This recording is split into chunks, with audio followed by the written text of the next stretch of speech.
Yeah, I just want to be clear with you, okay? You need to understand something. I'm trying to forgive you. I really do want to forgive you. I don't think it's healthy for me to be angry at you. Look, what we had in the past, our friendship, it meant a lot to me. It meant enough to me to put myself through all this, okay? And I think that you would be wise to consider that. Look, I know your relationship with this dude is bullshit. It's obvious that it's bullshit. I don't care.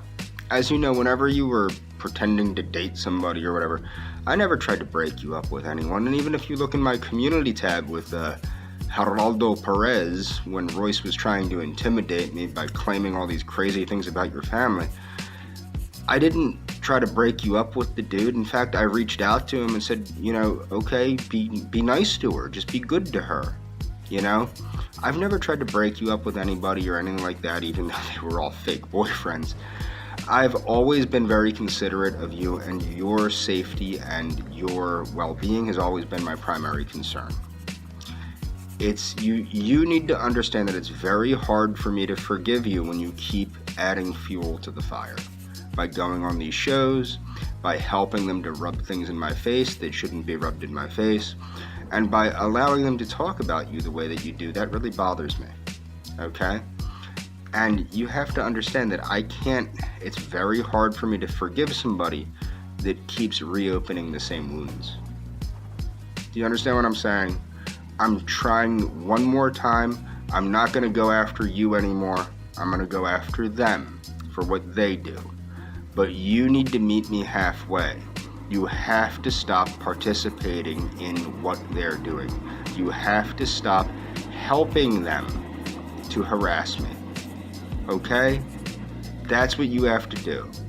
I'm still coming down to Argentina in March.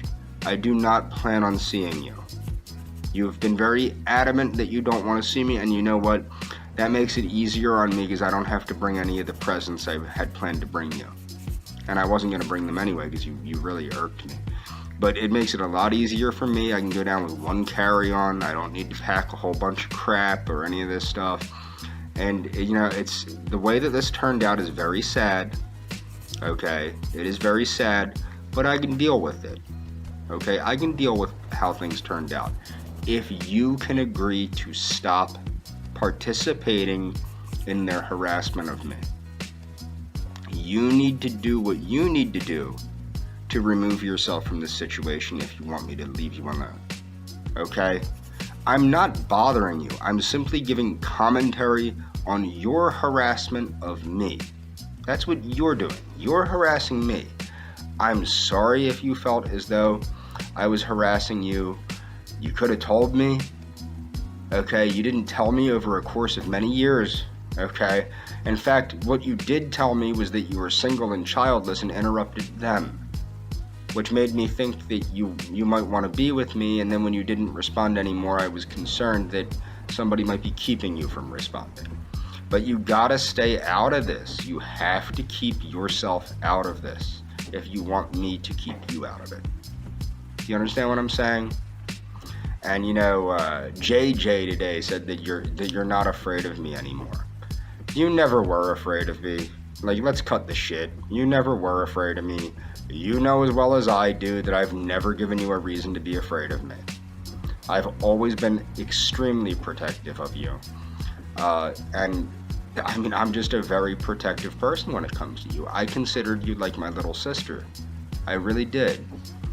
I thought we had a very special connection, or at least I thought so. So I'm going to try one more time to forgive you and put this behind me. I'm not going to mention you every day. I'm not going to tell you good morning. I'm not going to tell you good afternoon. And I'm not going to tell you good evening. I have enough to concentrate on with these douchebags. Okay? But I want you to know, you are nothing to me now. As sad as that is to say, you are nothing to me now. But you were something to me. And that's why I'm doing this for you. I feel as though it's very hard for me to sustain any type of anger toward you, and it makes me feel really bad to be angry at you. So I think it's best for me, and for you of course, if I just stop. But you need to stop if you want me to stop. So if you don't stop, that means that you don't want this to stop, that you're continuing this. So we need to make an agreement between ourselves that we're done with this. I would like to apologize when you reached out to me, and you did it publicly, which was really stupid. But when you did reach out to me, I did take a lot of stuff down. I'm not taking anything down ever again because I can't trust you. I did take a lot of stuff down though when you reached out to me. And I did think it was sweet of you to apologize to me. And when I said there was nothing to forgive, it wasn't that I meant there was nothing for you to forgive. It's that you really can't take back anything that you've done, but you can stop. You need to stop. Stop participating in this, okay? And I'll stop with you. I'm still going to go after them, but I'm going to stop with you. And I want you to understand, the you that you were, you meant a lot to me. Like I said, our friendship meant so much to me that I put myself through all this. So you should consider that. I think you'd be wise to consider how much you meant to me when you meant something to me. And it's very unfortunate to both of us that you don't mean anything to me anymore. And unfortunately, that is your fault. I hope you have a good night, hon. Look, this is going to be a two-part video. Number one, I find it highly insulting. You know, people used to call me a cuck before because of my friendship with my former friend. Okay? And I want to be clear, you know, this is what's wrong with Western civilization. You know, I was only trying to be her boyfriend for not even a couple years out of our friendship. We were friends for about almost 4 years. Only for about 2 of those years was I actively pursuing her as a breeding partner. And yeah, that's what I was pursuing her as, a breeding partner. Yeah, okay? But ultimately, she and I were friends, okay? That is where our relationship was the whole time. I considered us friends first the whole time. And yes, I did consider her like a little sister to me. And this is the thing, you can go, oh, a little sister, you want it to F. Look, this might be surprising to you, but she's not actually my sister. Okay? She's not actually my sister.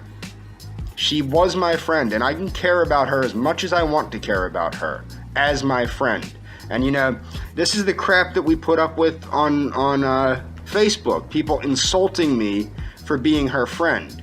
You know, there's nothing wrong with being friends with somebody that's as smart and kind and sweet and gentle and nice to me as she was. I don't want to say her name again. But she was my friend first and always was my friend. And that's why I've put myself through this, was because I was seeking to make sure she was okay. If she really doesn't want me to make sure she's okay, I'm done. But I don't like the way you people have exploited this situation, and I don't like the lies you told about me to turn her against me. Now, the Adonis Paul thing, and I will leave a link to the video in the description. It's towards the end of the video. I was clearly challenged to a sanctioned, legal fight, a martial arts fight, after I was called a broken martial artist, after I was personally insulted. My martial arts ability were personally insulted. My instructor was insulted. My system of martial arts was insulted. These are not things that are taken lightly in the martial arts community. Don't challenge somebody to a fight and back down like a little bitch if you don't want to be called a little bitch for the rest of your life, Adonis Paul. Don't challenge me and then back down. You understand? This isn't a movie. This isn't Cobra Kai. I am a legit martial artist, and I will accept the challenge. I have accepted the challenge. It needs to be a bare-knuckle fight, preferably. I'll fight with gear, full contact, continuous contact, none of this point-fighting bullshit. A real full-contact fight. That's what you want? That's what you get. That you challenge me to a fight. None of that point-fighting fag crap. None of that Shotokan bullshit. No, a real, continuous contact, full contact, preferably bare-knuckle fight. That's what you want? Sanctioned with referees. I want waivers signed. I want to make sure you people ain't setting me up. But if that's what you want, that's what you get. So, I want to be clear. Yesterday, or it was the day before actually, the night prior, I was very clear that I would no longer be making videos about my former friend. But once more, I do want to make this very clear to her so-called husband, okay? Look, dude, if you're okay with people like Royce Lopez saying he'd be too drained of cum if he had nudes of her to do his show, he stated that. I will leave a link to all of the shows. Just watch the James Robert Clark III saga, and you can see the ways that they speak about her. Royce especially, with the objectification, the referring to her breasts as milkies and milkers. Okay, and just yesterday, Adonis Paul referred to her breasts as milkies. In the comments section of the video that's supposed to show that you two are happily married, somebody refers to her breasts as milkies. Mersh, the other night, said that he would like her to use her breasts to apply tanning lotion to him. If you're okay with any of this, I'm calling total bullshit on this fake scam of a relationship. Because there is no way any man would tolerate anyone talking about his woman like this. Okay? And apparently, you're never going to say anything about it. Okay? And you're going to leave me to defend my friend's honor. Even though she's not my friend anymore because she doesn't like me. I'm not good enough for her. But I'm the only one that gives a crap that people are continually sexually harassing her, continually publicly objectifying her body, humiliating her honor publicly. So either you're not her boyfriend, not her husband, not whatever the hell you're pretending to be, or you're really pathetic and let people say whatever they want about your woman. Okay? That's pathetic. That is absolutely pathetic and emasculating as hell. I don't know how you do that and pretend to be in a relationship with her without speaking up and defending her honor against these people. Okay? That's pathetic. You are a pathetic person if you don't speak up against this. You call me out for being her friend. You call me out for actually standing up for her, but you're not calling these people out for the things they're saying about her constantly and publicly all of the time, every day, on numerous international shows. Not to mention even Hatman has objectified and spoke very derogatorily about her body. Okay? You're a phony. You're pathetic. You are not in a relationship with her. If you were, you would be defending her honor from these people. But you're not. So you're not in a relationship with her. Hey there. I see that you used me to make yourself internet famous. And I could freak out and I could be angry and all this stuff. I'm really sad, actually, that you're not the person you were. But I'm glad that you admitted at the end of the video that you're not the person that you were. Which is sad. It's sad for the world that you're not the same person you were. You were a very wonderful person and you don't seem to be anymore, and that's okay. Okay? This is the course in life you chose. I do think it's kind of humorous that it took you 7 years to determine that your purpose in life was the purpose we already knew you wanted in life. What I find sad is that I've been there for you every day for 7 years. I've been your friend. You could have always reached out to me. You could have always told me the truth. You never did. Now, about, our friendship, you know the truth, and I know the truth. And eventually the truth will set you free if you choose to accept it, but you're not going to accept it. because you used me to get internet famous, which was the whole goal of this, so you could try and make money off the internet, the only recourse I have is to stop covering you. Because that's your goal, is to get me to cover you and freak out and all this stuff. It's not going to happen. It's not going to happen. The way you talked about yourself in the beginning of the video, you know, shaking your stuff around and all that, you're certainly not the girl I used to know. Okay, and you're far inferior to the girl that you used to be. And it's sad. You were a goddess at one point, and now you're just a pathetic person. And I'm not saying that to hurt you or upset you, but it's just an objective observation. You are nowhere near the girl you used to be. And it's sad. It's sad that you took a girl like that out of the world, because you could have done a lot of really good things. Okay? And, you know, whatever. Do I regret the time I spent wanting to be with you and any of that? No, because I thought you were the girl that you were. Okay? So, I don't think there's anything wrong with that. What you need to know, though, and you need to look at my community tab. Well, you know what they're doing, because you're trying to get reactions out of me so that people pay attention to you too. So you're in on it. You've been in on it the whole time. But you have to take into consideration, I've tried to respect you. I've tried to let you go. They keep bringing you up. They keep talking about your body in derogatory ways. That's what they keep doing. It's not me doing that. I'm not the one doing that. I'm the one trying to defend my former friend's honor, but being that tonight you were very clear that we're not friends. Okay? Essentially, you lied a little bit and said we weren't ever friends and all this, and you said, you know, a lot of things that were untrue. Look, you know the truth, I know the truth, other people know the truth. Okay? I have evidence of the truth.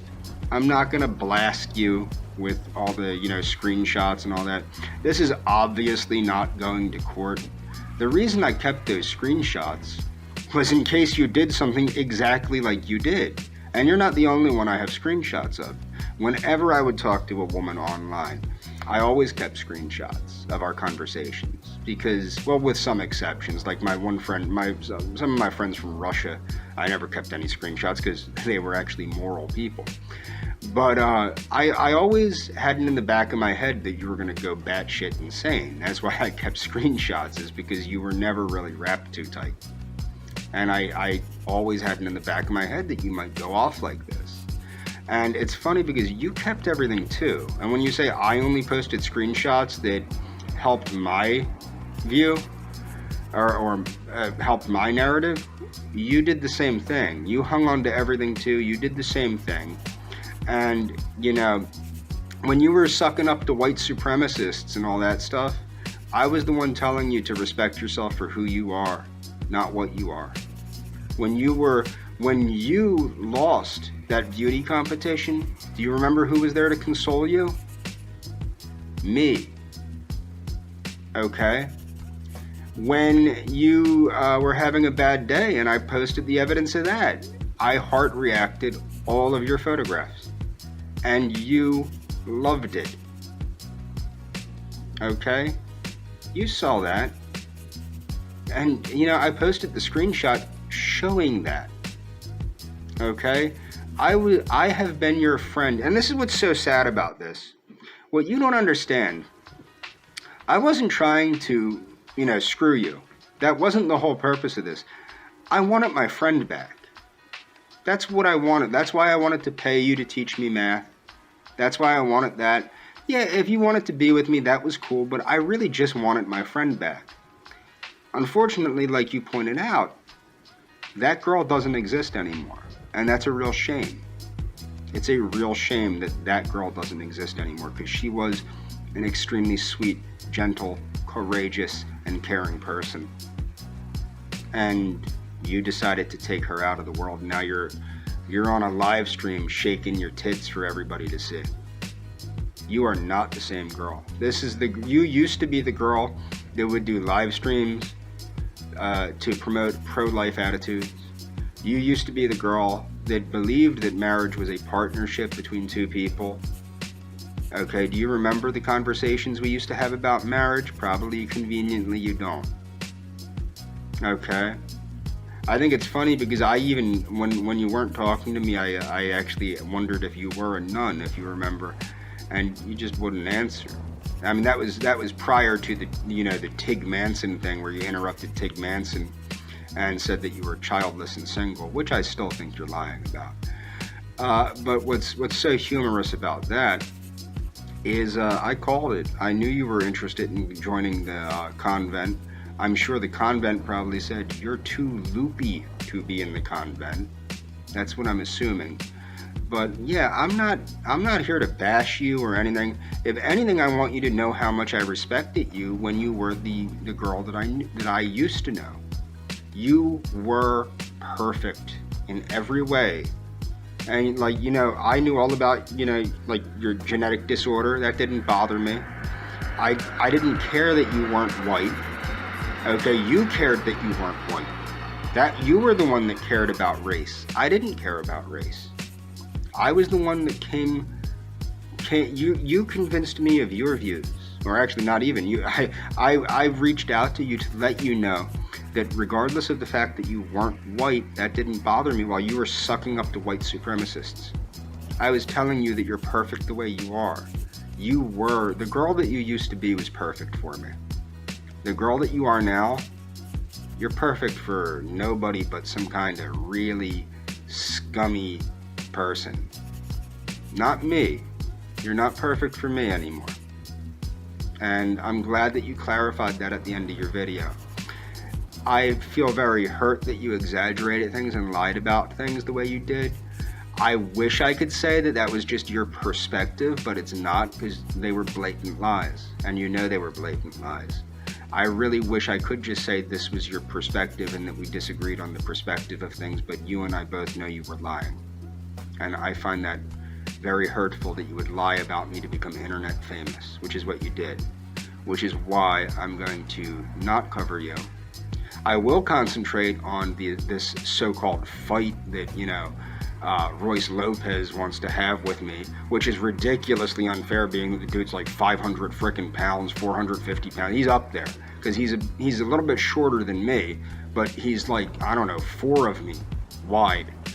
But I still accepted the challenge. I'm not afraid of him. I don't shudder when I say Royce Lopez, where he goes, I'm not afraid of you. I'm not afraid of you. And I did restart my jiu-jitsu training and things of that nature, so I'll be prepared. And yeah, I will be down in Argentina in March. As I've said a gazillion times, I'm not coming to see you, I promise. I really do wish you the best in life. I want you to understand this. It's unfortunate because I don't think that you're being authentic with who you really are, and that's your choice. I wish you the best. As your former friend, you want to be my former friend, you're my former friend. As your former friend, I truly do wish you the best in life. I wish you health and prosperity and love and happiness and everything. But what I would appreciate is if you would stop bashing me and stop helping them harass me. Okay? Take care, honey. I really do mean when I say that I hope that you have the happiest life possible and that you have, all the health and wealth and prosperity that you can have. I mean that. I do mean that. I don't think you're going to. I think you're being very dishonest, and I don't think you're living an actualized existence. But I still hope that you have a really good life, and that it's the best life that you can have, and I really mean that. With or without me, because I really was your friend, regardless of what you might think. For this whole time, I considered you my friend. I considered you my best friend that whole time. Okay? So, best wishes, and goodbye. Yeah, I want to clarify a few things, okay? Look, now I will continue to repost it every day. With my former friend, okay? She and I were friends, and what is so frustrating about this situation, I did not do anything purposely to frighten her, to upset her, or anything like that. However, with the trolling, it did make me lose my cool a few times, okay? But ultimately, I have no animosity toward her. I hold no grudge toward her. I don't care what she does with her life. Look, I thought we were friends. That's the truth. Maybe I'm stupid. That might be it. Maybe I was stupid to think she was my friend that whole time. But as you can see from the emails from the fake Antonio Sanchez account, the fake Geraldo Perez account, all these fake accounts, these people were clearly trying to intimidate me with threats of violence if I came down to Argentina. If she doesn't want to see me, I've been very adamant about this for years now. If she doesn't want to see me, I'm not going to see her. I'm not coming down to Argentina to do anything to her. The reason I'm going to Argentina is I couldn't get a refund on the ticket, regardless of how hard I tried. I don't even want to go to Argentina. If I had an option right now, I would go to Ecuador, I would go to Mexico, I would go a lot of other places besides Argentina at this point, okay? I don't even want to go to Argentina. It's just that's what I have to do, okay? And honestly, if you want to know the truth, I wouldn't be going anywhere right now if I had a choice because of the situation that I can't speak of, okay? So that's the real truth. I just got over that about a week ago. I just got over the thing that we can't speak of. It was only about maybe 3 days worth of whatever, mild symptoms or whatever, with one day of severe symptoms. But it was only like maybe 2 days of mild symptoms, and then maybe about a week of, a little bit more than average symptom, a little bit mild symptoms, I guess you'd say.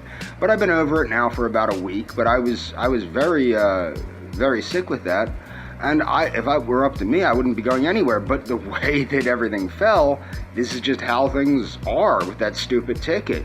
But the reason I got that ticket was because people were threatening me and threatening to do harm to me if I went down to Argentina. After my friend, who I thought was my friend, had told me she was single and childless and then just stopped talking. And I thought maybe somebody was keeping her from talking to me. She can be with whoever she wants. She can believe whatever she wants. She can do whatever she wants. I have never been controlling toward her. I've been concerned about her. Okay? And from the sound of her live stream, I was exceptionally correct at being concerned about her, because it seems like she's had a very erratic mental and emotional state since I've stopped speaking with her, which actually does make sense because her and I did kind of center each other.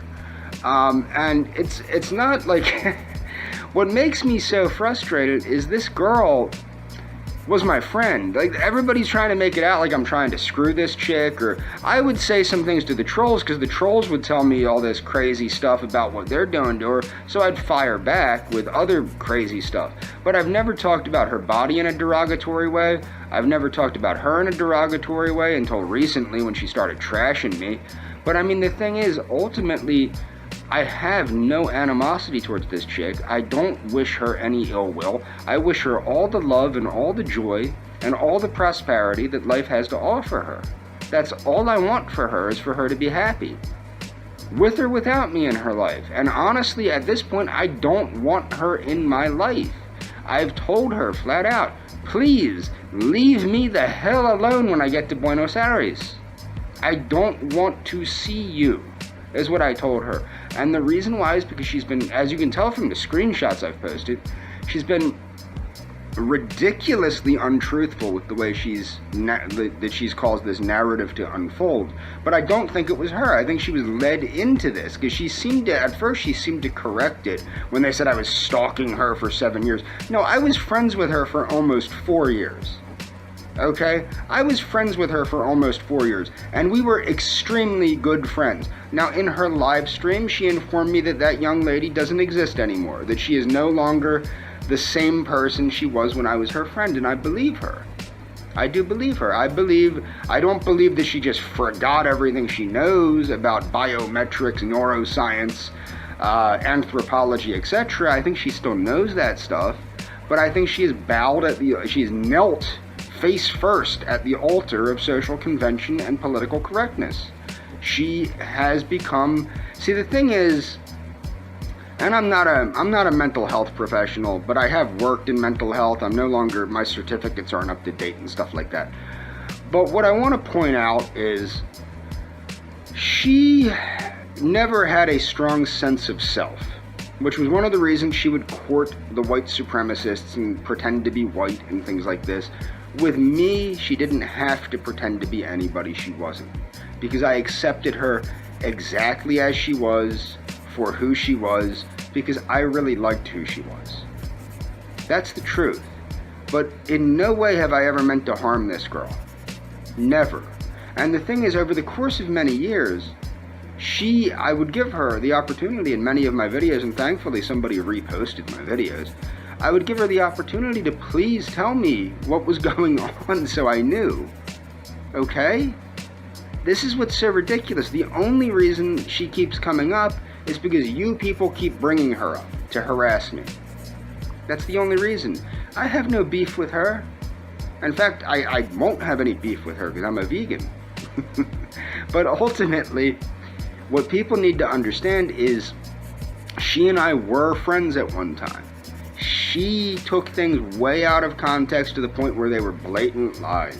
It wasn't simply, oh, this is a difference of perspective, or it's a little bit out of context. No, she flat out lied. And then during her live stream, she tried to lie and say I was talking to her when she was 17. I was not. I was talking to her when she was 19, and actually, to tell the truth, I thought she was 20 because of her academic achievements. She's a very bright young lady in certain respects and not so bright in other respects, but that's not the point. The point is that she's no longer my friend. She chose that. Okay? I respect the fact that she's not my friend. I would appreciate people to respect the fact that I'm trying to respect her wishes and stop harassing me with her. Stop it. Okay? And I would also appreciate it if people would stop using my likeness and her likeness to harass people like Adrasdia and other people. It's not right. It's not right to use me, like my name and my, to harass other people. It's just not right. But I mean, the funny thing is, there's these threats that people are going to call the police on me. Please do. Please do call the police on me. I think they'd be very interested in the, 3 or 4 months of threats against my life, threats of physical violence, threats of murder, threats of sexual violence against me. These things you have months of this. I would love, which the police actually already know because I've made them well aware of the situation, but I would love, please contact law enforcement. Please do. Please do. Because they're well aware of the situation. And it's not going to end badly for me. Okay? I have kept law enforcement well informed of the situation. The problem is there's certain limitations on what they can do due to the nature of it being online like it is. But the Federal Bureau of Investigation is also aware, but again, there's certain limitations to what they can do because the crimes being committed are actually crimes that need to be prosecuted under local law enforcement, but they're taking place on a federal forum. Basically what happened is these people have found a legal loophole. And I can't sue them personally because, and like I said, I can't sue them personally because the lawyers that I've talked to 2 separate lawyers, they want me to go after my former friend. I will not go after her. I won't do it. Like I said from the beginning, there is no way I'm going to allow this to turn me against her. I will go my separate way from her. I will respect her wishes to go her separate way, but I will not be turned against her. I will not be turned against her. That is one thing that will never happen. Now, what's funny is, you threaten to call the police on me. You threaten these court cases and all this. This is even more hilarious than you backing out of your own challenges to fight me. You've backed out of what? 4 challenges to fight me? And they were your challenges, not mine. So, whatever. I don't know what else to say. I don't know what else to say. I think I've proven beyond a reasonable doubt that the young lady in question was my friend. Okay, I do actually like the fact that they re-uploaded my video so they can see I've never threatened the young lady. Not once have I threatened her. I only want what's best for her. And unfortunately, I don't believe she's making good decisions. But I'm not her daddy. I'm not her mommy. Okay? I can't make decisions for her. She's going to make the decisions that she makes. Whether they're good or bad. That's not my place to make those decisions. Okay? When we were friends, when she and I were friends, we were perfect friends. That's the truth. And her and I supported one another, and her and I were there for one another when nobody else was there for either of us. And that's how I will remember her forever. Okay? I'm not gonna remember her. It's hard. I can't forgive her for what she did to me. But in the same sense, because she was who she was when I knew her, I never wish her any ill will. I only wish her the best. I wish her all the love and happiness and prosperity and joy that life would bring her. I think she's making very big mistakes, okay? But I'm not her daddy. I'm not her mommy. And at her age, it's her choice to make these decisions. It's not even her mommy or daddy's. It's her choice. Okay? So she can do whatever she wants and I can do whatever I want. We're both adults. And I've asked her to please stay away from me when I get to Buenos Aires. It's not that, it's not rocket science. I made a mistake. But the mistake was because she was not giving me proper information that she could have been giving me. Okay? I made a mistake. Whatever. She wasn't my friend, but how was I supposed to know that? Okay? How was I supposed to know that? So apparently Adonis Paul claims that he has a video clip of me saying I was stalking my former friend 2 years before I friend requested her on Facebook. Now, let me explain this. That would be impossible because I didn't even know what Facebook was at the time or even social media except for LinkedIn.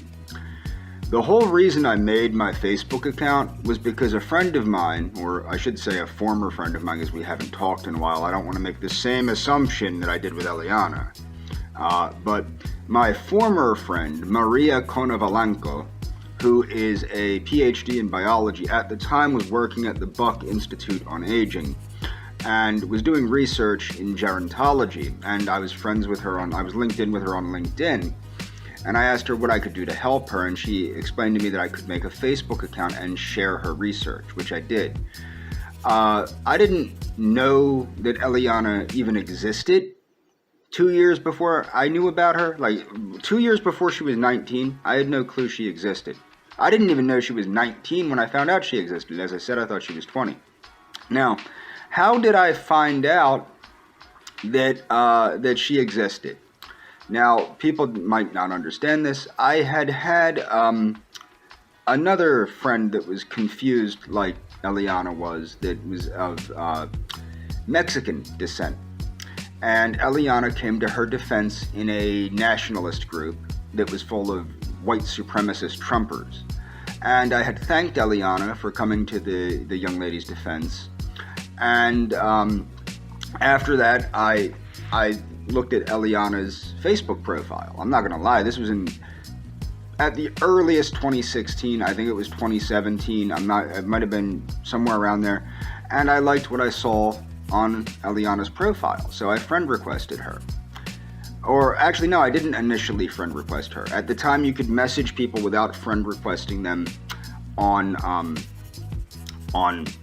Facebook. You didn't have to friend request them at the time, you could just message them. Facebook later changed that, I believe. And that's when Miss Morales explained to me, she was open to talking to me somewhat, and then when I friend requested her, that was when she told me she was autistic. Okay? I friend requested her, and she turned me down for my friend request, and I asked her why, and her excuse was, and I quote, "I can't even talk to you in real life, so just leave me alone." And I said, "Well, why?" And she responded, "Because I have autism." And I told her, "I don't care." And then I explained, "Well, you talk very, very well, over the messaging app here." And she said, "That's because it's online, not in person." Okay? They were her words. Now, the only reason I'm bringing this up is you people keep harassing me with her. You keep harassing me with her. Okay? I'm not doing this to hurt her in any way. That's what she said. Now, a little while later, a few hours later, she did eventually accept my friend request. Because she and I liked each other, at least as friends at the time.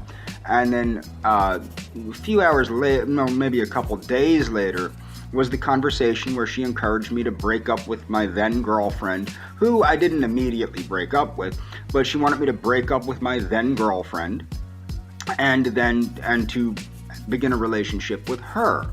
These are all truthful statements, okay? I have evidence of a lot of the things I'm saying. Not everything, because at first I actually trusted Eliana, which was the biggest mistake of my life. Now, another reason it would be impossible for me to be interested in Miss Morales 2 years prior to me meeting her on Facebook was because I was vehemently racist against people that looked like her. Understand? People know that I was a racist, right? Am I correct? People know I was a racist. Well, before I met the young lady that I met before Eliana, who was Hispanic, or a mestiza to be exact, that was being bullied by Trump supporters, I started realizing, a lot of these Hispanics are more fascistic than a lot of these whites. And the young lady that I met prior to meeting Eliana actually helped me to understand, there are a lot of dedicated fascists in Latin America, like Miss Morales was at one time. Okay, she had whole pages and groups and everything that were hers dedicated to promoting fascism. Okay, they were hers. But at the time, if you're saying that I was going to go after her when she was 17, which was 2 years prior to me even knowing she existed, it wouldn't have been possible because I would have considered her I wouldn't have gone after her because I only was interested in white women. And at the time, I was actually in a good relationship with my then girlfriend. Okay? So I wouldn't have gone after Miss Morales 2 years prior to knowing she existed. Okay? I didn't know she existed prior to meeting her on Facebook at the age of 19 or 20. Now, I do know from a lot of these doctored videos, there's a lot of things they can do with the videos to make it look like the guy like I'm Scarface or I'm this or I'm that, and they can dub my voice in and things like that. I know all about this, which is ridiculous. But the thing is, you have to understand, prior to meeting Eliana, I looked much younger because I didn't have the stress of knowing Eliana prior to knowing Eliana. Okay? So you have to understand that too. But I also noticed, the lies. So this fake boyfriend of hers tells me she'll be leaving her country within hours, right? And go to Canada, right? Now, I knew it wasn't Niagara Falls because they're dressed in next to nothing, okay, at Niagara Falls in the winter. I've been to Canada a few times in my life, okay? So I know what Canada looks like. That doesn't look like Canada, and that doesn't look at all like Niagara Falls, okay? Like I said, I've been to Canada more than a couple times in my life, okay? Then you have, which I guess they realized, I'm assuming other people called out the fact, why are you dressed for summer at Niagara and in Niagara, Canada? You would freeze to death. And then there's another boat ride that they were on. And, it's clearly not any river in Canada because no river looks that gross in Canada, to be quite honest. I don't mean to be mean, but no river in Canada looks that filthy. Like I said, I've been to Canada, okay? That was clearly, and you can see the South American style homes and things. It was clearly a South American river in which she posts summer days. Now, I think what happened is she got caught not being in Canada and adjusted and then just admitted to being in Argentina. But yet another lie. Oh, she'll be leaving Argentina to go to Canada within hours. She never left Argentina. I'm not an idiot. And in closing, what I want people to know, I have no animosity toward her. I don't care what she does with her life. All I want is for her to leave me the hell alone when I get there. And I would appreciate you people to stop using her to harass me and stop fabricating lies about me regarding her. That's what I'm asking. I would also like to state this, Adonis, stop being a punk. Stop being a punk, Adonis. Just stop it. But I guess that's what you've been your whole life, that little mouthy nerd, right? That's what the little mouthy nerd. You're a little mouthy nerd, right? How many people adjusted your attitude in your life, Adonis? How many people gave you an attitudinal adjustment in your life? Probably more than a few, okay? My point is, you people keep using my former friend to harass me. It's getting ridiculous. It's getting ridiculous. And as I said, there is no way. Number one, I didn't know she existed 2 years prior to her being 19. I didn't even know the chick existed. Number two, which is very important, number two, I was vehemently racist at the time against people of Eliana's race. I'm not now, but at the time, I was extremely racist against people that looked like Eliana. So I would not have sought her out for anything. Okay, I would have done everything to avoid her 2 years prior to her being 19. I was only interested in white women to promulgate the white race. Get it? Before I met her, well, actually before I met the chick that I met before her, I was 100% entirely dedicated to being a white nationalist. I was a white nationalist at the time. I was dedicated to the founding of a white homeland in the Americas. I was a very dedicated white nationalist at the time. Eliana changed my mind about those things by making some sense to me. Okay? So you people are all crazy, and none of the things you say add up at all. And I mean, I don't want to continue to disprove all this craziness, but if you're going to continue to make crap up like you're making up, I'm going to continue having to put you people in your place. That's it. I mean, it's gotten ridiculous. And by the way, one more thing before I go to bed for the night.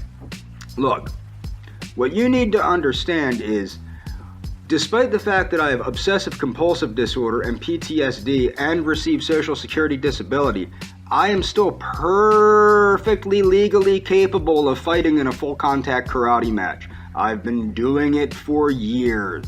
The only reason you're making these phony excuses is because you're a bunch of wimps.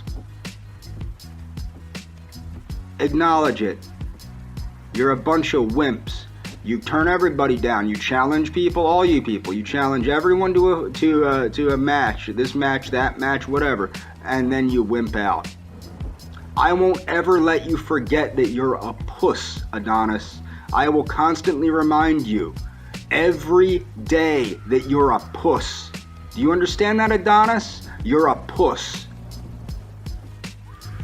So, I want to be 100% clear here. This was a video I had hoped I wouldn't have to make, but Adonis Paul is still acting like a little bitch, like he always does. So, these accusations of pedophilia against me because I had liked a young lady's photo, okay? Number one, My account, now, on Daywave, they demonstrated that they had hacked my account and said that they had posted things on my Instagram account. I didn't used to be very active on Instagram until I started getting harassed on Instagram by Daywave, okay? And by Daywave trolls, and by Nightwave, and by other trolls, and by JJ Stoner. But the thing is, what you need to understand about my behavior on Instagram is this.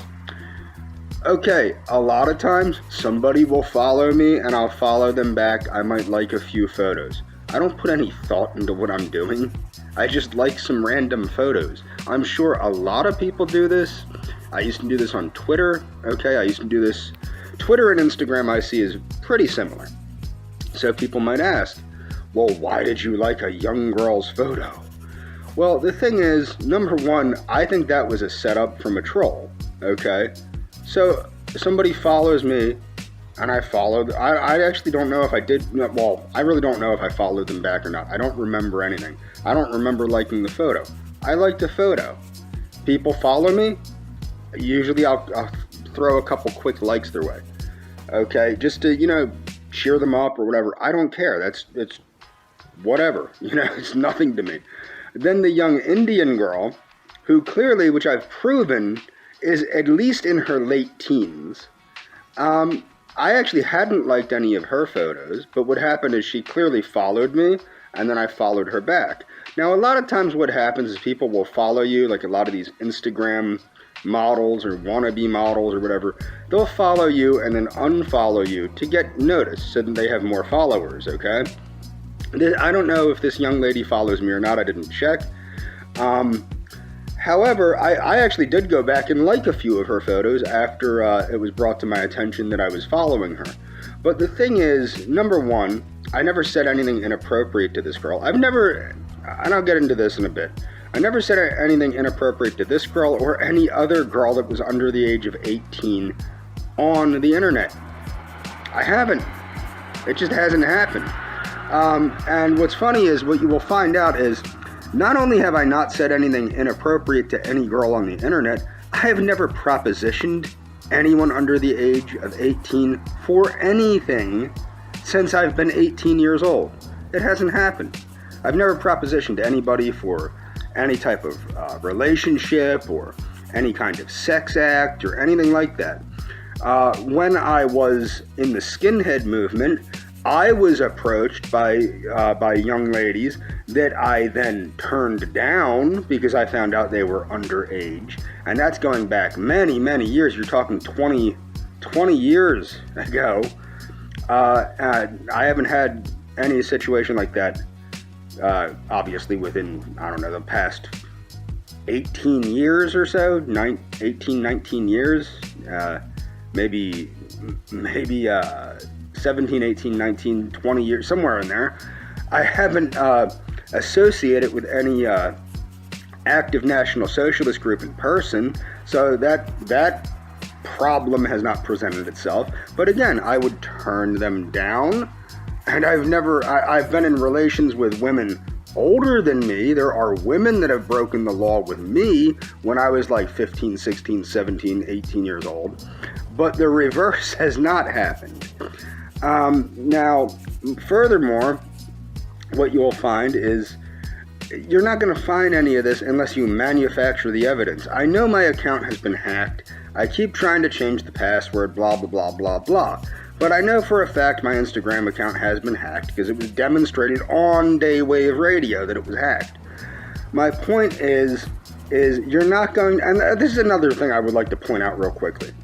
There are two young ladies that are my friends on Instagram, and both of them are Indian women in their 20s. Both of them look like they could be 13 or 14 years old. I know for a fact they're in their 20s. One is in their mid-20s and the other is in their early 20s. Okay? That what it is, another thing is, a lot of these women in these countries that don't overconsume food as much as we do in the West, they tend not to get morbidly obese or prematurely aged as much as women in the West do. Another thing I would like to point out, What's funny is a lot of people, like, for example, it's absurd that this is coming up, that I'm some kind of horrible pedophile because I liked a photo of some random girl on Instagram that I've never spoken to. That's not evidence of anything besides me liking a photo on Instagram. And then the idea that I've liked multiple photos on multiple women or multiple teenage girls' accounts or whatever. Yeah, I do that. If somebody follows me and I follow them back, I might like a few of their photos. So why did I get on Instagram in the first place?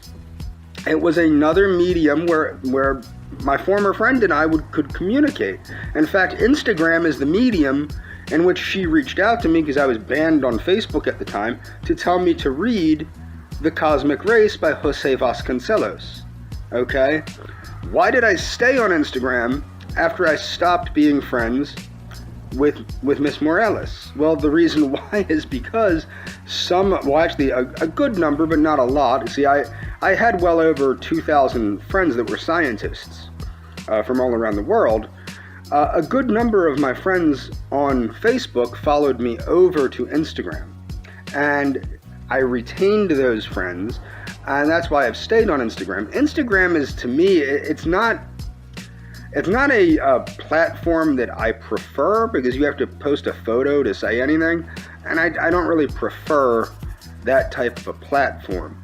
Not to mention it operates on the same political correct nonsense as Facebook does, so you have to be extremely careful with what you post politically and socially speaking. And it's just not, Instagram is not a platform that I'm a big fan of. However, what you'll notice if you actually follow my account, the only women that I say anything remotely sexual to are women that are in their 30s, their 20s, 30s, and 40s. I'm not saying anything inappropriate to chicks that are, younger than 20 that I'm aware of. This is the whole thing. Somebody follows you, somebody says something to you. It's the internet. What are you going to do? Like a couple photos. I'm not saying anything to these chicks. Okay? I'm not doing it. And do I consider a 16-year-old girl a chick? Yeah, why not? Why not? But I'm not asking the girl out. I'm not asking her on a dinner date. I'm not trying to mislead anybody into having some kind of inappropriate relationship with me. I'm not seeking an inappropriate relationship with any of these girls. I'm not seeking anything. Most of these girls are following me, sometimes unfollowing me after they follow me, and I'm just liking a few photos. Okay? Most of what I do on Instagram is check to see how badly I'm getting trolled, or if anybody's trying to catfish me. Okay? I don't really spend a lot of time on Instagram. It's not my platform of choice, especially now that I have a community tab on YouTube. I don't use Instagram very much. Not for anything in particular. And if a girl follows me and I follow her back, a lot of times it's for these girls to get more attention than they ordinarily would. And that's, I don't care. I'm not doing anything inappropriate or illegal or wrong. And you're not proving that I did. You're proving I liked a photo. Now, the thing is with that, assuming I even liked that and it wasn't somebody that had hacked my account, I don't know who that girl is. If you notice, I don't know if that's the daughter of the person with the account or the niece of the person with the account. All I know is that's a photo on their Instagram page. That's all I know. I like the photo. Okay? Like with the young Indian, like the girl that was from India that's a model. I think she actually is a model. But that young lady, maybe me liking those photos made her feel good and encouraged her to pursue what she wants to pursue. I didn't say anything. I just liked a bunch of photos. There's nothing wrong with liking somebody's photos.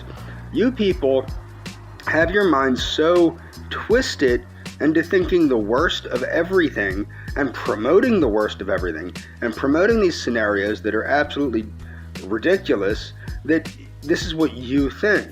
Now, the thing with Leaf, okay, Adonis Paul's, what I call his lady boy, look, that all started because she started harassing me like crazy over something I didn't even do. And the thing is, with the whole situation between me and Miss Morales, that situation would have healed itself on its own if Miss Morales was open and honest with me. And we're cool now. Me and Miss Morales are cool. We're cool. I'm not bothering her. She's not bothering me. She moved on with her life. I'm moving on with my life. Okay? That's ultimately all that had to happen, was for her to be honest. She was as honest as circumstances permitted and as her memory served. And I'm fine with that. I'm not going to be ridiculous about anything. I considered her a very close friend of mine. Maybe she didn't feel the same way. I don't know. Okay, but the fact of the matter is, you people have inserted yourself into a situation and promoted these ideas, probably scared the hell out of my former friend by putting these ideas in her head that just aren't true about me. And, you know, if Leaf is going to attack me like she's a guy, like a male troll, if she's going to attack me like the other trolls do, I'm going to treat her like the other trolls do. And she's going to deal with it like the other trolls do. Okay? And Adonis Paul, who still challenged me to a karate match, and now goes, karate's for children, karate's for children, karate's for children. I've posted numerous full contact karate matches. It's not for children, Adonis. And the thing is, the whole internet knows you're a coward. You can lie about me being a pedophile all you want. It doesn't change the fact that the whole internet knows you're a puss. That's right, Adonis. You're a puss. That's all you are. So because you are too much of a coward to fight me in a fair karate match, and now you're trying to cover up the fact that you're a wimp by promoting this slander against me, is absolutely insane. And, you know, you wouldn't have had to worry about me saying the things I said about Leaf if you could control your woman. But you can't control your woman. Now, about the thing is, now people might go, oh, well, you know what, I'm not even going to get into that. I'm not even going to get into that. It's just the ridiculousness of this situation it's absurd. It's absolutely absurd. And Adonis, none of this crap would have happened if you, A, didn't threaten to rape me, and B, could control your woman and keep her from mouthing off. Okay? But you can't. You can't control your mouth, and you can't control your woman's mouth, because you're a weak individual. That's what you are. You are a weak, pathetic individual. Can't control yourself, can't control your own mouth, you write checks your body can't cash. Writing checks your body can't cash. And then on top of that, you can't control your woman. I bet your woman controls you. That's what I think's going on there.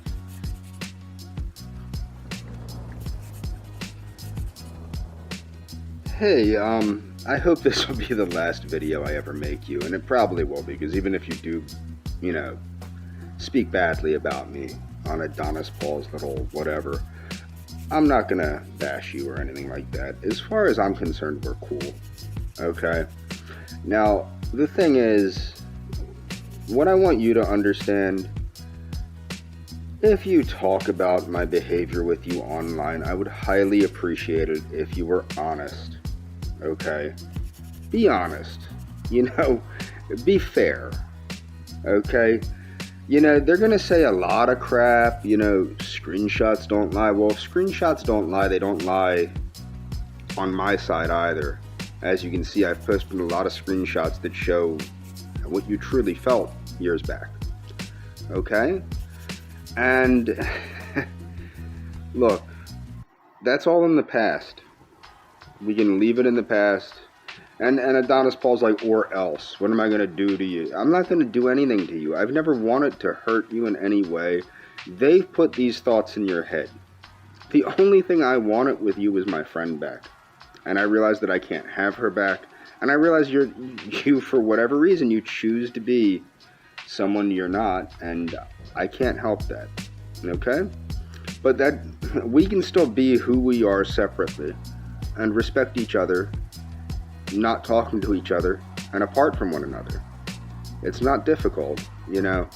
But if you do decide to speak on Adonis Paul's little live stream where he's going to bash me and make up crap about me, which I know you know is made up and fabricated, I want you to consider the fact, when I started on Facebook, I was very awkward online because I haven't been online except for emails and things like that. And literally all of my emails were prior to being on Facebook, professional. They were professional emails related to work. At the time, my emails related to work were mental health related because I worked in a mental health clinic. But I want you to understand, regardless of what they say about me, I think that you know who I am, what I'm about.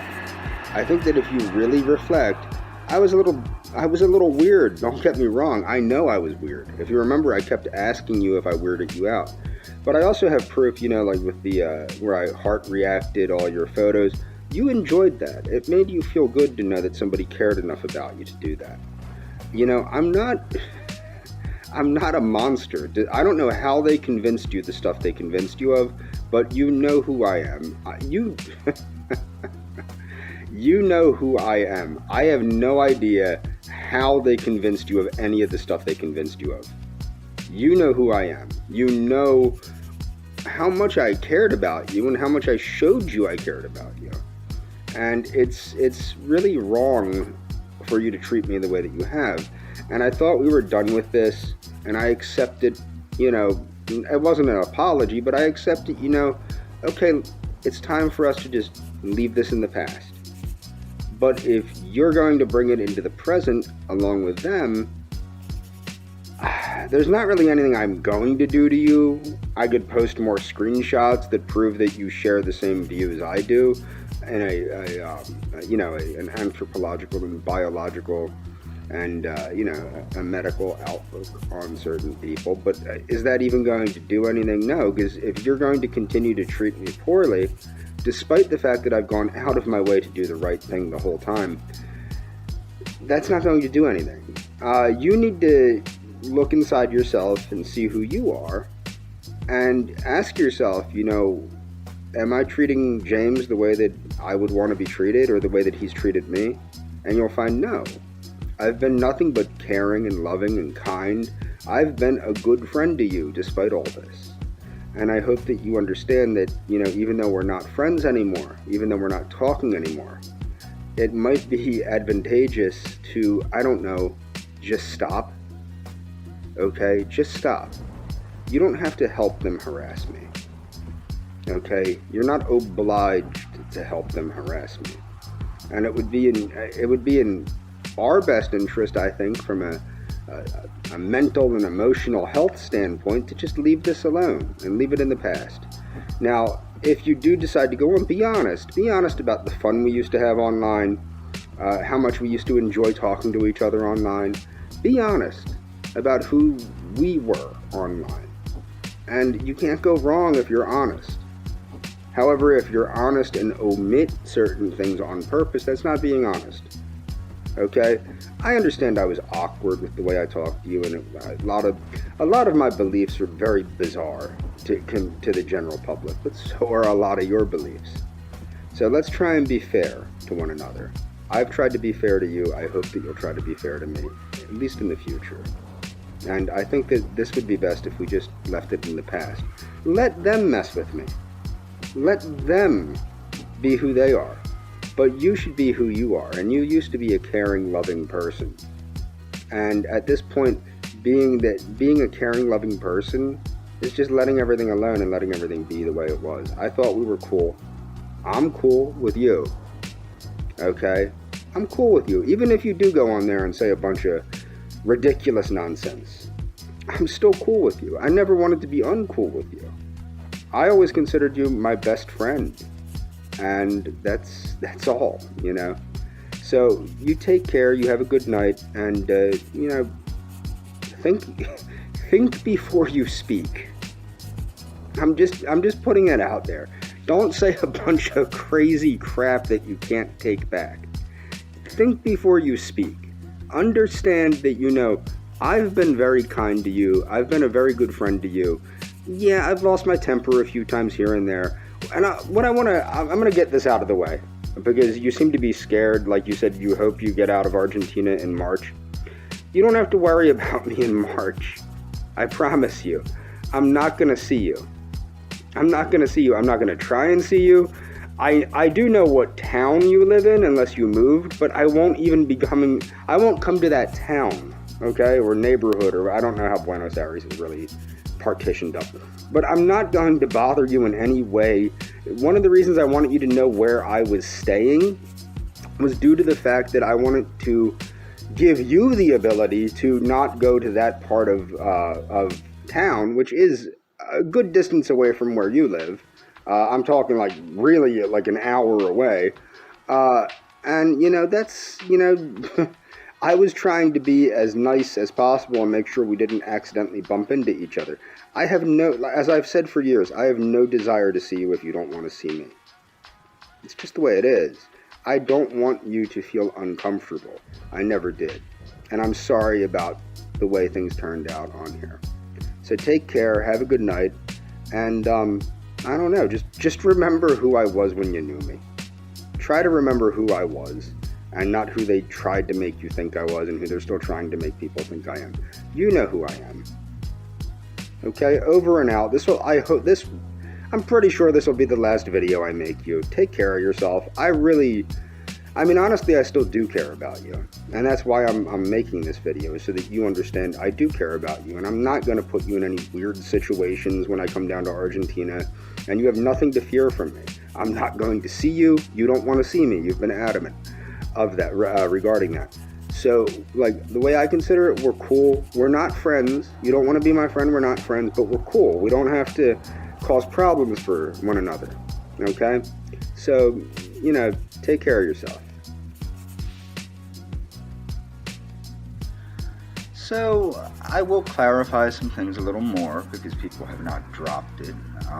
So, apparently, someone named Miss Morales decided to post a video saying I'm a hebosexual or a hebophile or a ebophile, which, by the way, is not a legitimate term in the DSM-5. I looked it up. I am not too familiar with the DSM-5. That was actually put into practice while I was actually working in mental health, but before it was kind of like an overlap with the DSM-4. Most people don't even like the DSM-5 because they think it like most psychiatrists that I've known don't like the DSM-5, and a lot of psychologists don't, because they think that it basically medicalizes a lot of things, even more so than the original DSM-4, which medicalized a lot of, everyday personality features. But that's not actually a term that's used in the DSM-5. Now, let's say, what is it? It's somebody that's attracted to a pubescent or post-pubescent teenager, right? Well, let's put that into English, okay? If you're attracted to a post-pubescent teenager, what does that mean in reality? Well, if you're attracted to a post meaning after, pubescent meaning puberty, a teenager that has completed their cycle of puberty, what would that make you? That would make you someone that's attracted to biological adults. Okay? That's what that would make you.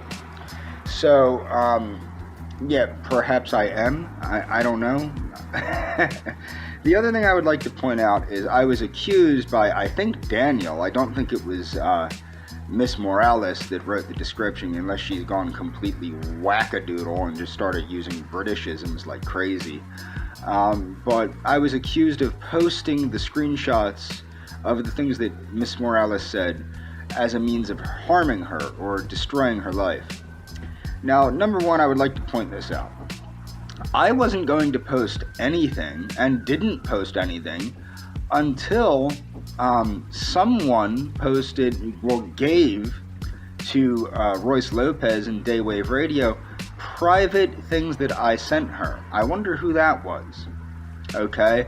And that was done with the intention of what? Destroying my life. Now, just because nothing came about from the Argentine thing, I don't know. I don't think the Argentinian authorities were contacted by Royce or Miss Morales or any of these people. But I don't know that for sure. All I know is that nothing happened. I know that the government of Argentina told me nothing happened. Okay, like I can go to Argentina. That's all I know. But the thing is, so what do? They call me a racist, a racist, a racist, a racist. I go, okay, whatever. Now they're calling me a pedophile. Well, when they call you a pedophile, you can't just go, okay, whatever. It does require a little explanation. And I've given a clear explanation, I think. But I want to get into some of the things that Miss Morales will probably be covering. Now, if you actually look at the things that I said to Miss Morales in that screenshot, it's very clear that I was not being as creepy as I'm being made out to be. So what happened was Miss Morales posted a picture of herself when she was 15 years old. Okay? At the time, Miss Morales herself was, I believe, 21 years old. She was in her 20s. Okay? And what did I say to her? Now, this is a conversation between two people, Miss Morales and myself, two adults that are sexually attracted to one another. And I stated to Miss Morales, I said, wow, 15-year-old you was a really cute piece of jailbait. Okay? Maybe not the smartest thing to say, but it's not illegal. I was saying that to a 21-year-old. The photo that she posted was a modest photo. It was not anything pornographic or anything like that. Therefore, it was not pornography. Therefore, I was commenting to a person that I believed was sexually attracted to me and whom I was sexually attracted to that was another adult, that they were a cute piece of jailbait when they were 15. I did not know of Miss Morales when she was 15. Didn't know she existed. Okay? So that was not a comment I was making to a child. Now, as far as the Instagram stuff goes, as I've said, somebody follows me, I follow them back, I like a bunch of photos, whatever. I'm not talking to anybody under the age of 18. Okay? At least not without my knowledge. The thing is, what you have to understand, am I naive? I'm probably a little naive on the internet, okay? Because this is the thing. It's kind of like with the catfishing thing and the trolling. If you're not somebody with this mindset, this creepy mindset, like, for example, I'm not a pedophile. So I'm not assuming that, people are trying to, entrap me because I'm not a pedophile. I don't think that way. But that doesn't mean other people don't think that way, okay? So a lot of it is them presupposing that I'm liking these girls' photos because, now most of these girls are in their teens and whatnot. And like I said, with that young Hispanic girl, I'm damn sure somebody hacked my account and did that. Because I don't remember anything about that kid. Like, seriously, that was definitely a kid, okay? But the thing is, as I said, when I see photos on Instagram, if say somebody just follows me, this is why I'm getting real careful about accepting follow requests, and I'm blocking a lot of people on different social media platforms, and I have been for a few months now, just because unfortunately I'm realizing that a lot of it is trolls trying to entrap me. They're not going to entrap me because that's not who I am, but the thing is, it's a sad world because, I think I'm a little bit naive about how I deal with people on the internet, because I think people, generally speaking, are trying to spread important information, or at least just trying to get attention for, like, in the case of a 16-year-old girl that wants to be a model or something like that, I think at worst what she's doing is trying to get attention. Now I'm starting to get a little bit more concerned about the intentions of these people, or if these people are even the people they're claiming to be. And that's a big problem. Am I naive? Yeah, probably. Have I said things on the internet that I regret? Maybe. I don't really think, especially between Miss Morales and myself, I don't really think I said too many things of a sexual nature to her that I regret. Pretty much everything. I mean, this is what people need to understand. She was into it as much as I was into it. She was attracted to me, and I was attracted to her. And she can deny that all she wants, and she can deny anything she wants. I don't actually, and this is what I will say, I don't necessarily believe that Miss Morales was attracted to me physically or sexually. I think, well, in a way, sexually. I think what Miss Morales was attracted to was my mental capacity, my intellectual capacity, my grasp of different philosophies, and also the fact that there was something about me that she just found attractive. She used to hang on my every word and things of that nature. And I think it was more of an intellectual and emotional connection that she had with me, more so than a physical, sexual attraction. Now, of course, with her, I had the intellectual and emotional attraction along with the sexual attraction.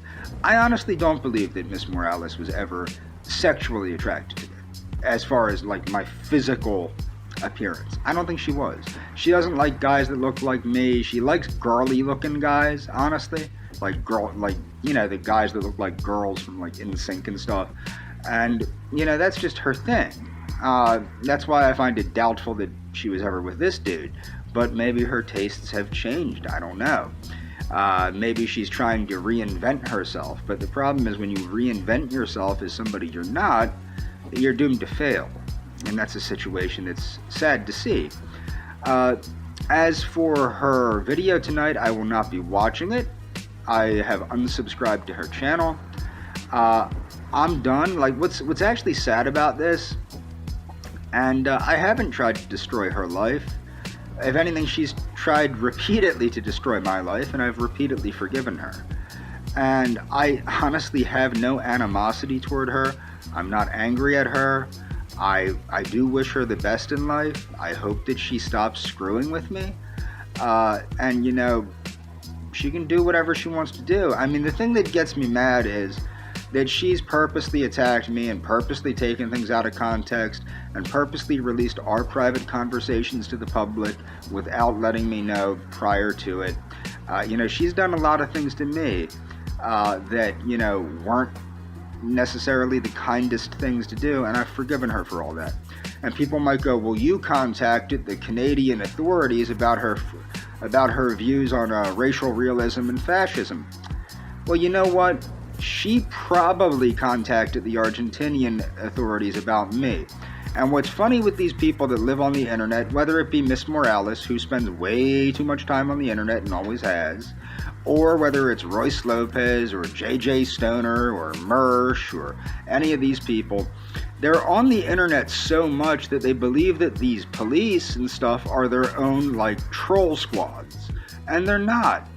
Look, I know for a fact that people have been going to the police about me recently because I've met with the police. And the police have assured me, like, yeah, they kind of know these people are a little wacky, okay?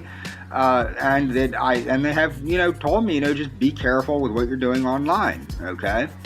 And the thing is, like, I've made the police aware of this from the beginning on purpose because I knew crap like this was going to happen.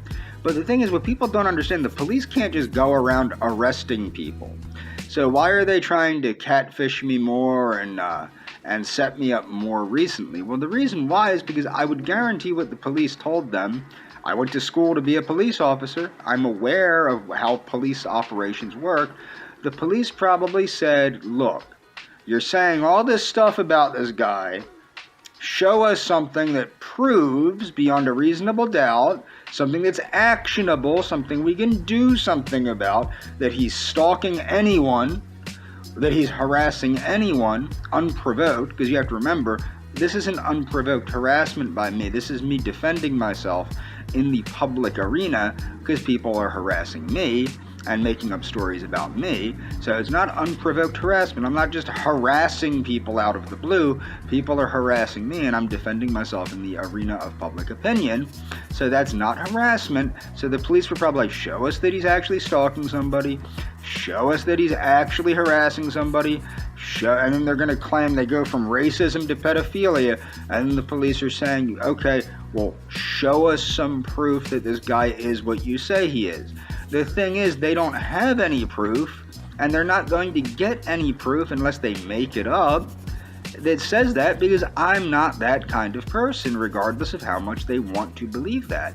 Now, the thing about me, what got Adonis Paul all hot and bothered, as I kept making fun of his flat Asian, girlfriend. She says she's his girlfriend, so I'm going to assume she's actually a girl. But the thing is, he likes to, what got him so hot and bothered as I was making fun of her because she attacked me. Mind you, she attacked me, she trolled me, and I just attacked back. Again, it's not unprovoked harassment. It's these people acting like douchebags, forcing me to do something about it. Okay? Adonis Paul himself has threatened to rape me, and there's evidence for that on Daywave Radio. And he has also challenged me to a karate match, which he has repeatedly turned down because he knows he'd lose because he looks like Jim Carrey on crack cocaine. But my point is, I'm not a pedophile. Do I like girls that look on the younger side? That are like 18, 19, 20? Of course. Every guy that has a brain does. Okay? But that doesn't mean that that's who I'm seeking to have as a sexual partner. Although, if it's legal, it's not immoral. Okay? Keep that in mind. If it's legal, it's no longer immoral, right? Right? That's what you'd say about your Delta 8 THC that you're poisoning the public with. But honestly, what actually changed my mindset on that was Miss Morales, who reassured me that there was nothing at all wrong with me and her being in a relationship if I was 33 and she was 20.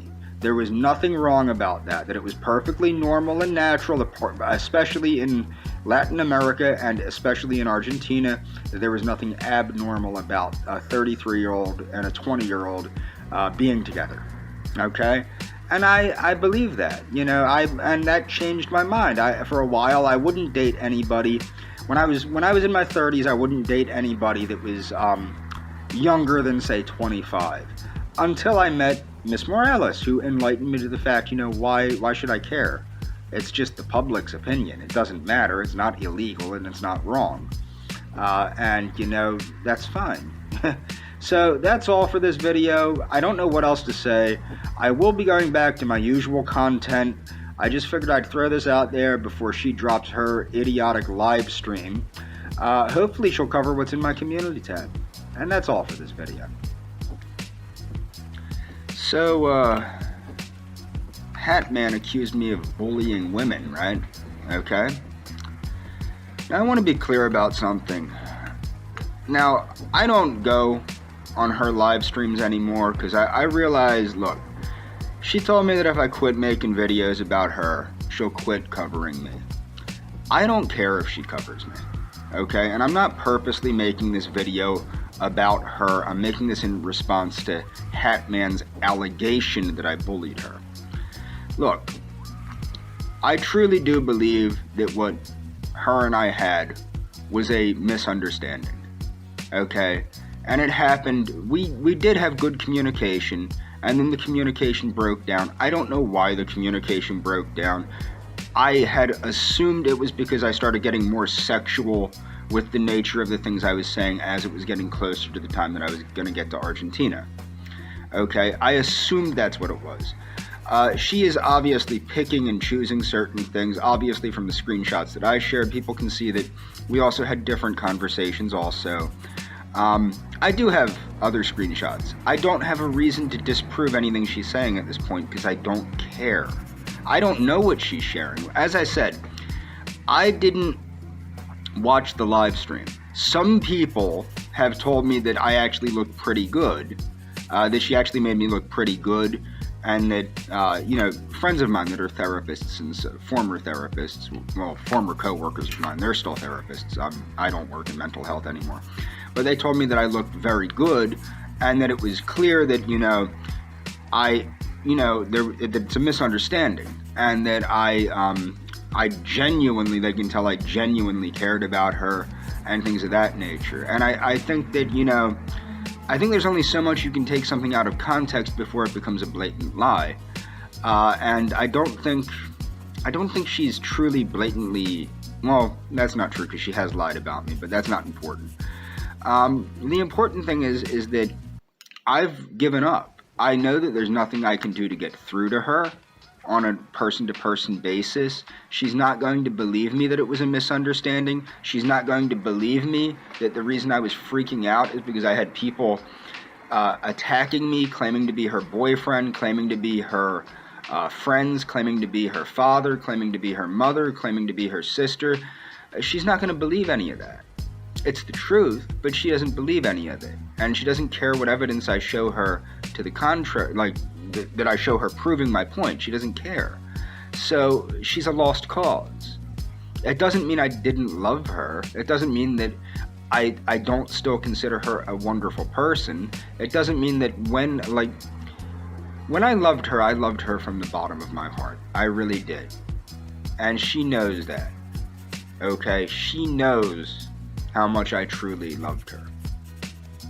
Now, whether she believes that I still do or not, that's up to her. I don't really love her in the same way because after everything that she's done to me, but I also accept the fact that there's a lot of anger on her part, a lot of frustration on her part, which comes from a misunderstanding on my part. In my defense, one of my friends stated that she had some audio file. If it's the audio file I think it's the audio file that was sent to my Instagram messenger. That's the only audio file I'm familiar with. Besides some audio files she told me, like in the very beginning of talking to her, she sent me some audio files about the popa. But if it's the one from Instagram, I did tell her the next day we were actually still friends on Facebook.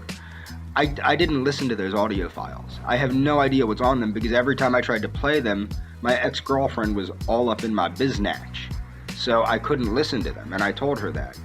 And then she blocked me on Facebook. And after that, I did leave her alone for a number of, almost a year, maybe 9 months, until this Tig Manson person started in on me. Okay, I did leave her alone. Okay, and then the trolls started.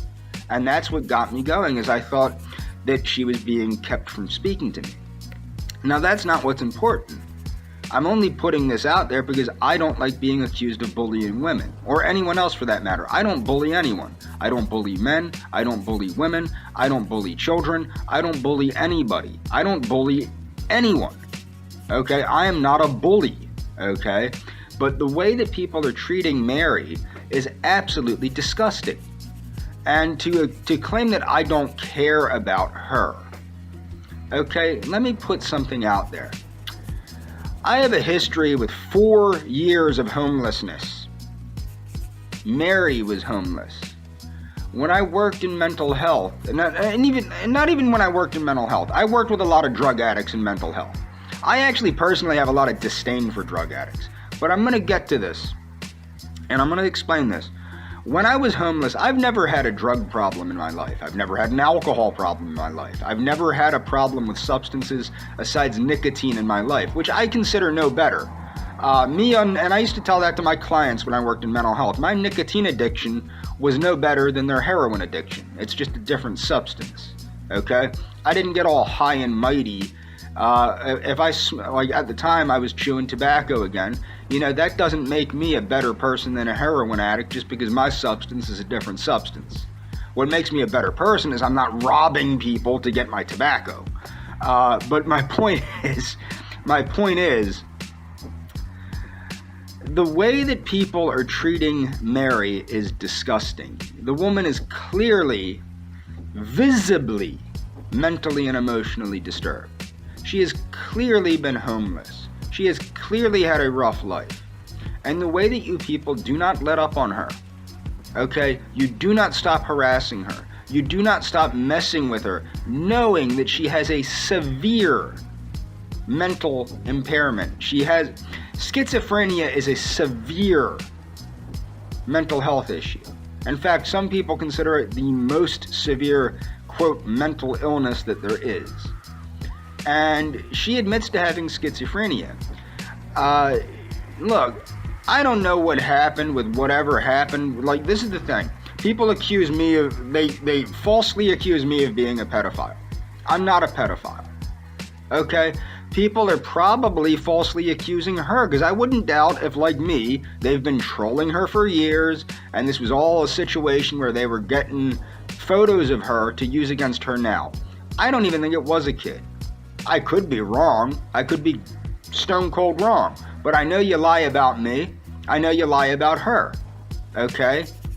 I've never, and even if like the whole fake, she murdered somebody or whatever, I don't even know the gist of that. But the thing is, it does not give somebody the right to torment somebody 24 hours a day, 7 days a week, 365 days a year to make money off of them. That's all you're doing this for, is to make money off of her. And yeah, it's sadly enough, it's a legal loophole you people have found. I've talked to law enforcement, and I know it's a legal loophole. And the only way, and the reason you pick on poor people is because we don't have the ability to actually hire an attorney. And unfortunately, the attorneys I've talked to are idiots that want to include other people that shouldn't be included in it. But my point is with Mary, you accuse me of not caring about her. I care about Mary as much as I care about any other person, man or woman, but in this case, she's a woman, being bullied relentlessly, tormented relentlessly, harassed relentlessly, and her mental illness being taken advantage of to make her look like a disturbed person, because she is a disturbed person. And it's not right. It is evil. I don't even believe in evil. I believe I am beyond good and evil. But the point is, if I was to say something is evil, this torment of this woman is absolutely disgusting. It is uncalled for. It is inhuman to do this to anyone, regardless of what she has done or has not done. If she really did break the law, if she did send whatever to whoever, this is something for law enforcement to handle. This is not something for a bunch of jackasses on the internet to profit off of, which is what's going on.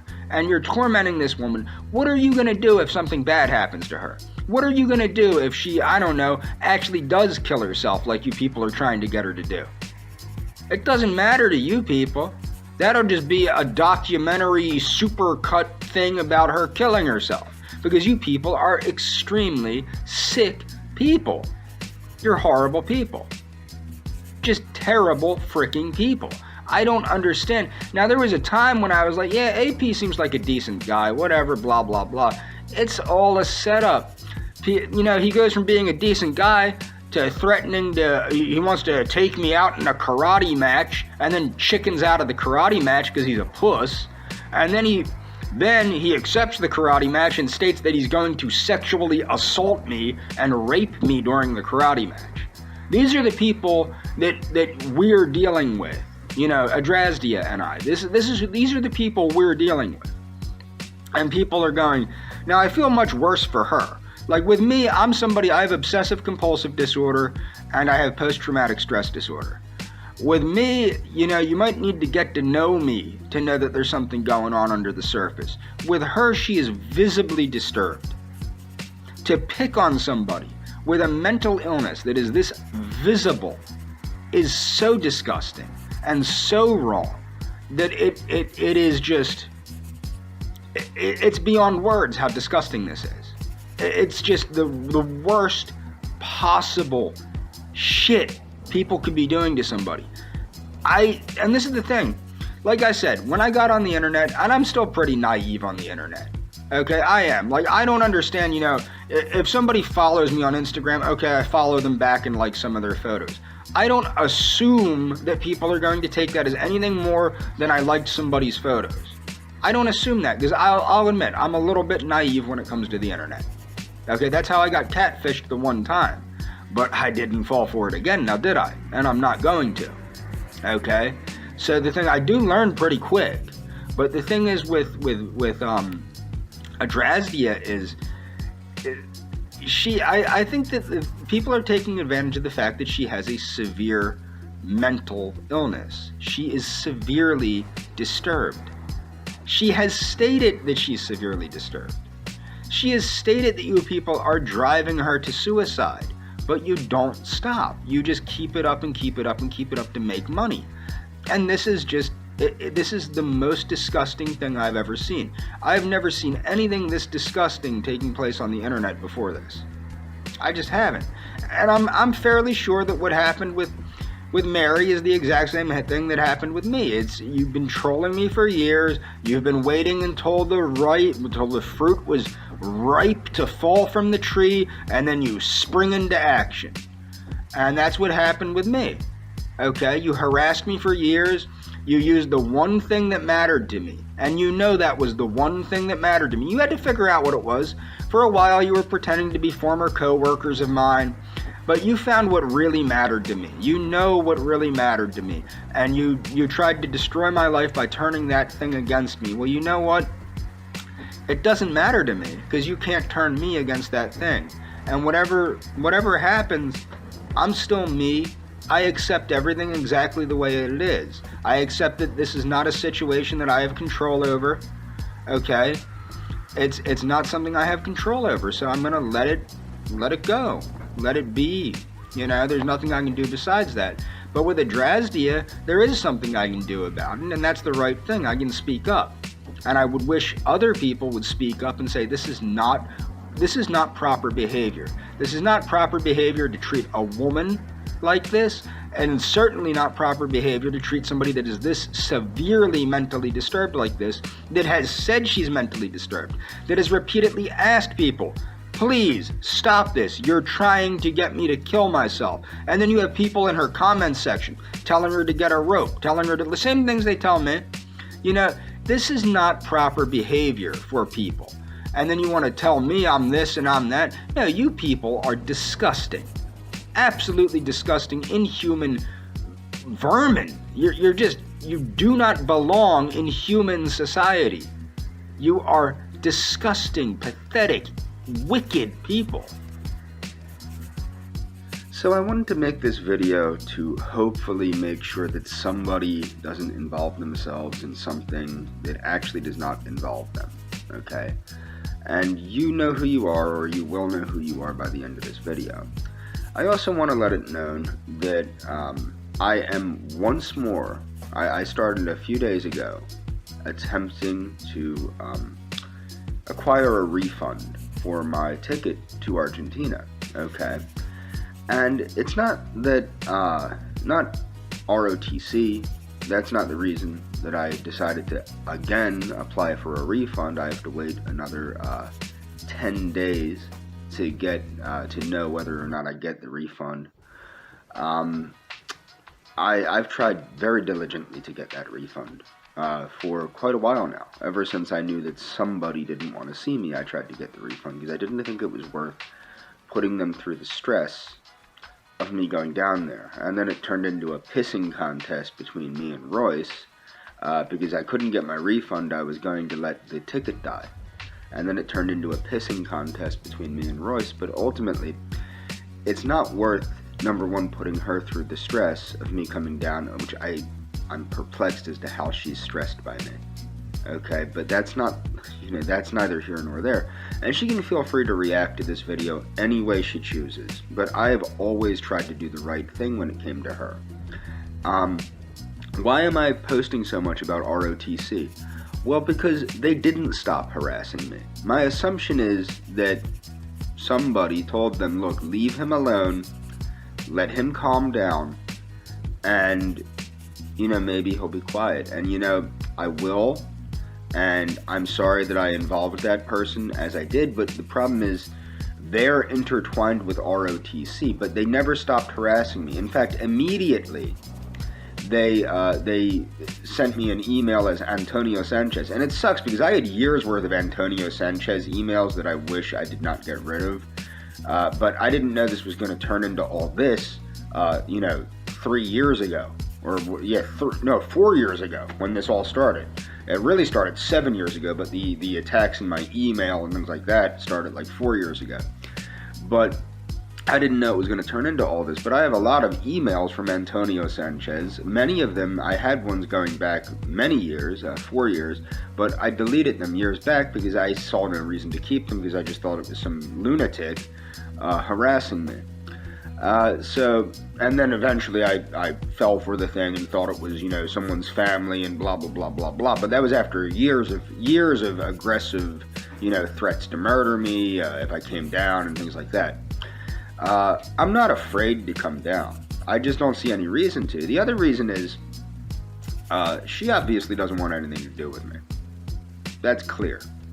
Okay, she's made that extremely clear, that she wants nothing to do with me. She's disgusted by me. I'm old and creepy. I'm a loser.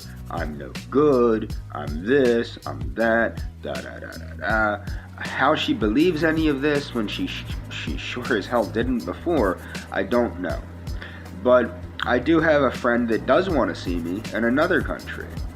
And I will most likely be seeing her, and she very much does want to be with me. In fact, she wanted to be with me years back, but because I thought that somebody was in trouble, and I thought that somebody needed my help, I didn't go there, okay? And I could have, okay? I could have been with somebody that wanted to be with me, okay? And I will probably end up with that person. But the point is, and yes, that is India. That will be India. Yes, India. Yes, it will be the subcontinent of India. But my point is that, you know, I've always tried to do the right thing when it came to the situation that was presented to me. Okay, when I thought that my former friend, she's clearly not my friend, when I thought she was in danger, when I thought she was being kept from speaking to me, I got a plane ticket. I thought she needed my help. I really did, because of the threats I was getting. Okay? I really thought somebody was keeping her from speaking to me, because the threats were getting increasingly violent to the point where they were threatening to murder me. And a logical person, which I am, assumed that if they're threatening to murder me, there's a reason that she abruptly quit talking to me. Okay? That was my presumption. Okay? Now, I did try to get the refund. I'm probably not going to. I've tried diligently to get this refund. I've been trying now for a while. Okay? I can't get it because of the way the ticket is, but I'm trying again. Okay?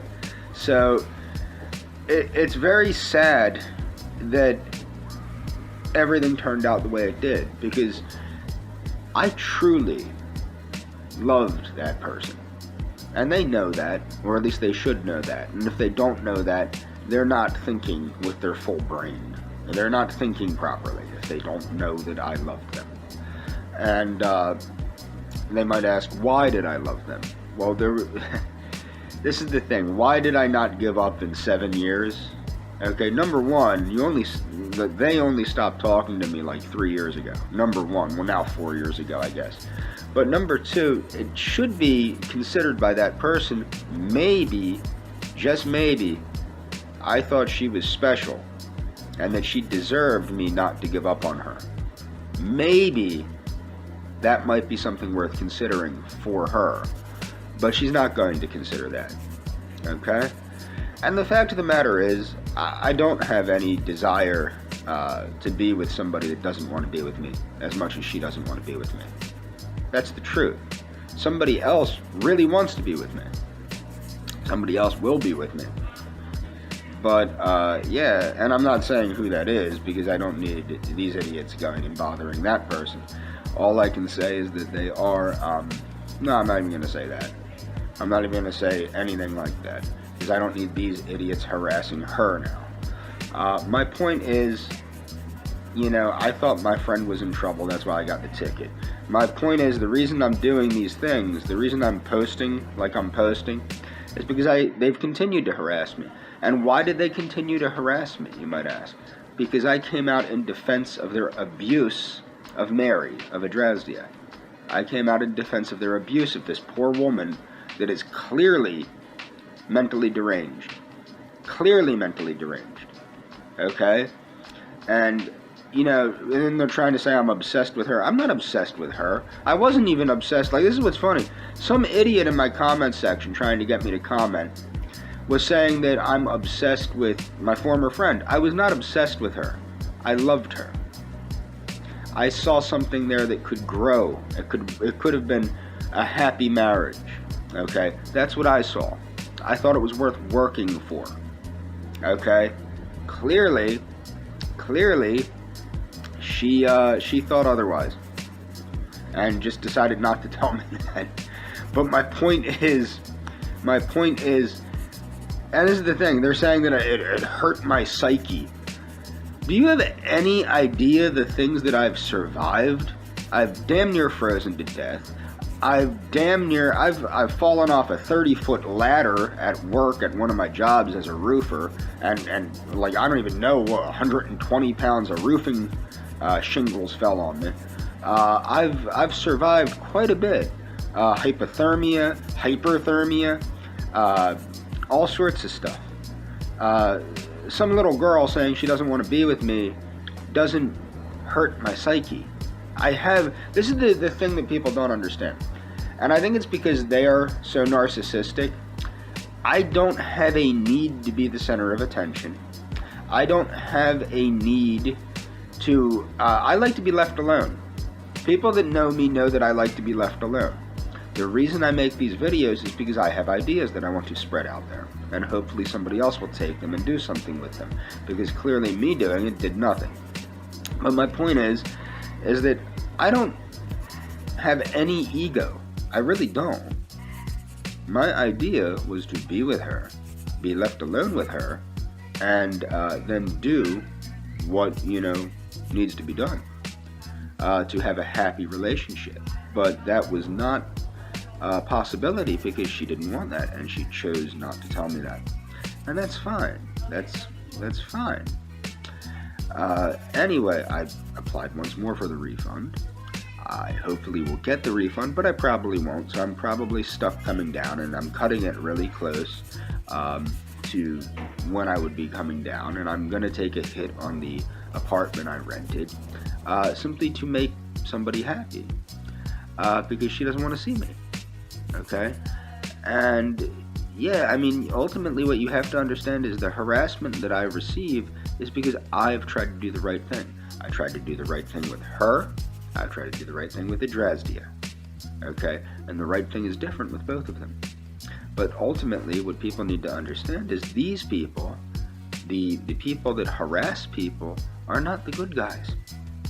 And if you think that, you're mentally retarded, okay? And that's another thing that I find, honestly, I really dodged a bullet, honestly.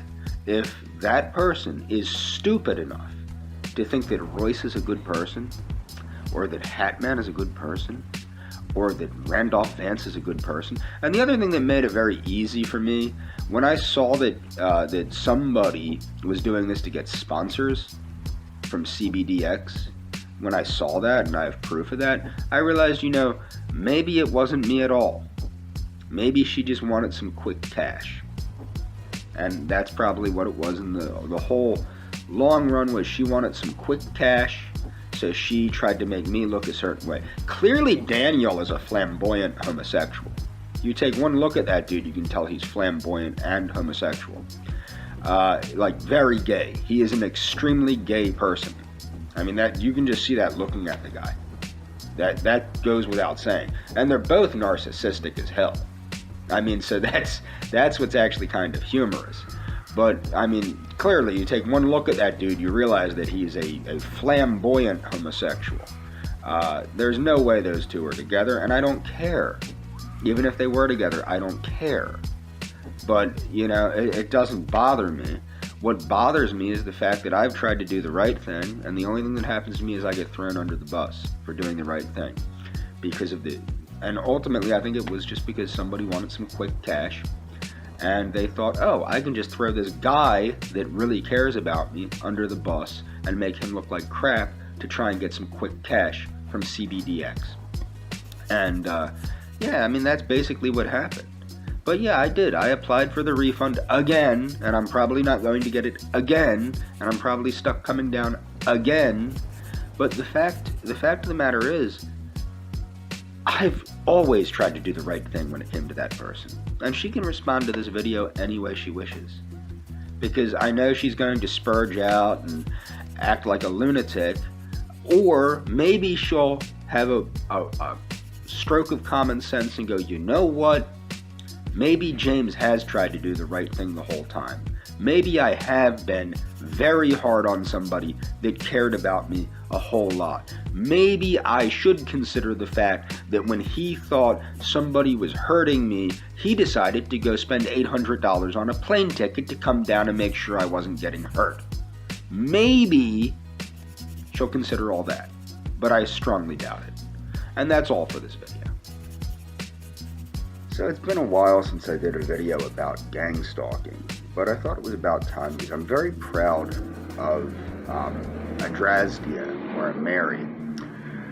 She's been standing up very well to a lot of psyops. A lot of psyops meant to make her paranoid, meant to make her crazy, meant to make her afraid of going outside, afraid of doing this, afraid of doing that. And these psyops are being performed in order to cause her to act in an erratic way, to cause her to look crazy, okay? And she's been handling it very well. And I just wanted to say that, I'm very proud of her for doing what she's doing, holding up the way that she's been holding up. Now, when I was first targeted, or at least when I was aware that I was first targeted, it was in around, I'd say 2017 was when people made me aware that I was a targeted individual, okay? That's when I was made aware. I was probably targeted long before that. Now, I know who was doing the targeting, okay? The targeting was being done clearly by my former employer, okay? Now, these different troll farms, like what you have to understand is ROTC is nothing but a troll farm. Somebody made them aware of me because they weren't having success, okay? Now, Chief Handler, now the same trolls, the ROTC trolls, it all started with Ice Queen. Ice Queen was the first one, okay? And another gentleman or I don't even know if it's a gentleman, but somebody called Russian Robot and Ice Queen. They were the first ones that began, and it revolved around the young lady that I was friends with. That they did eventually turn against me. They were calling her a number of racial slurs and trying to get me to be ashamed that I was friendly with her because of her race and ethnicity, and that I should denounce her because she was non-white and all this other stuff. It didn't work because I don't care, okay? That was how that started. Eventually they did turn that person against me, okay? It doesn't bother me because apparently that person, I think the last thing I said to them was that they should be thoroughly ashamed of the way they treated me. And I stand by that. And if they're not thoroughly ashamed by the way they treated me, if that doesn't make them ashamed, although I do have on good information because I had friends of mine, I don't watch anything by a lot of these people. I don't watch ROTC programs. Someone I know watches Adonis Paul. So sometimes I'll be made aware and I'll, throw it on or whatever, but now he blocked me because he's a wuss. And I'll say something in the comments or something, but I don't watch the ROTC trolls. And the trolls are the shows themselves. These are just troll farms. That's all they are. If you look, Adonis Paul is a troll. That's all he is. He's a troll with a show. What he does, he terrorizes Mary. He terrorizes her. He threatens her. He flat out lost his shit because Mary rightly reported somebody that was threatening her. Okay? That's what you do when people threaten you. See, these people like to pull shit. Now, this is what happened with my former employer. What I had to remember is the trolling always intensified the more I went after my former employer. Okay? I had to remember that because it always revolved around my former employer. But now they know I broke. All the people they put against me, all these trolls, all these people, I broke everything. And I'm not even saying these trolls know what's going on. Because I think what happens is these trolls are made aware of certain people by other people. I do believe that there are people that are paid to make other people aware and paid to do this. I know what my former employer is capable of because I talk to former colleagues of mine. Former colleagues of mine are the ones that I have watching these programs. Some of the former colleagues of mine are very adept in, behavioral profiling and things of that nature, and they're aware of the psychological tactics that are being used by these people that just don't work against me. Another thing is, when they went against me, they didn't understand I know a lot of the games that they play, and I own my own reality. I own reality on reality's terms. You can't fool somebody that lives in reality. You can fool these people that run to God or run to the church or run to politics. Nothing is sacred to me. That's the whole thing. You can't fool a guy that lives in reality as reality is. You can't fool somebody like that. Now you can fool somebody that prays to God all the time and runs here and runs there and hides behind this specter and that specter. You can't fool me. Okay? So with my former employer, they didn't stop the fact that now that COVID is lessening, it's falling back. I will be organizing meetings between all of the former employees and current employees, if they wish, and the clients that have been so horribly wronged, as well as certain political people that I might be able to get a hold of that might wish to attend certain things. The fact is, they don't know who they're screwing with in this regard. I don't give up. And you thought you would break me. What people don't understand, the young lady that was turned against me, that didn't destroy me by any stretch of the imagination. I was highly concerned about somebody I thought was a friend of mine. If they're not a friend of mine, it doesn't really matter to me. They're nothing to me. If they chose to be nothing to me, or if they were nothing to me from the beginning, they were nothing to me. And that's all they are, is nothing. They don't exist. And that's the fact, man. That's the fact. These trolls, that's the whole thing. These trolls, people that ever watched my interaction with these people, they don't matter to me. And people would threaten me. And what did that do? Did it intimidate me? No, but then again, I'm not a defenseless woman like Mary. It didn't intimidate me. One of my favorite experiences when I was homeless was occasionally when I was homeless, a lot of people would harass me. A lot of people would throw things at me from cars. And there was one time when this person threw a handful of change at me, right? Or something. I don't even know if it was change. I think some of it was change and other just random shit, right? And hit me in the back of the head with it while I was walking down the road. They drove by, wham, threw all this crap, hit me in the back of the head, okay? So I'm walking, and I noticed the car stopped at a convenience store, okay? So I pulled the son of a bitch out of the car, and he's there, oh, I'm sorry, I'm so sorry, I'm so sorry. And I made him beg me for his life, right? See, the thing is, people don't know the people that they're screwing with until they find out. And that's the thing, is, some people are capable, more capable than others, of resisting psychological warfare, of resisting propaganda, and of actually, defending themselves. And I think they're finding that out with Mary, too. I think they're finding that out with Adrasdia. Adrasdia is not breaking, is she? No, she's not. She's not breaking at all. She's resisting. And I do think that one of the most important things to remember is all of the targeted individuals do need to stand firm together, okay? And resist together, because the trolls certainly stand together. Okay?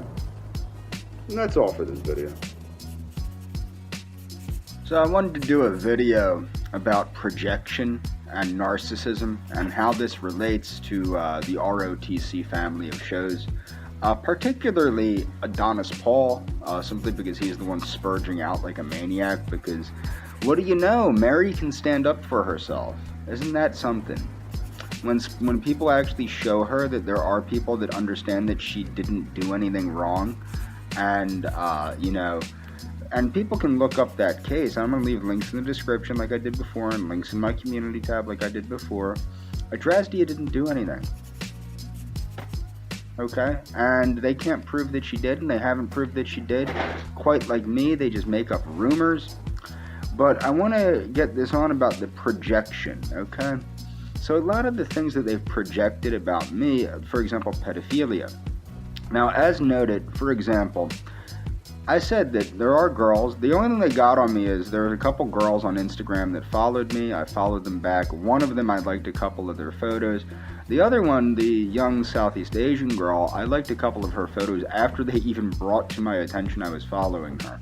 I didn't even know I was following her, but clearly she's, if you look at other photos, they picked photos of her where she looks excessively youthful, but she's probably about 19 or 20, somewhere around there. And the thing is, it's like, whether I'm liking people's photos or not does not make me a pedophile, but this is a projection from Adonis Paul, because Adonis Paul is probably a closeted pedophile. He probably knows it's wrong to be a pedophile, so he's not consciously aware of the fact that he is a pedophile. So he's probably trying to build this wall up, kind of like how people that are the most homophobic tend to be secretly homosexuals. And a lot of what I do is, like, the funny thing is, like, I'll just say they're gay. And in most cases, I do think that Adonis Paul, Hatman, Royce Lopez, and Mersh, I do believe that they are a combination of homosexual and pedophile. And I believe this due to their projection. And you have Mersh actually stating that he wanted to have sexual intercourse with Dakota Fanning. He actually stated that publicly, that he wanted to have sexual intercourse with Dakota Fanning while she was a juvenile. So you have these people saying these things and behaving these ways and then projecting onto people like me that I'm a pedophile because I liked a photo on Instagram. And as I stated, number one, like for example with that young Mexican girl, like I said, I don't even know who that girl was, but this is what you have to understand. I follow a lot of people because I used to, not anymore, but I used to simply follow back people that follow me. And now I'm starting to realize a lot of that's a setup to try and paint a picture of me looking a different way than I am. But I don't know if that's somebody's niece or daughter or whatever. I follow a lot of people on Instagram. And if you look at the girls that I talk in a sexual manner to, they're all in their 20s, 30s, or 40s. Not one of them is a teenager. Okay? Number one. Not one of the girls I talk to like that is a teenager. I don't talk to teenagers or anyone else under the age of adolescence like that. Number two, what I would like to point out is I jokingly posted a picture of an adolescent Nastya Lukin. Now, I want people to understand Nastya Lukin is, I think, 32 years old at this point. She's a very famous gymnast. She was born in Moscow, Russia. People that know gymnastics know who Nastya Lukin is. And I jokingly said, I don't, I wouldn't break the law, but 16-year-old Nastya Lukin gives me a boner, right? That was a joke, and I did that because I'm baiting people like Adonis Paul, and it works every time. And then he comes back with, law or not, legal or not, you're a perv, man, or something like that. And it's like, you know, this shows that he can't come to terms with his own attraction to chicks that look like Nastya Lukin. Because the way I look at it, either he's attracted to Nastya Lukin, or he's a homosexual, or he's impotent as a result of the heart disease he sustained from his eating patterns and drug use. Any way you slice it, the dude's trying to cover up his own weird predilections, okay? With Hatman had stalked me and catfished me and tricked me into sending him nude photographs of myself. Hatman is so gay it's ridiculous.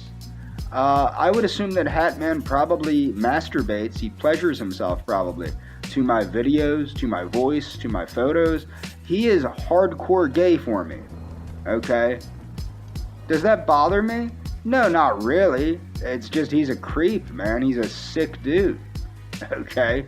That's what my view is with Hatman. And you can also tell Hatman's obsessed with me because he'll share things that I share within seconds. Boom, shared. Boom, shared. Boom, shared. He's obsessed with me. He can't control himself because he's so homosexually attracted to me. And now this is the thing. He understands a little bit more, probably because he's received so much mental health treatment. He understands that projection is a sign that he's a homosexual. So instead of projecting, he pretends like he's perfectly fine with being homosexual. Of course he's perfectly fine with being homosexual. He's a homosexual. As far as, like, for example, that's one of the reasons I'll be like, Adonis Paul is gay. Because it gets to him.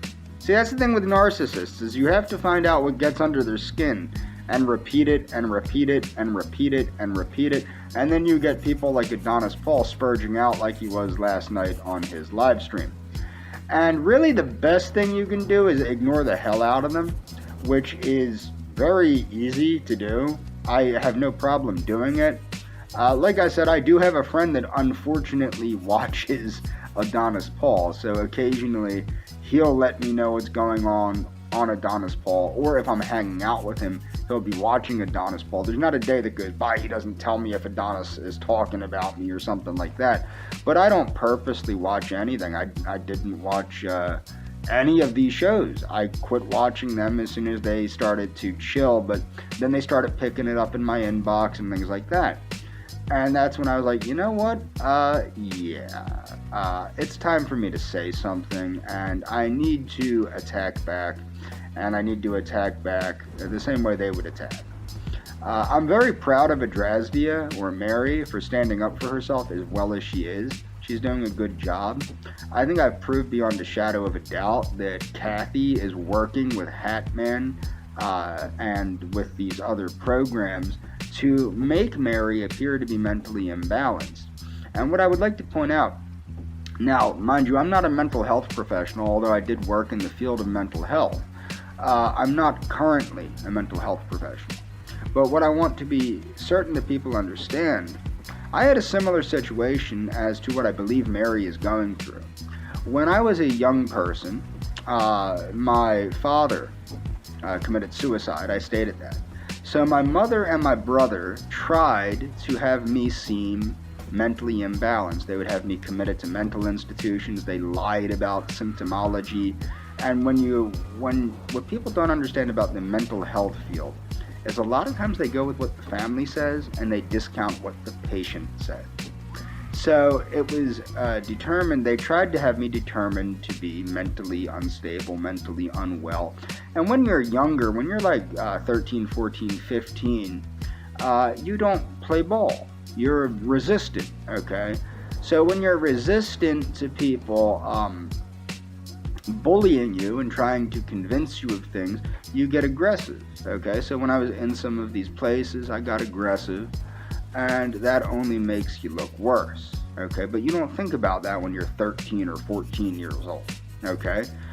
Long story short, my brother and my mother did not achieve at getting me to be deemed mentally incompetent, which was their goal, because I'm not mentally incompetent. See, that's what people don't understand. What scares Mary's family, I think, is the fact that they probably owe her a pretty penny. As far as, like, Mary brought up about land that was worth $1 million or $500,000 or something like that, they probably owe her a considerable amount of money, and they need her to appear as mentally imbalanced as possible. And the fact is, this is exactly what my brother and my mother did to me. And I'm not a narcissist. I'm not, see now my brother and my mother were very narcissistic, I wouldn't even consider them narcissistic. My mom perhaps was narcissistic. My brother's a stone cold psychopath, which explains the criminal record and things of that. He is a stone cold psychopath. He sees people as nothing but, not just objects, but tools to get, or obstacles in his way to get what he wants. Okay? He has no respect for the law whatsoever.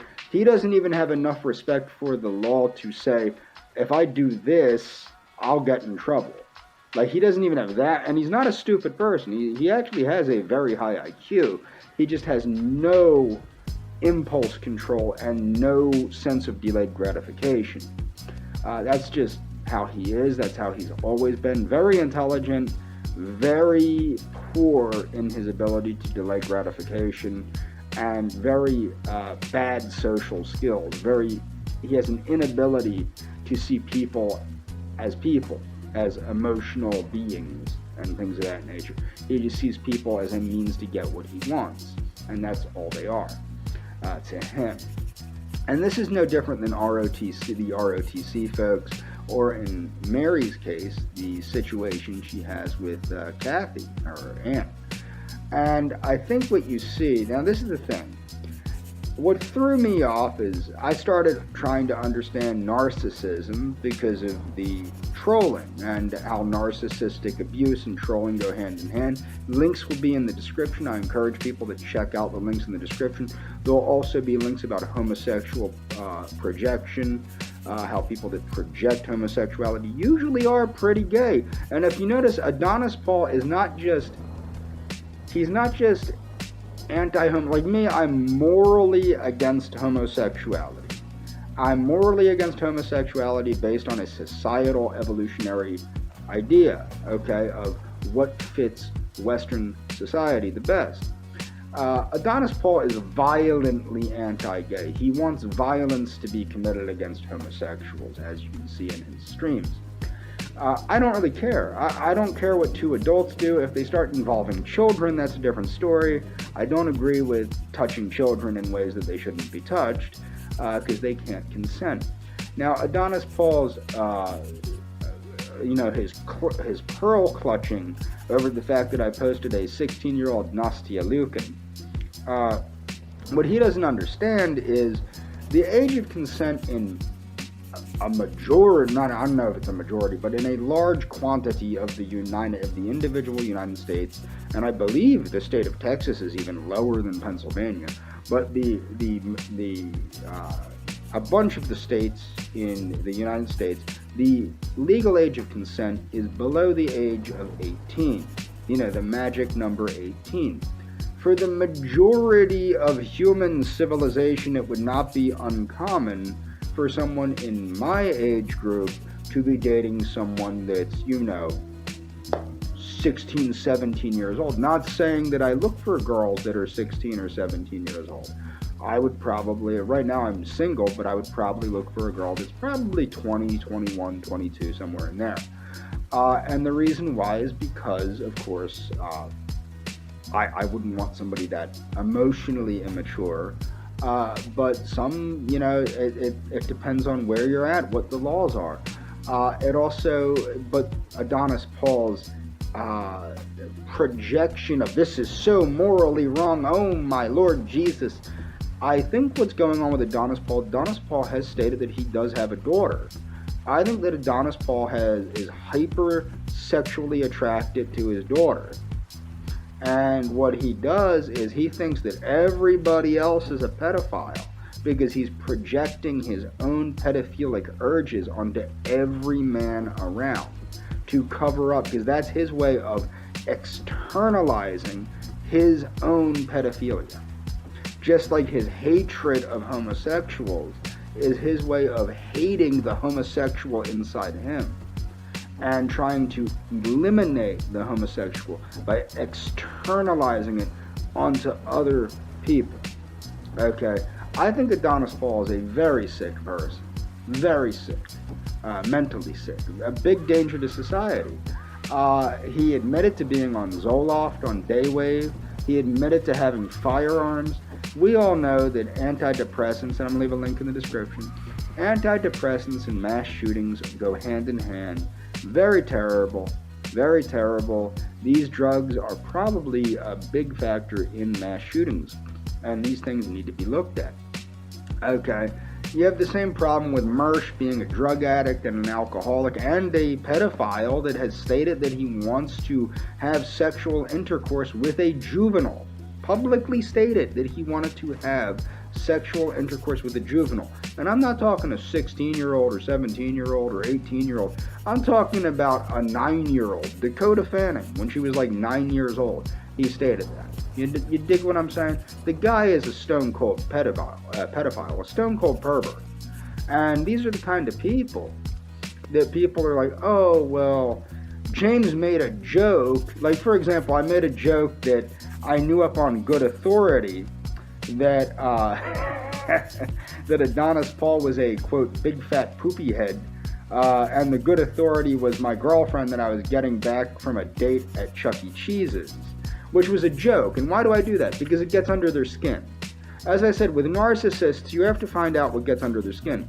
I know that no matter what, when you Google search me, I come back as a pedophile. I come back as a serial killer. I come back as this and that. And why is that? It's because of the untruths that these people are telling about me. I noticed that, again, Adonis Paul is showing my false criminal record, which I checked. It is... They're using it incorrectly. That is not my criminal record anymore. It's online, but it is not my criminal record.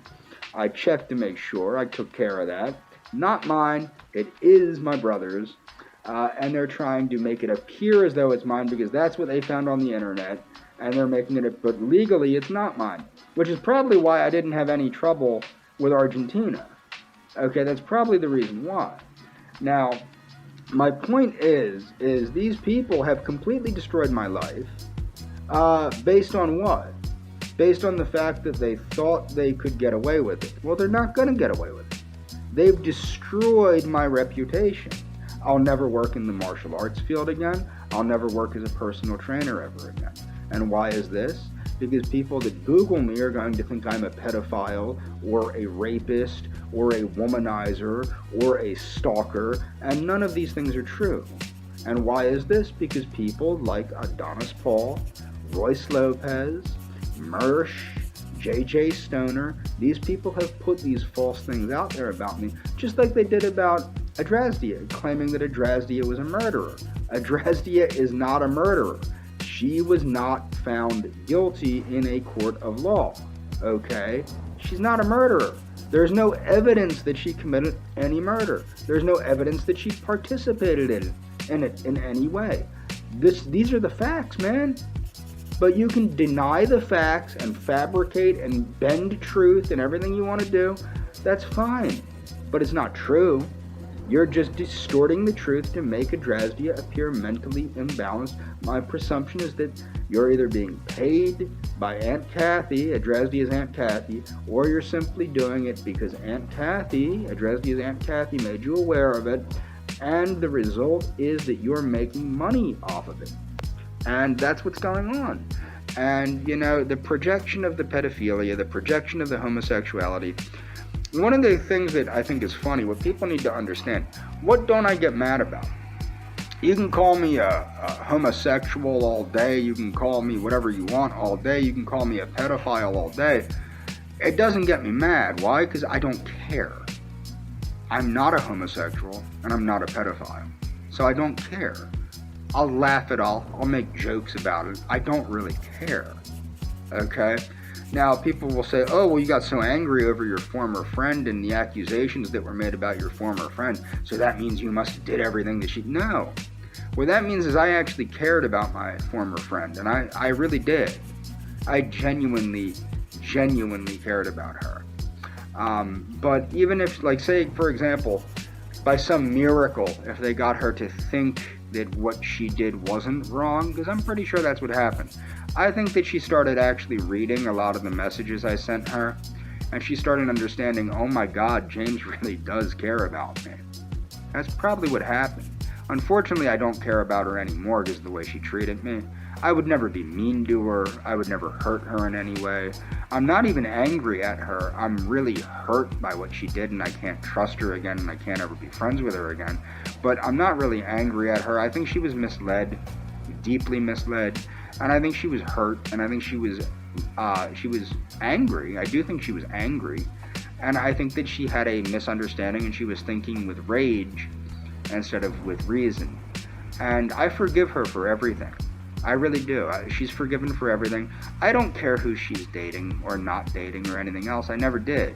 I cared about her for a lot of reasons, not just because I wanted to, breed with her, as I said. That's a naughty word. I can't say the word breed on here without everybody going, oh my goodness, he said the word breed. Well, what do you think the purpose of a monogamous relationship is? It's to breed. So my point is, and it is kind of sad that she lowers herself. Like, this is the thing. I don't doubt for a second, now that I know more about narcissism, I don't doubt for a second that she's a narcissist. However, she's a highly intelligent young lady. Even if when she was nice to me, she was only nice to me because I was nice to her, that doesn't matter. Even if it was like what, they call it the narcissistic fantasy or anything, it meant something to me. Okay? And that mattered to me. Okay? So people can judge my relationship with my former friend any way they wish, but the fact is, that meant something to me. That's why I would get angry at that. Call me a pedophile all you want. Call me a homosexual all you want. It doesn't matter. And now, even if you were to get my former friend to attack me again, although I don't think that's in the cards for you folks. I think she sees you for what you are at this point.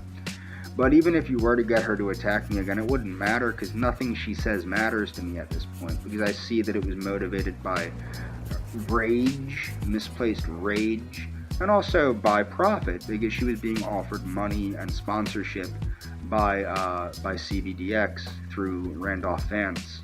So I see what was behind it. I see that it was you were corrupting her with financial gain to harm me.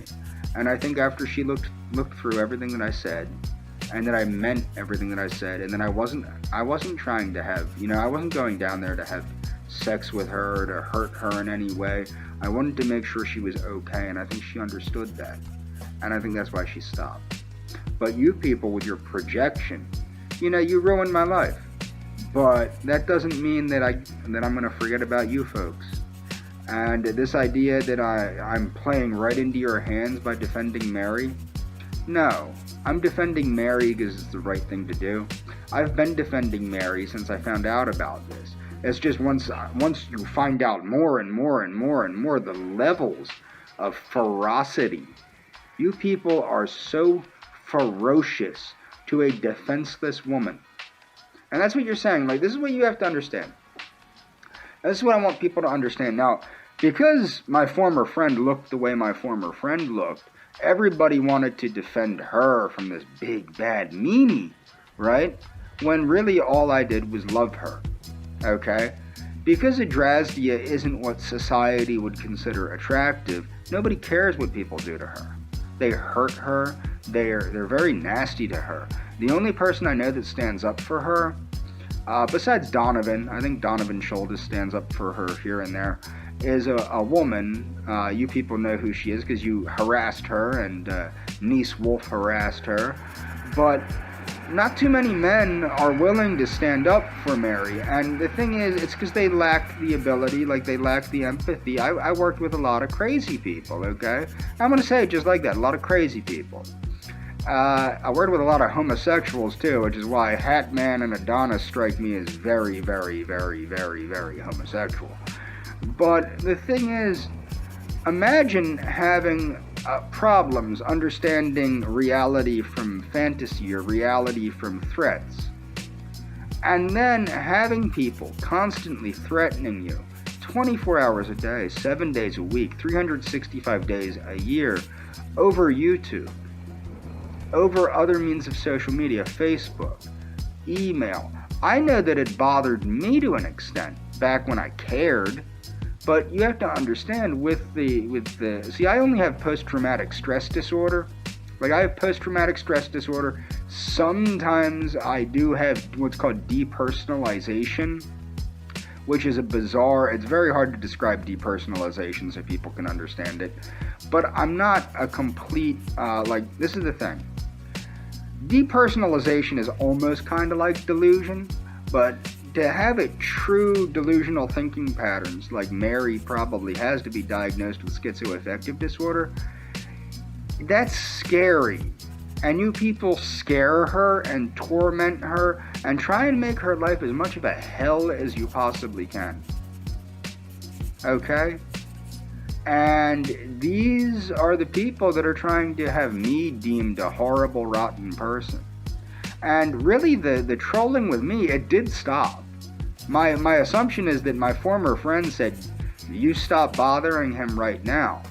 And it stopped because, of course, Royce is, Royce is controlled by her because he's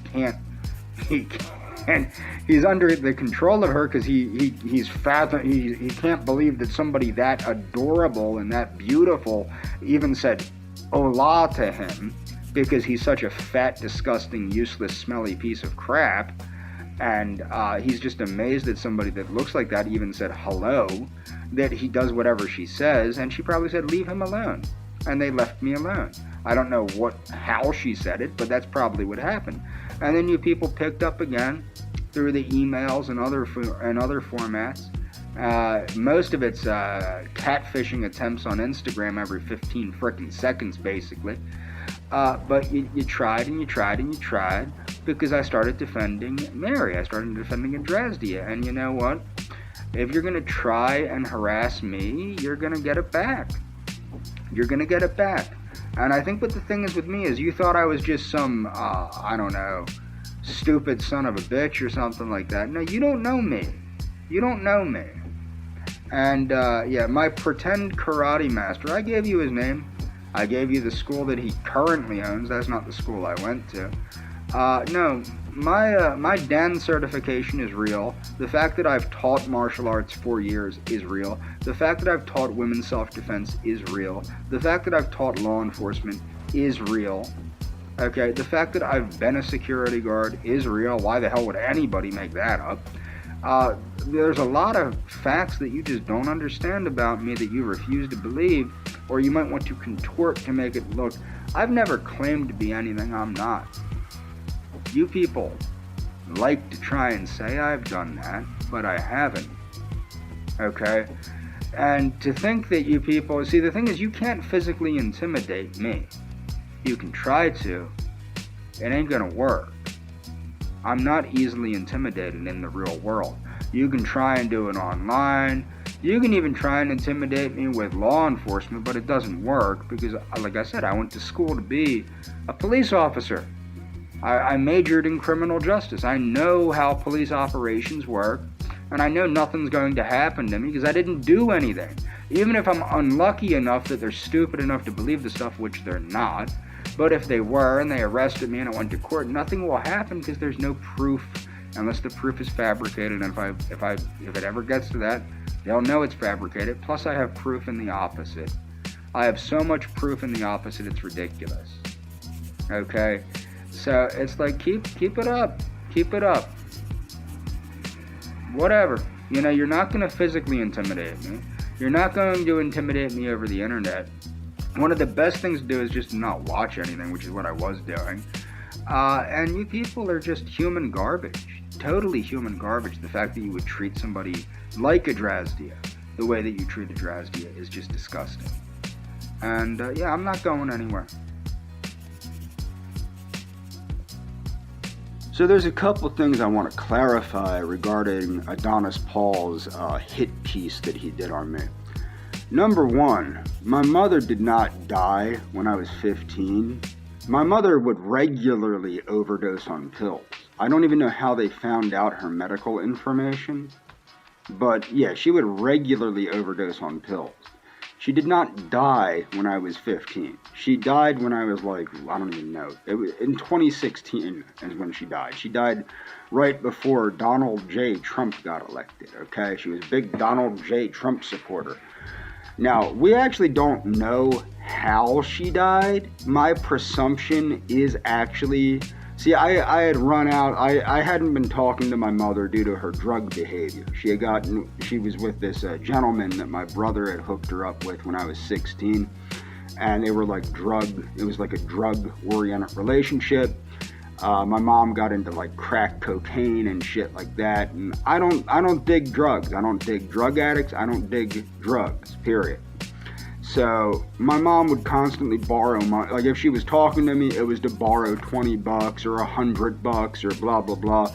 But the point is, over the years, I lent my brother and my mother close to $40,000. Okay, that I got from an inheritance from a house that my grandmother left my brother and I, which I had to force the sale of because I was allowing my brother. I tried not to bother him too much because he knocked up some Jew girl, and I didn't want to bother him too much because I figured, he got the kid, whatever, let him have his little happy Jew family. And eventually I got fed up and had to force the sale of the house. Needless to say, eventually I ended up just giving most of my money to my mother and my brother because what happened is my mother needed help, and she was very good at making me feel bad for her because my mother was sick most of my life. Well, all of my life she was sick. My mother was diagnosed with type 1 diabetes when she was 8 years old. And so she was sick for the majority of all of my life and the majority of her life. And she made me feel bad, and I would give her money here and there for cigarettes and whatever the fuck else she wanted, okay? As for my brother, what happened is my brother's wife overdosed on a cocktail of shit, and I helped him. I left where I was living. I was living with my ex-girlfriend at the time, and I moved in with my brother, and to help him take care of my niece. And he wasn't paying the mortgage on his house, which I was lending him thousands of dollars to pay. And at the time, my brother had a very good job, and he would pay me the money back immediately. And my brother has a very good job now. He just somehow forgets that he owes me like $40,000. So he'd give me I'd give him $10,000. He'd give it back to me on Friday, and he scammed me. Okay, he wasn't paying his mortgage. He was buying somas offline. Okay, and he would make himself somatose on a regular basis. So that's where all of his money went. That's the story of how I ended up homeless. What happened was, because I left my ex-girlfriend's place, if anybody's wondering, if they're wondering how was I with my girlfriend and homeless at the same time, it's because she was pissed off at me because I left her to help take care of my niece, who my brother lost anyway, because he's a drug addict. Okay, so that's what the story is about that. I was homeless because she didn't want to let me come back because she was so pissed off that I screwed her over to live with my brother, whom I hadn't talked to for years because he was such a prick, okay, and I moved in with him to help him take care of my niece. Okay, that was the story of that. Needless to say, while I was there, my brother stole my license, and I had thought it was one of the druggies that he had staying there, because there were always crackheads and whatever there, because that's the kind of people he would have over. They were his friends. I had thought it was one of the druggies. Apparently it was him that had stolen my license. And the criminal record is my brother's. I've already checked this with the state police. You people are fabricating this. You're lying out your mouth. You're lying through your teeth. I've already checked with the state police. The state police have verified that that is not my criminal record. However, whatever happened, you got it from a bad source, or you're purposely lying, one or the other. And that is the heart and soul of why nothing happened to me with Argentina. I could go to Argentina right now if I wanted to. There's nothing stopping me from going to Argentina except for the fact that I don't see any reason to go there at the moment, because the young lady didn't want to see me, and the pissing contest between Royce and I is over. And even if it wasn't over, why the hell would I go to some shithole third world country anyway? But my point is, why did I end up in foster care? Not because my mother died. No. The reason I ended up in foster care, which I left, I walked home from foster care to take care of my mom, because my brother was very abusive towards my mother. So basically what happened was I was put in foster care at the age of 16, not 15, 16. Where you got 15, I don't know. If I said that in a video, I'm wrong. It was 16. I was 16 years old when I was put into a foster care, and it wasn't really foster care, it was what's called respite care. And I was put in there because I was put in a mental health institute because I was in a school for juvenile delinquents, and a couple of the children with the darker complexions started with me, about 6 of them. I beat the piss out of all of them, okay?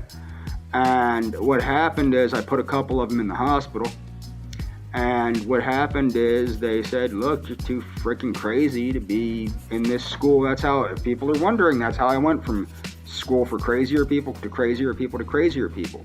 When they throw you into a jungle, and the law of the jungle is eat or be eaten, you better be hungry, okay? And I was very hungry, okay? That's how that works, okay? Now, about Adonis Paul thinking I'm some kind of dangerous psychopath. Now, I'm going to leave a link to the Daywave video where Adonis Paul threatened to rape me after threatening to, well, not even threatening. He and big fat Cuban sugar daddy Royce Lopez challenged me to an MMA match under big fat sugar daddy Royce Lopez, and Adonis Paul challenged me to a karate match. Mind you, both of them pussed out like the cowards they are. They're complete cowards. So Adonis Paul challenged me to a karate match, number one, and then threatened to sexually violate me in the karate match. And now he's stating that he's afraid of me attacking him. He's afraid of me attacking him.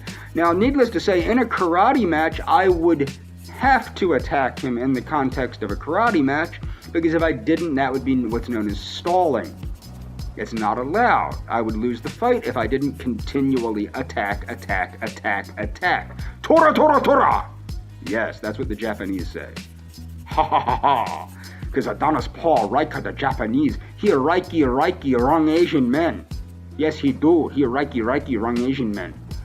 My point is, compare me, a seasoned, well-trained practitioner of the Korean martial art of Tung Sudo, to Adonis Paul, a kooky lunatic that admittedly takes Zoloft.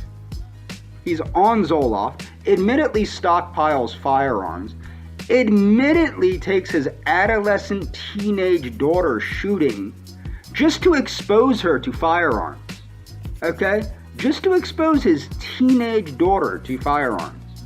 While he's under the influence of drugs, antidepressants known to make people violent, aggressive, homicidal, suicidal. Who's the danger to society here? Me? A well-trained martial artist that was challenged to a martial arts match by a fat pig and a crackhead on Zoloft, or, the crazy nut job meth addict crackhead Looney Tune that's fabricating stories about me on YouTube. Now, mind you, my mother did not die until the year 2016. That can be verified if anybody searches her death record. In fact, I'll leave a link to her goddamned obituary if people want to see what my mother looked like. Okay? And people also go, oh, your mother no Hispanic, you know Hispanic, you lie about being Hispanic. Oh, taco, Royce Lopez. Oh, big burrito in the bum, Royce Lopez. Okay? No, my mother's family, my mother herself was Brazilian and Irish. Okay? She was phenotypically, as my former friend said, I think your mom is what I am. That's what my former friend told me. Okay, phenotypically, my mother was probably a castiza or a mestiza, one or the other. Okay, if you look at my brother, he looks more like Royce Lopez than he does like me. Okay, but my point is, besides taco, my point is, all this bullshit is fabrications. Again, with the ebophilia or hebephilia or however the hell you want to say it, the reason that's not a thing is because it's not a thing. And just because Adonis Paul believes that someone that says a 16-year-old girl is attractive is a pedophile does not make it so. That's not what a pedophile is. So you can believe whatever you want. Let's keep in mind that the concept of a pedophile is a diagnostic. You have to meet a certain diagnostic criteria to be a pedophile. You can't just go pedophile, pedophile, pedophile, pedophile. That's not how it works. A hebephile, which I like using hebephile before that ebophilia, whatever the hell, because Hebe, it's named after the goddess of youth, and I think it's more of a fitting name to a nonsense title, a nonsense classification that does not even freaking exist, because it's a ridiculous classification. You're talking about a classification that states that for people that are attracted to young people with features identical to adults, because they're biological adults, they're post-pubescent, which would mean adults. They are biological adults, post-pubescent. One more time, you have prepubescent, which is juvenile, pubescent, which is adolescent, and post-pubescent, which is adult. There is a biological series of certain milestones that people reach, that people should know if they went to elementary school and had health class. But apparently Adonis Paul was too busy hitting the crack pipe in the janitor's closet with I don't know who during these parts of health class. As you can tell from his very svelte physique, the guy probably hasn't eaten any food in a while, probably is malnourished, and what's even funnier, they want to make fun of me with my former friend, and again, they brought her up in the video. I didn't bring her up, he brought her up. Okay? He brought her up, and I want her to take note of that. I'm going to leave a link to his video. He brought her up. I didn't bring her up, he did. The point is, last I checked, Leafy, Bo Beefy, Banana Fana Fofifi does not live with Adonis Paul. She lives in Canada. Right? Right? She lives in Canada. Yeah. You're a pathetic loser obsessed with an e-thought. And at that, at least my former friend was worth a damn and had an IQ above 60. I can tell from arguing with whatever the hell, I don't know what her real name is. Ching chong, ching chong. Unlike her, at least the girl that I liked had an IQ above 60 and could intelligently argue anything. You date retards, Adonis. Retards. Because you're a retard. You're a cracked out, methed out, antidepressant infused retard that dates retards. Retard. That's all for this video. Retard. So apparently Adonis Paul has moved into gay ops. Now, I was planning a lengthy video. I'm probably going to end up getting Gab Premium and moving my videos from YouTube to Gab in order to better serve my viewers. So Adonis Paul has increased his harassment campaign against me again because I've been defending Adrasdia. And he, this is what's funny, he called the police on me for allegedly threatening to forcibly gain carnal knowledge of his alleged 13-year-old daughter. Now let me remind you, I don't even know if he has a daughter. I don't even know if he exists. Yeah, as far as I know, he's a cartoon character. Okay? I don't know anything about Adonis Paul except he's some jackass on YouTube that likes to fabricate lies about people's criminal records and try and encourage his viewers to kill them. And calls the police on people a gazillion times a day. Okay? That's all I know about Adonis Paul. What I would like to encourage my viewers to do, see, Adonis Paul has gotten me banned from YouTube, and he's planning on getting my channel shut down for telling the truth about his lies regarding Adrasdia. I would like to encourage anyone that follows my channel on YouTube to report Adonis Paul for whatever you can report him for, but especially hate speech. I have also already made Black Lives Matter, the NAACP, and the Nation of Islam aware of Adonis Paul's violent and aggressive threats towards the black community, and I would encourage everyone else to let the NAACP, Black Lives Matter, and the Nation of Islam know that there's this gentleman on YouTube making these violent threats against black people, particularly depicting black people in negative ways, and that he needs to be shut down. Hey, Eliana, we both know that what you did was wrong, okay?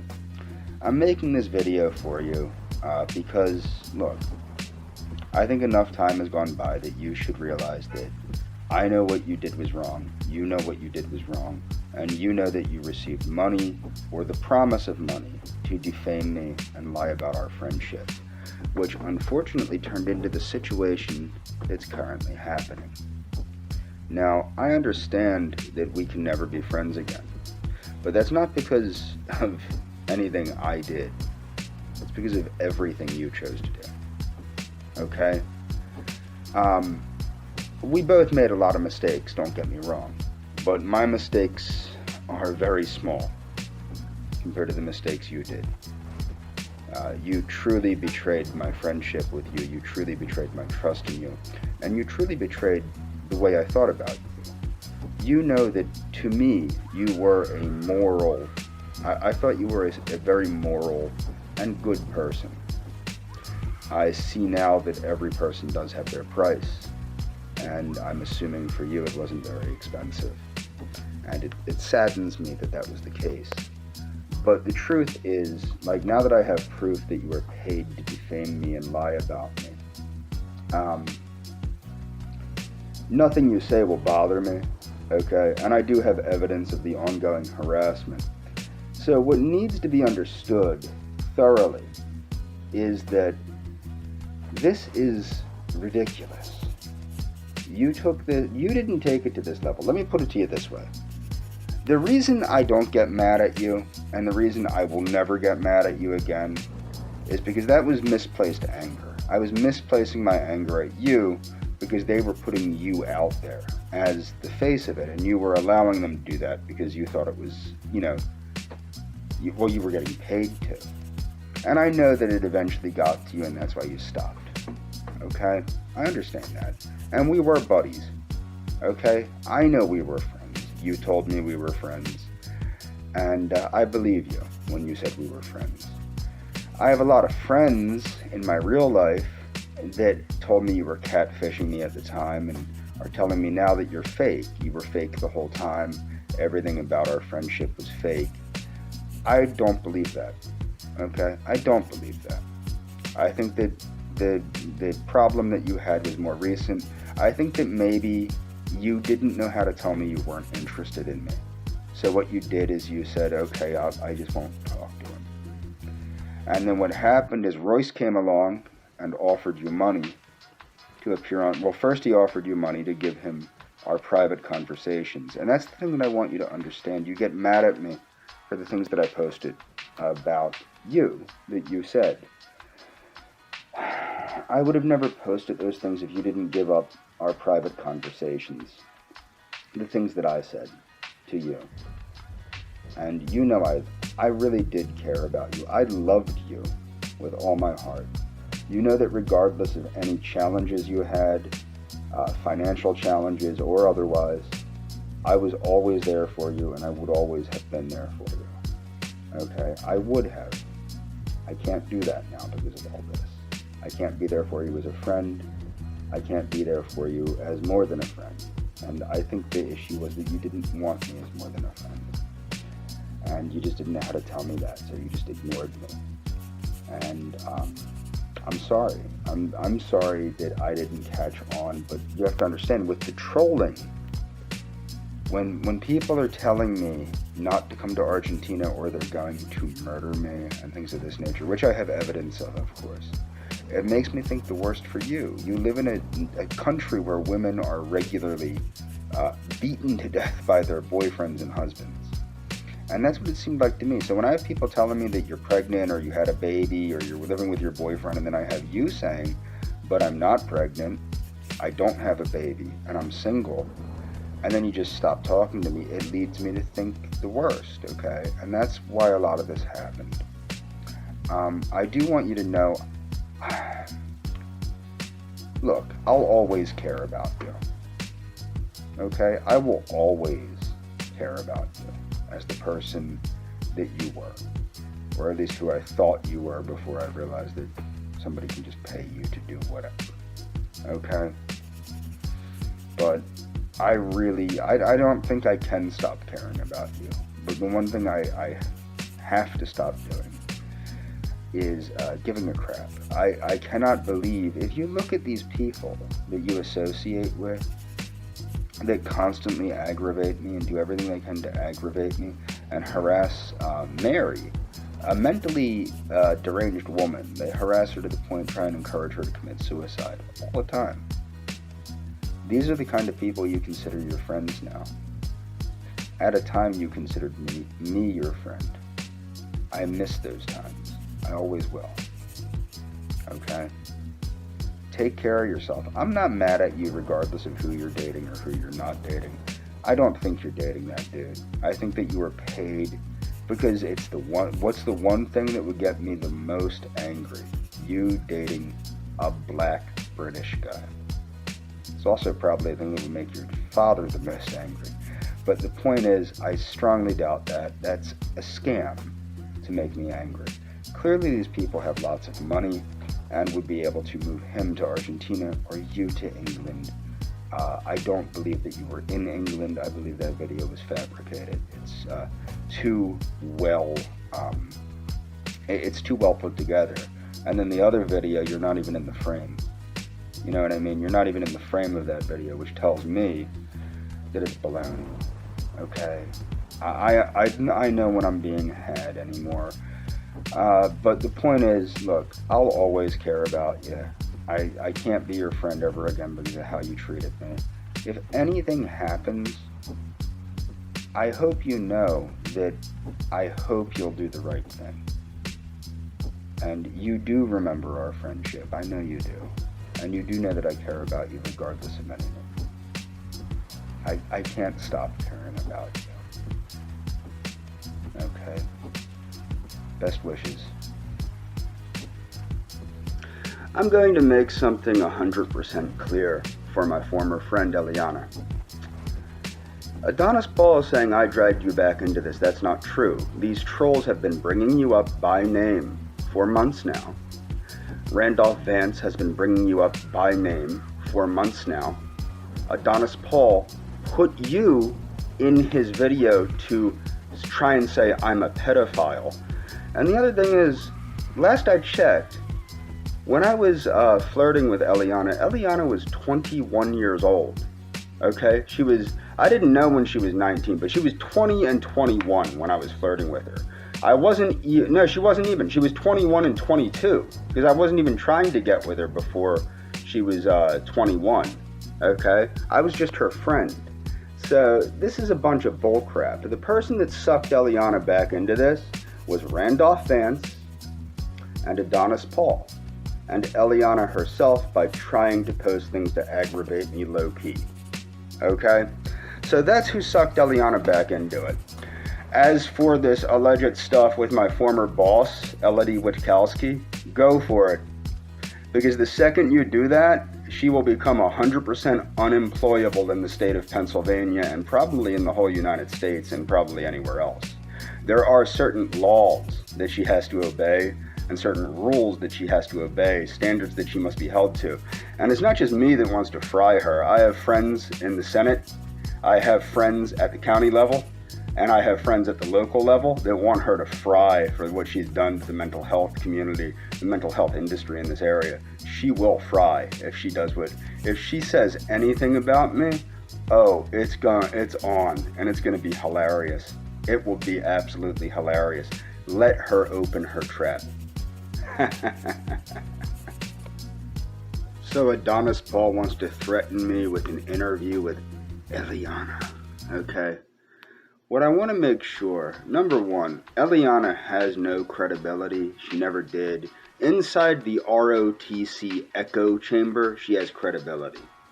If this goes to court, which is what you're threatening, please let it go to court. Please, let's bring this to court.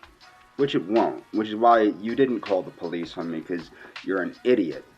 I mean, I have had the police called on me by a gazillion followers of ROTC and things like that, but the shows I don't think have called the police on me because they know damn well that when this comes to a legal, when this is looked at objectively, it falls apart, especially with the evidence I have. I've been very easy. I've not posted a lot of the evidence that I have for the simple fact I've never wanted to hurt her. Never did. And I never will hurt her purposely. It's not something that I want to do, and it's not something that I ever would do on purpose. There are sometimes I've gotten frustrated because of how far I've been pushed. But, like, the thing is, there's nothing that you people can do to me because I haven't broken any laws. If this gets looked at objectively, at most it'll look like, at most the truth is, if anything, I've been scammed by her. Because I also have evidence of her saying, I hope you made lots of money to Daywave. It's been a big scam to make money off of my misery. Now, I like to believe that, she wasn't involved in this from the beginning, but perhaps she was. Perhaps I was hacked, and perhaps this is a way to just keep sucking me back in with her. But what you don't understand is after this last time, sucking me back in with her doesn't really work. And why doesn't it really work? Because the thing is, I realize the ridiculousness. I realize the reason she did it was monetary gain. Period. It was just monetary gain. Okay? That's all it was. It was business to her. And if all I am to her is business, whatever she says doesn't bother me. Okay? She has zero credibility as far as I'm concerned. Zero. And if this goes to court with the amount of evidence and witnesses I have, this is the thing, people are like, you don't have any witnesses, you don't have any witnesses, you don't have any witnesses. Oh, but I do. I have many witnesses. Just, they don't want to be putting their faces out there on the internet. You dig what I'm saying? They don't want to be out there on the internet. They'll appear in court for me. Okay? They will do that. And as for the whole, thing with my former boss, if she's stupid enough to have an interview with you, that will be comical, because that will play out excellently. You think I'm playing into your hands? No, she's playing into my hands and the hands of everyone else that wants good mental health services in this area. If she gives you an interview, that'll be beautiful. That'll be beautiful. Finally, some real change will get to take place in this area. But my point is, you people make these outrageous claims. You keep calling me a pedophile. Number one, none of the behaviors I exhibited with Eliana would point to pedophilia, because I'm not a pedophile, but also she was an adult. As far as my former employer is concerned, nothing about that. I have no history of pedophilia or pedophilic urges or paraphilia or anything like that. So if she was to state these things, it would be an untruth, and also she's not allowed to release anything in my mental health record. So that would be a very interesting thing if she was to do that. So what you would see is her get in a lot of trouble if she's that stupid. Okay? If she was stupid enough to not only fabricate things, but to release things in my mental health record or even my employment history. By Pennsylvania law, she's not allowed to even talk about her being my boss. Now, she has a supervisory position at another mental health clinic at the moment. If she likes that position, and she likes, being employed gainfully, she might want to learn that there are certain rules you have to follow. Now, her being a narcissist, she doesn't go by the rules. And I have many of my former colleagues that will gladly, very gladly, state her behavior as an employer. Okay? Very many. And again, nothing points to pedophilia. Again, with the hebephilia that you claim I have, hebephilia, that's not a classification. At most what it is a diagnostic fluke that was struck down for the DSM-5, as I've stated, because it doesn't make any sense. It makes no sense. It would just mean that you're attracted to younger adults. That would be all that hebephilia means. It wouldn't constitute anything. Now, some people, like I posted one of the links with the Psychiatric Association or Psychiatric News, what they're stating is that it's a crime, not a mental health disorder.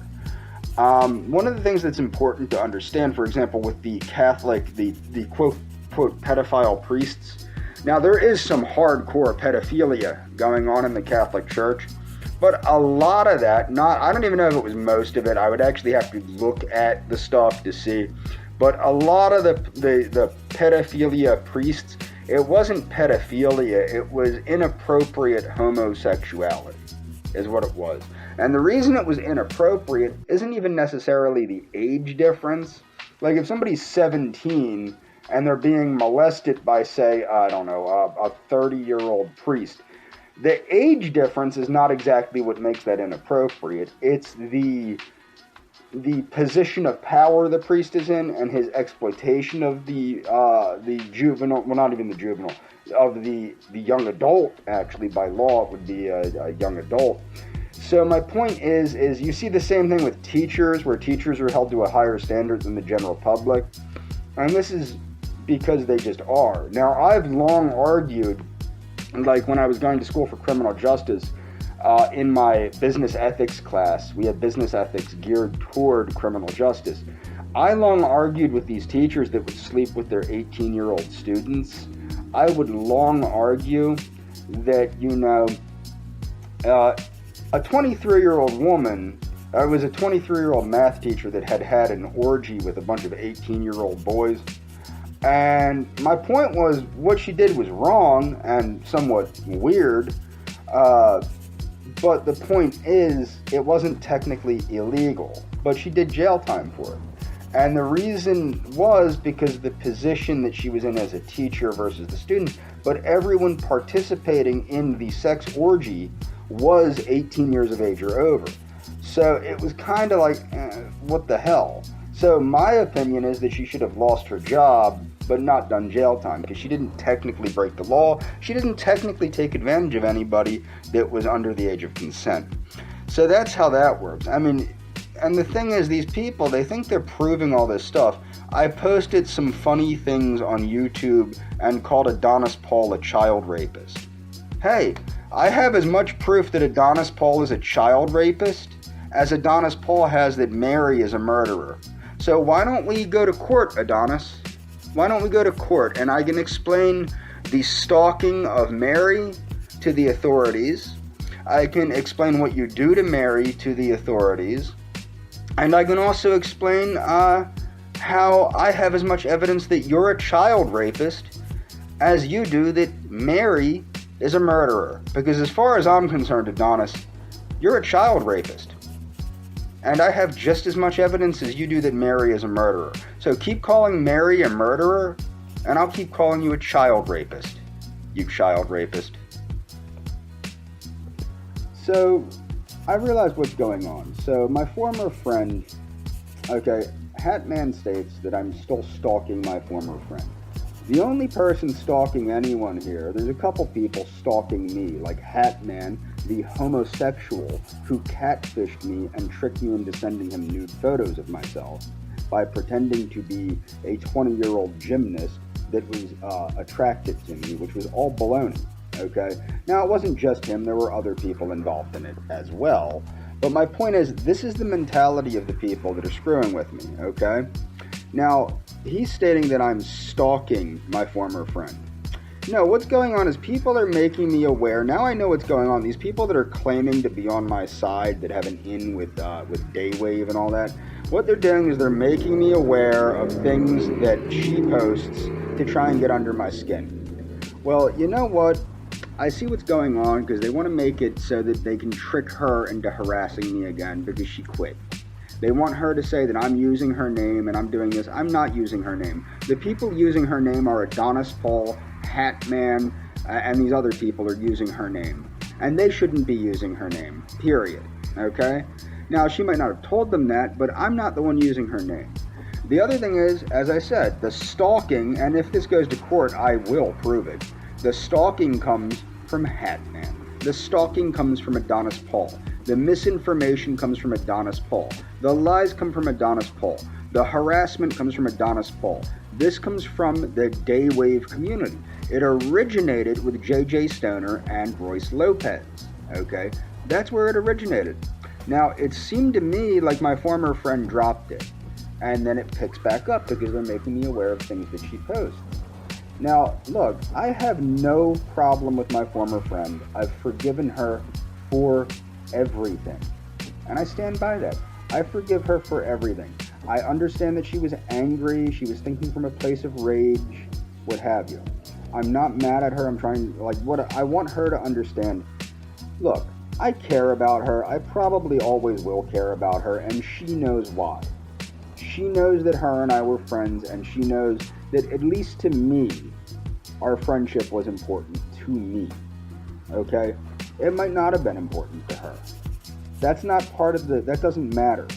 Okay? That doesn't matter whether it was important to her or not. It seems that she understands that her friendship was important to me. And she gets that. And that's all she needs to understand. Okay? And it seems like she dropped it. And if she keeps it dropped, she dropped it. I don't want her re-entering this. I don't want this to happen. But in the long run, I'm not going to be covering her anymore. I'm really just going to start making my own original content again. And I'm going to be covering their abuse of Adrasdia, their abuse of Mary, how they abuse this woman, how they stalk this woman, how they harass this woman. I will cover that forever. Because the thing is, they can do that all they want, but they will be reported. They will be reported and they will be documented. I will document everything they do to Adrasdia. I will show that they are abusing a schizoaffective woman, threatening to let her, a person that she put behind bars, that they claim that she was the perpetrator of the crime, which she wasn't, and I proved she wasn't, and I will continue to prove that she didn't commit any crime. Okay? And the thing is, you can call me a child stalker and a child predator and all this crap all you want. You know it's not true. And most importantly, my former friend knows it isn't true. That's what's most important, and she knows it's not true. So say what you want. You're all full of crap. So apparently Adonis Paul is super hungry for content. So you know what I'm going to do? Look, if she decides to be interviewed by you, that's up to her. But it just proves what I thought. Okay? It just proves everything I thought. She knows, if she goes on your show, she knows she's perpetuating the lies that she told. She knows she told lies, and she knows she continued to tell lies. But then again, let's not forget, you said you were going to interview my former employer. I'm not going to do that, and I know you're not going to do that because she's not that stupid. She'd do jail time for that. The point is you fabricate these stories against people like me and against Mary, okay? And I have proof that you're lying about Mary. Mary didn't murder anybody, okay? And you're liars. And you torment this woman by threatening to let the person that she helped lock up by trying to help him get out of prison. And because she has schizoaffective disorder, she believes it. I don't buy your threats. I've been threatened to be banned from Argentina. I wasn't. I've been threatened to have the police called on me 1,000,000 times. Well, I have had the police called on me, but the police think it's comical at this point. So, you know what? Keep it up. Keep these ridiculously false accusations of me being a pedophile up. You know, telling a joke is not a crime, and you're not going to be able to prove that it is. So good luck with that one, buddy. But you're hungry for content. And you're not going to get any content from me. This will be the last video I make about Adonis Paul, okay? So you can have her on. I won't cover it, just like I told her. I'm done covering the crap. I'm done with the crap. What I will cover is your abuse of Mary. I will document all of your abuse of Mary, and I will continue to make videos in defense of Mary Barone, otherwise known as Adrasdia, and that will continue. So keep harassing her, and I'll keep documenting your harassment and abuse of a schizoaffective woman that is basically hanging on by a thread because you people are torturing her. And that's all for this video. So I'm going to quickly make this video, and I want to apologize in advance to my former friend for making this video, because I know that the whole rigmarole, she just wanted it to end. And in that case, so do I. But unfortunately, certain people aren't letting it end. So somebody wanted to point out in the comments section of one of my posts that I'll never have my former friend. I think that my former friend is well aware that if she didn't want me, I didn't want her. That was always the deal. Okay? What had happened is over the years, I had grown extremely concerned about her safety. Okay? Due to a number of weird things, such as her A, abruptly stopping talking to me, and B, out of nowhere a few months after she stopped talking to me, people began harassing me and telling me that if I went down to Argentina, mind you, I was not even speaking to her at this point, that if I went down to Argentina, they would murder me, which led me to believe that she was in some sort of danger. She interrupted these people that were saying that she had a child, okay, and that she was married to some dude or with some dude, and she interrupted them to tell me no, she was still indeed single, and that she did not have a child, okay, which led me to believe that somebody was, and that she did not know who these people were that were harassing me. You know, the people that are still harassing me. It's the same trolls. This led me to believe that somebody in Argentina was keeping her from speaking to me. And I let this go for a while because it seemed like it was her parents. And then they later claimed that they were her parents.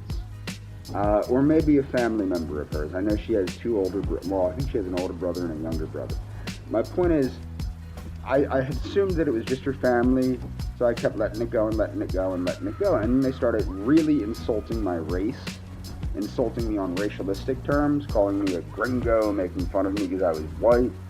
And it never occurred to me that, you know, her family doesn't speak English, although certain members of her family do indeed speak English.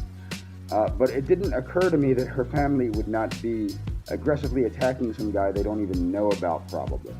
I mean, her father barely knew about me, and that was due to some things I had said in the comments section of a couple of her posts. Her and I talking, he didn't like the way we were talking to each other. Okay, but ultimately, what had happened was it never occurred to me that this had nothing to do with her, because to me it seemed like it had everything to do with her. Okay, but it didn't. And then what happened is when she was involved, luckily I found out she was paid to be involved. In fact, that might be the consolation I take out of this. At least I know that she was compensated for this in some way, and hopefully she used that money to do something fun with her friends or her sister or somebody that matters to her. It's sad to me because my life has been ruined.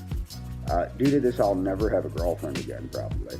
I'll never have a job again because of this stuff due to my online presence. There's nothing I can do about it except live with it, okay? But I don't blame her, and I'm not mad at her. I haven't been mad at her, okay?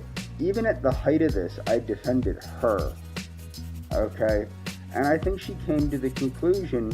See, I never saw those two final live streams. Well, no, I saw the one live stream, but I never saw the final live stream. Certain friends of mine watched it, and they said that she depicted me in a somewhat, in a fair manner, and then it was clear from the things that she was reading that, like, I think they said she was reading things that I had sent her, that it was clear from the things that I had sent her that I truly did love her, and that they could see that. And then it was really sweet of me to say the things that I said, and they thought that she was under some sort of, because my friends were therapists, that she was under some sort of mental anguish of some kind. reading it, and because she felt bad about what she was doing. I don't know any of that to be fact. I want people to know that I don't know any of that to be fact. I had considered viewing the live stream. I never did because I didn't want to take the chance that it would make me angry at her and make me react. Okay? Because what it is there was a lot of untruths told. And at this point, it turned out that I realized that something was going on where money was being made off of my reactions, and I didn't want to, and I realized that they kept making her angrier and angrier at me. And like I said from the beginning, and I still hold fast to this, there is no way that girl, when I say girl, I mean that 26-year-old girl, okay? She's 26. I consider that to be a girl, because I'm almost 40. But like I said from the beginning of this, there is no way she would have done anything to hurt me without somebody saying something to her that either wasn't true or was greatly exaggerated. And I hold fast to that. And I do know that she was paid. I saw in the comments that somebody was trying to give her a CBDX sponsorship, and I'm pretty sure she was probably paid a portion of the money they made off of my reactions. Now, what I want to make sure that she understands, I'm not mad at her. And I still defend her. A friend of mine that's a computer nerd, people don't understand, I'm not up with all this internet crap and like all this like nonsense that happened to me. I've never been into computers. I got into computers in 2013 because a couple friends of mine, the one girl, Maria Konovalenko, she's a gerontologist. She's not necessarily a friend of mine anymore. I haven't talked to her in years. But at the time she was working at the Buck Institute on Aging. We bumped into each other on LinkedIn. We were suggested to link in with each other, and we did link in with each other, and I started seeing what she did. And then I YouTube Googled her and found out that she had a YouTube channel, and I started watching her videos, and I really liked what she was doing. And I replied to her, I said, look, is there any way I can help you do what you're doing? I'm a transhumanist, you're a transhumanist. What can I do to make what you do a reality for the world? And she told me to make a Facebook account and promote her. For the most part, I wasn't even interested in politics on Facebook. What got me involved in politics on Facebook was the Trump nonsense. At the time, I was backing Donald Trump. Okay? After he had disappointed me with his attack on Syria, I think it was actually a little bit prior to the attack on Syria. That is when it might have been a little bit prior to that I found, but he was disappointing me due to his frustration to Israel and Saudi Arabia. And that's when I found my former friend. And she was very kind to me and very, very sweet to me, and we seemed to mesh on a number of points, intellectually and politically speaking.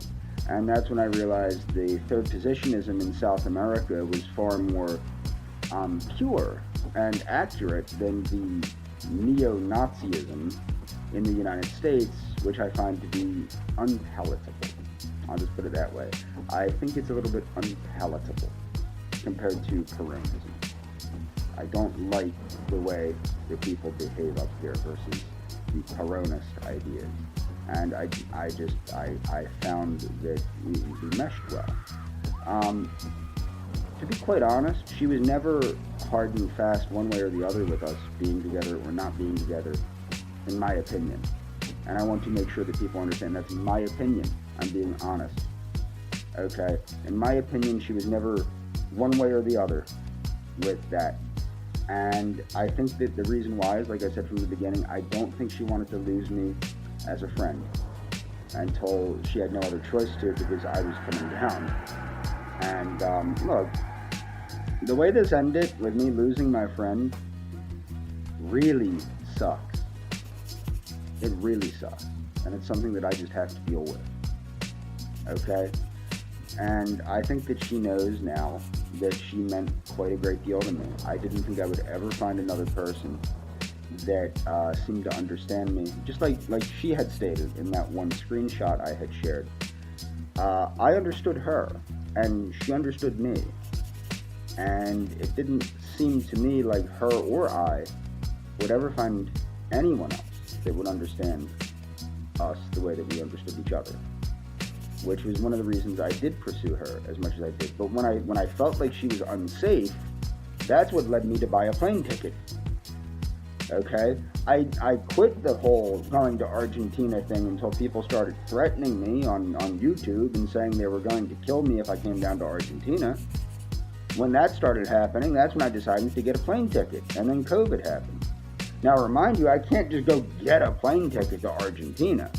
I had to save up money. I'm not exactly wealthy. So it took a few months. Then I get the plane ticket, which I had to, because of the way, in order to afford the plane ticket, I had to wait a few more months. And all this harassment kept going on and going on and going on, and making me feel that my friend was more and more and more and more and more unsafe. In a country where women are regularly beaten to death by their boyfriends, and regularly beaten to death by their husbands, and regularly killed by their families in honor-type killings, similar to the Islamic world. Okay? So this, now, it's strange because their overall violent crime rate is lower, or at least it was before COVID. My point is, that's what happened.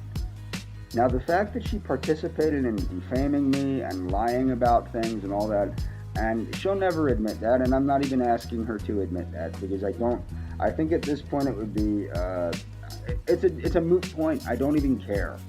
Because even if she did apologize and made it public, unless she made a million videos apologizing and saying, look, me and James had a misunderstanding, I'm sorry for what I did to him. Unless she made a million videos like that, and made like 10 every day for the rest of her life, it's not going to make up for the amount of videos defaming me.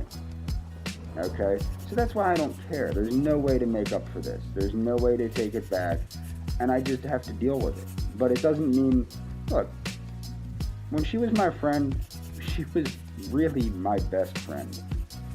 And I cared a great deal about her. She seemed to care a great deal about me. She really did. I never said we were romantic partners. Never said that. And that's what I also want to make clear, is because people kept saying that. I said that I wanted to pursue a romantic relationship with her from a eugenics standpoint. Okay? That was the reason for that. She and I were both eugenists at one time, and I thought that we meshed very well. And when people are saying they're still trying to bring her up and still bringing up hurtful things to try and get aggressive reactions out of me, you're not going to get an aggressive reaction at me, out of me toward her at all ever again. That is not an appropriate way for me to speak to her.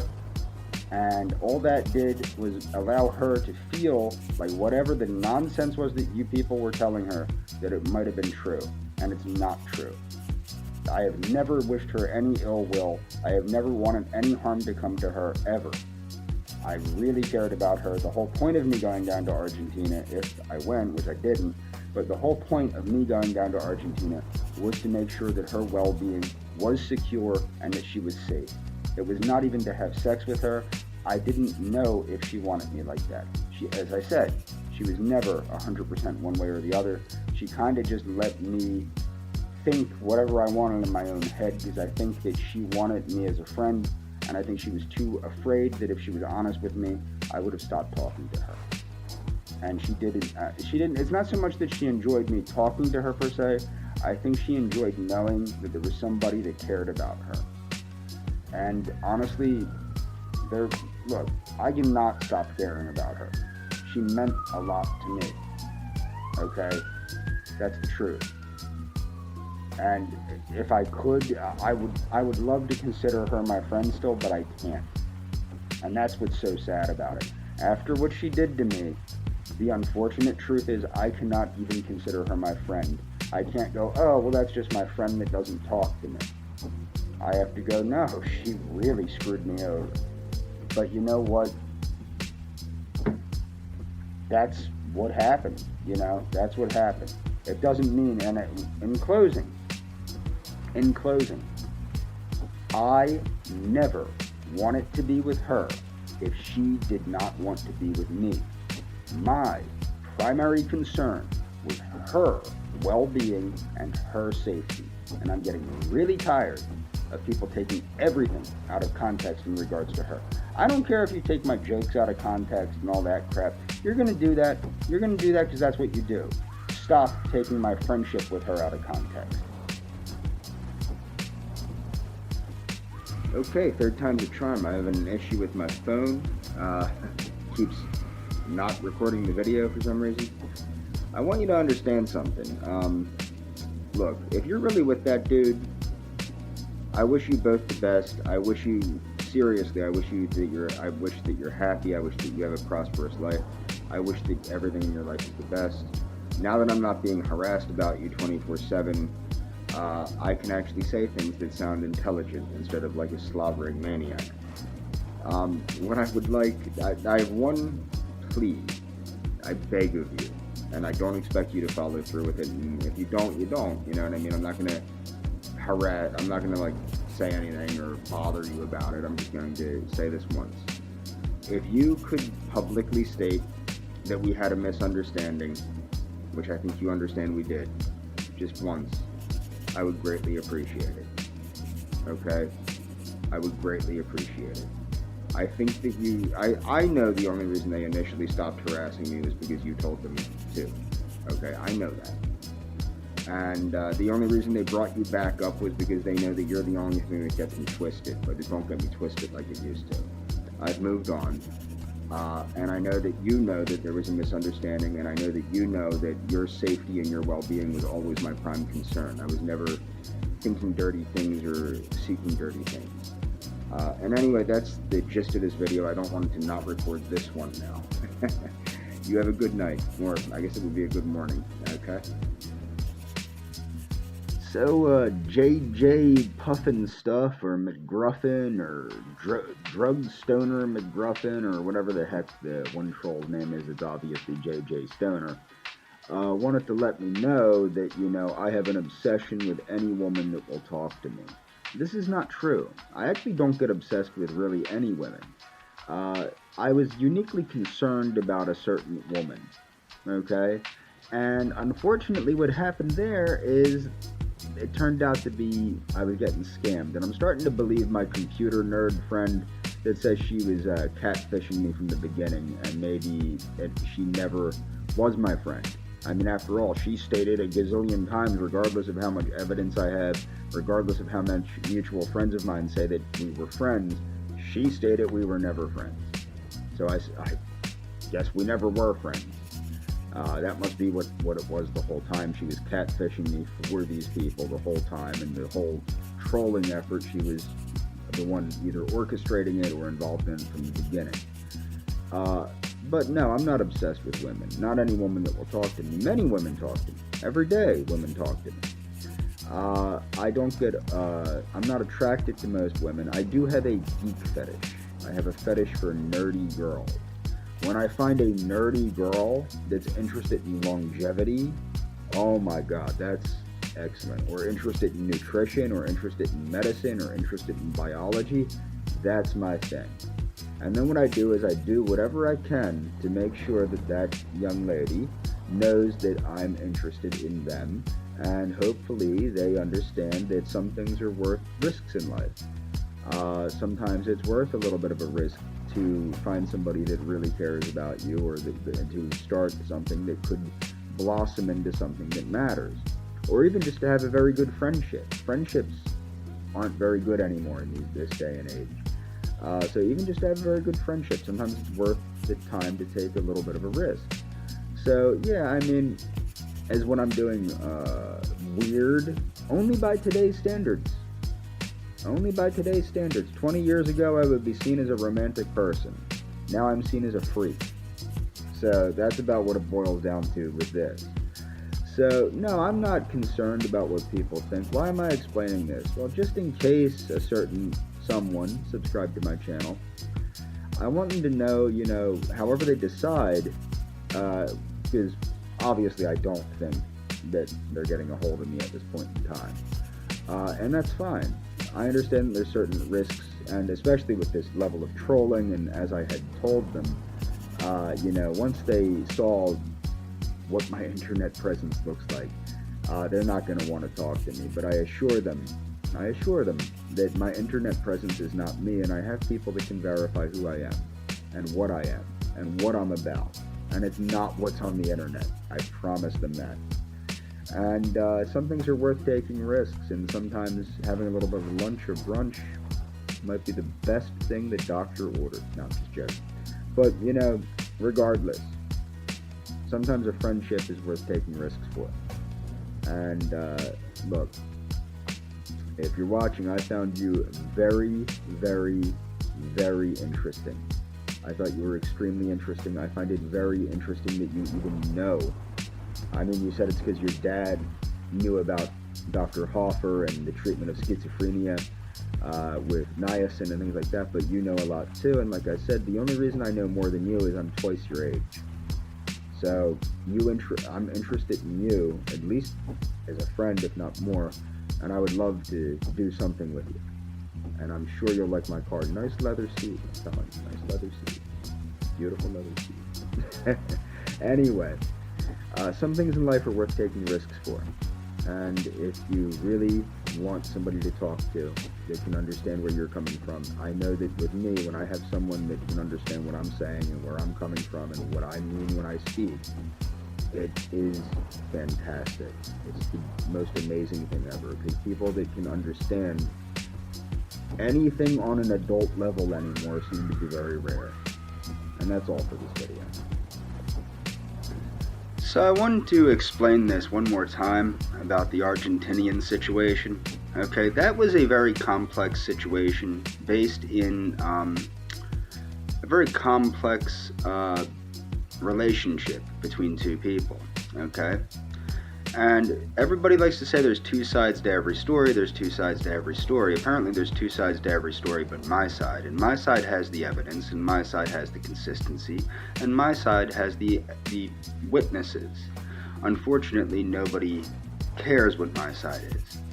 So when people like to say there's two sides to every story, yeah, every story but mine, the reactions that people were getting out of me was from trolling in the comment sections, which is one of the reasons I understand Mary's reactions so much, is because when you're being threatened in your comment sections, when people are saying they're going to come over your place and blow your head off, when people are saying they're going to kill you, when people are saying, making fun of you based on your race, calling you a gringo, a stupid cracker, all this stuff, when people are calling you these things in your comment sections of your videos day in and day out to get a reaction out of you, eventually it gets reactions out of you.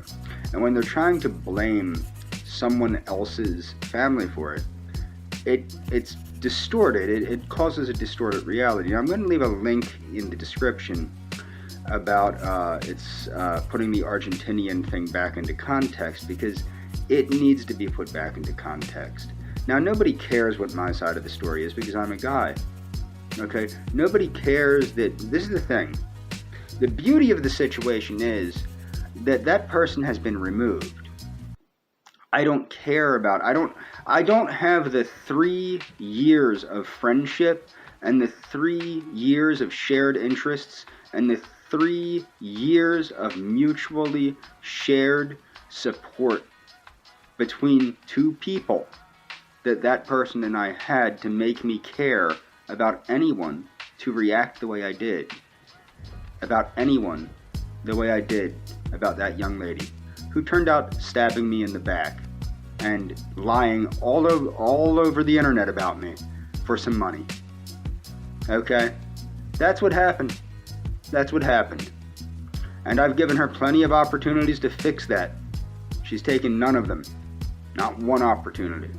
Instead, she likes to continue to, well, at least she's not lying anymore. She's fell silent, which I guess is the best I can hope for. But the point is, the difference between the internet and reality is, in reality, I have friends that can vouch for me. I have family that can vouch for me. Okay? The lying about my criminal record was what really set me over the edge. When Royce and JJ were lying about my criminal record. And I've proved they were lying. I went to the state police over that. And I proved, because I didn't know if perhaps there was a mistake somewhere when I cleared all this up. And I've been all over the state of Pennsylvania and the state of Virginia to clear that up. Okay? So I knew it was cleared up. But I was thinking maybe there was a mistake somewhere. No, there wasn't a mistake. They were simply reading my older brother's criminal record as mine and claiming that I did a whole bunch of terrible things that I didn't do. He did them and had falsely identified himself to law enforcement as me. That's what happened. Okay? So the fact is, they lie. They are the ones putting out these inconsistencies. Other people lie. So there's two sides to every story. Apparently my side doesn't matter. But the benefit is, at least my ex, for the time being, has said that she will meet with any woman that I decide to meet with and explain to them what a wonderful person I was, what a great boyfriend I was, how great I took care of her while she was ill. Okay? These are things, that I can do in reality that I can't do over the internet because people are afraid of these trolls. That's what the bottom line is. But there are two sides to every story, and my side is as important as the other person's, particularly because the one key difference between my side and their side is I'm telling the truth. That's the key difference. And that's all for this video. So I want to clarify a couple things, okay, regarding my situation with my former friend, and I want her to understand this because I know she's watching this channel, or at least she's watching what they're showing her. They're chopping it up and showing her what they want her to see. Look, I know for a fact, because friends of mine that were watching her last live stream told me that she broke down and admitted that we were friends. Okay? And that's probably the reason she took down the live stream. They said that it was as though the enthusiasm had been sucked from her. I'm paraphrasing, and that she couldn't, and then she started talking to me as though I was her friend, and then immediately said, but we're not friends, or something of that nature. That's what one of my friends stated. So she did finally understand, she recognizes what she did to me was wrong. She knows what she did to me was wrong. You can also tell from the conversations that I've had with other people that have been harassing me, I have only been protective of her. And why was I protective of her? For the story that I've been saying from the beginning, and it's not a story, it's fact. I was threatened by people that specifically threatened me involving her. Okay? I had assumed that she was in some sort of danger. That's what I had thought, and I think I had pretty good reason to believe that. The second this gets taken outside the echo chamber of the internet, the echo chamber of ROTC, it is obvious what happened. I was basically catfished. I was basically misled into a false argument with someone to capitalize on my reactions because they knew I was emotionally invested in that person. That's why nothing else worked, and nothing else will work. The only thing that ever worked, and it can't work anymore because I realized that she is a liar and that she purposely did things to me to hurt me, to make money. That was what she did. She did bad things to me, told lies about me to make money. So however this goes, involve her or don't involve her, I won't react the way you think I will.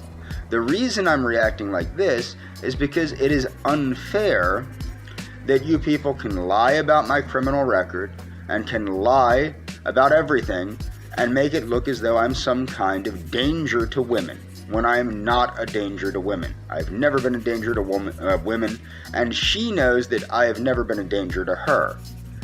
Now, as far as the trip to Argentina, I posted in my community tab obvious proof that I had a ticket to Argentina.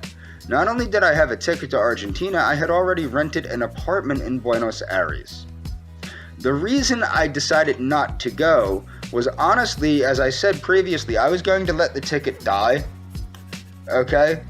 Back when she said she didn't want me to come down, I was like, okay, I'm just going to let this die. But then Royce had to start a pissing match between me and Royce. See, it was never about keeping me out of going to Argentina. It was about my reactions to the accusations that I was banned from Argentina when I clearly wasn't. Of course, you can't ban me from Argentina for my brother's criminal record. You could only ban my brother from Argentina for having my brother's criminal record, not me. And you knew damn well that you were lying about that criminal record, and you know goddamn well whose criminal record that was, because it's very obvious, okay? So that's what pissed me off, okay? So you were selling my reactions to your audience. That's what it boils down to. But as far as my former friend's concerned, involve her, don't involve her, I won't react. I have no emotional investment in somebody that has treated me so poorly. She chose to treat me that poorly. She chose to do that. Okay?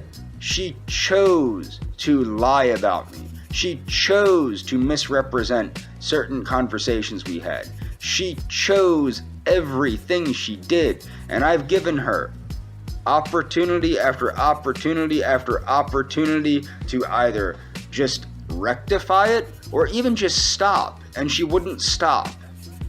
Okay? That's what the problem was. I stopped. The only reason I'm doing this is you people feel a need to bring her back up and to bring up the false accusations that you made about me. And this is why I had to go to my congressmen, and I will be going to my senators, and this is why I had to relinquish all of the evidence I have of your harassment and your lies and the stuff that you're doing to Mary. Okay? It is high time that the government takes cyber terrorism seriously.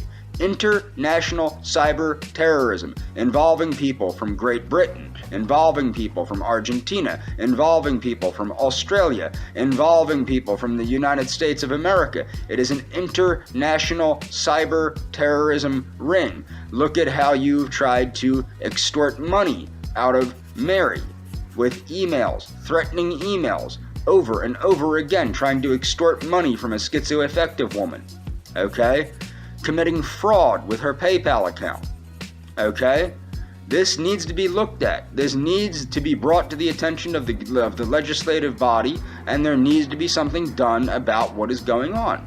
And I will do that. I already have done that. I've given them the information they needed, and of course they said they're going to help me. I'm doubtful of that. But my point is, at least I'm kicking a ball into motion. I'm doing something.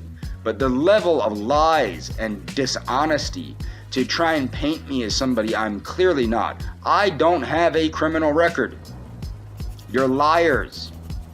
That's the problem. That's the problem. That's why I wasn't banned from Argentina, and that's why I knew when I checked with the Argentine consulate, that's how I knew I wasn't banned from Argentina. I did check with them. Then when I checked with the state police to make sure there wasn't a mistake on our side of it, on our country's side of it, I found out, guess what? I was right. I had taken care of that already. Okay? So that's the truth. So this really needs to stop. And if she dares to pull this crap that I restarted this, oh no. They're the ones rehashing this, and she's the one that's never rectified the lies she told about me. She's never come out and said, look, maybe me and James had a misunderstanding, but all this shit, this is bullshit. This is made up shit. Okay?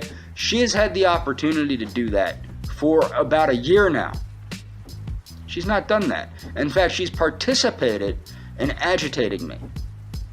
Okay? So yeah, involve her, don't involve her. There is no way in hell that I have any emotional investment left in that girl. None. Okay? So you won't get the reactions you used to get out of me. You will get me to go to the government, you will get me to go to law enforcement, and you will get me to do anything I can to get action taken, particularly for how you are treating Mary. That's what you will get out of me. That's what you'll get out of me. So I wanted to make a quick video, okay? Now, I've been accused and lied about. Okay, people have lied and said I have committed felonies and crimes that I couldn't have possibly committed and receive either food stamps or Section 8 housing. So if people want to make fun of me and say that I'm on food stamps and receive Section 8 housing, well, then you have to admit that I couldn't have committed the crimes that I'm accused of committing, okay, which are fictitious. Also, the James Robert Clark III is either the wrong James Robert Clark III or a completely fictitious person. I was born and raised in Bucks County. I was literally born in Lower Bucks Hospital in Bristol, Pennsylvania. That's where I was born. I was raised in Levittown and Langhorne. I have, as an adult, lived in Arizona, Florida, Georgia, and South Carolina briefly, okay? But I have, and New Jersey briefly. But my point is that I have not committed the crimes that I'm being accused of committing, or I would not be able to receive my housing, and I would not be able to receive food stamps. Now, why am I making this video? Well, I recently got out of the mental hospital. What put me in the mental hospital? Well, I was driven to the brink of suicide. Okay? It's the truth. I was very seriously contemplating killing myself because of the harassment and abuse I've received online by, Daywave and Adonis and Randolph Vance and Hatman. I seriously was considering killing myself. Why was this?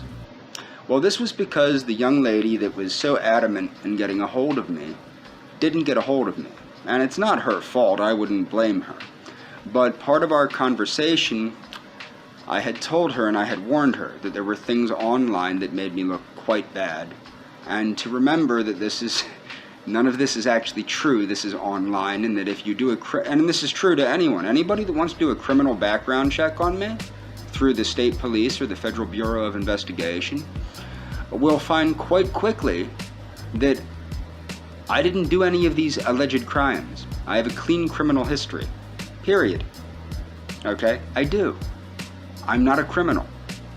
Originally, they were simply stating that my brother's criminal record was my criminal record.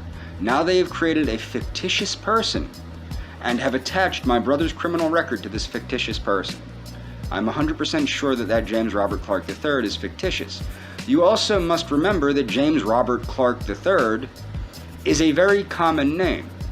Now, why am I making this video? Well, the important thing is, when I went to the hospital, the imbecile at Crisis stated that I was having delusions of persecution due to the nonsense that's going on, the incessant harassment, the incessant stealing of my image, the incessant harassing people with fake accounts that are in my name, the incessant harassing people with my image, making fake accounts to harass other people, and just constant harassment and threats, the thousands of threatening emails. Now, why is this great? This is great because this imbecile enacted a 302 commission. A 302 is a court commission. So they sent me to another hospital where, luckily, because I can speak, in a serious manner with serious mental health professionals, because I am not a mental health professional anymore, but I was one, I spoke to the psychiatrist, and the psychiatrist and I told the psychiatrist, I'm like, dude, look it up. These are not delusions of persecution, okay? So he looked it up, and now what's beautiful about this is I beat the 302, I beat the court commission, and now the names Adonis, Daywave, Randolph Vance, Hatman, etc. are actually in a court proceeding, which was the court commission, which I beat. And it states, no, these people are harassing me. These people are threatening me. I showed my emails. So there's a mental health professional that works for the state that agrees with me. Yes, these people are harassing me. These people are threatening me. These people are telling me to kill myself. Okay, over and over and over again, these people are telling me to kill myself. And this is now, this will help me build a legal case. And not just a legal case, but a criminal case against these people that are doing this to me. And I will be doing it because I'm actually suing. Well, not suing. I'm going to press charges for false imprisonment, which I can do, and I was encouraged to do by certain people. I can do, and I'm going to press charges for false imprisonment with the police department against the crisis center that erroneously took away my rights, because I was seeking help, and I was seeking hospitalization. I just disagreed about some key points, and they enacted a 302 based on false persecutory delusions. Why were they false persecutory delusions? Because as I showed the psychiatrist, and as the psychiatrist agreed with me, it's not a delusion if it's happening, and that's what's clearly happening. My point is the way that they're trying to destroy and assassinate my character is very wrong. I really wish my former friend, look, whatever she does, she chooses to do, but I really wish that she would consider the harm that she has done to me. I literally was going to kill myself. I really was. And luckily somebody talked me into going to crisis. Okay? And unfortunately it led to a, well actually it is fortunate, because now, as I said, the names of these shows, and these shows are now on record, harassing me, threatening me, telling me to kill myself. This is all in the public record now. Okay? This is known now. This is known to the Commonwealth of Pennsylvania, to a number of mental health professionals now, and it soon will be known to a judge in my local area that these people are harassing me and trying to get me to kill myself, or at least telling me to kill myself. Whether they're trying to or not, that's a completely different story. But the point that I'm making is there is no way that I could have the criminal record I have and receive housing and receive food stamps. It would be virtually impossible. Okay, virtually impossible. But also, I would not have been able to work in mental health. I worked in mental health, regardless of whether it was as a van driver or as a mental health professional, although it was as both. I would not have been able to do that with that criminal history. It would have disqualified me due to the close proximity to juveniles and the elderly. Now, recently in 2016, that was overturned. However, I worked for them in the years of 2008, 2013, and 2014, when the law was very much in place that if I had those convictions, it would have been completely illegal for me to work in that field. Okay? So that's the truth. I did not have those convictions. I do not have those convictions. I did not do those things. The person that they're saying did them is probably completely fictitious, and just like my alleged ban from Argentina, it is not true. It's not real. Okay? Just like their accusations against Adrasdia. They're not true. They're false. Not everything on the internet is true. And it's unfortunate because I know full well that the young lady that did not contact me because she saw what was online and she got scared. And she shouldn't be scared. Because I'm not a nasty person, I'm not a mean person. And what's so sad is my former friend knows what a wonderful person I am. I am a very good friend. I'm still defending her, and I'm still not angry at her. I'm not angry at her because I know that she is a decent person and that she's not a horrible person like the people that are doing this crap to me. I know that she actually does recognize that we were friends, whether she cares to say it or not. She knows. And the thing is, I really wish she would come clean and admit it, but she's not going to. And I can't make her do that. But she knows what a wonderful friend I was to her. She knows how supportive I was of her. And in fact, like, that whole thing about, when she posted a picture of herself when she was 22, I actually remembered it exactly. She was sad because she could no longer consider herself a Lolita, was what she had stated. And she posted a picture of herself when she was 15. And she was sad because she wanted to go back to being a 15-year-old. And that was why I said what I said. I had stated to her, it probably wasn't the brightest thing, but I had told her that when she was 15, she was a cute little piece of jailbait. Now, I stated that to a 22-year-old woman to make her feel better about herself. I stated a lot of things to her to make her feel better about herself. And I regularly made her feel better about herself. And I cared about her. In many ways, I still care about her, but it's very hard to care about somebody that has done this much to destroy my reputation and destroy me. Like, to destroy me as a person. And she has done it quite a bit. But I know she wouldn't have done that without other people enticing her and corrupting her. She is a decent person. And if she's with some dude, I don't care who she's with. I can't be friends with her ever again, but I would have been if she never did any of this to me. She was a truly decent person. I don't know why she did what she did. The thing is, she was paid, and she knows this, I know she knows this, there is no amount of money in the world that would have got me to do the things that she did to me. And she knows that. And I hope she understands that. I would have never done that to her. Never. And, that's what's so sad about it, is that she betrayed me so thoroughly for probably a couple $100. That's what's so sad about it. And she needs to understand, she needs to take responsibility for it. Like, at this point, I'm probably, after I keep building up a case, I'm probably going to pursue legal action against everybody involved in the harassment of me. When I start really seriously considering suicide because of this, it's time to start defending myself, hardcore, legally. I never wanted to do anything to harm her legally, but at this point, I have no choice. Now I'm slowly building and getting people to see that I'm telling the truth, and getting people to see that these people are harassing me, threatening me, trying to get me to kill myself.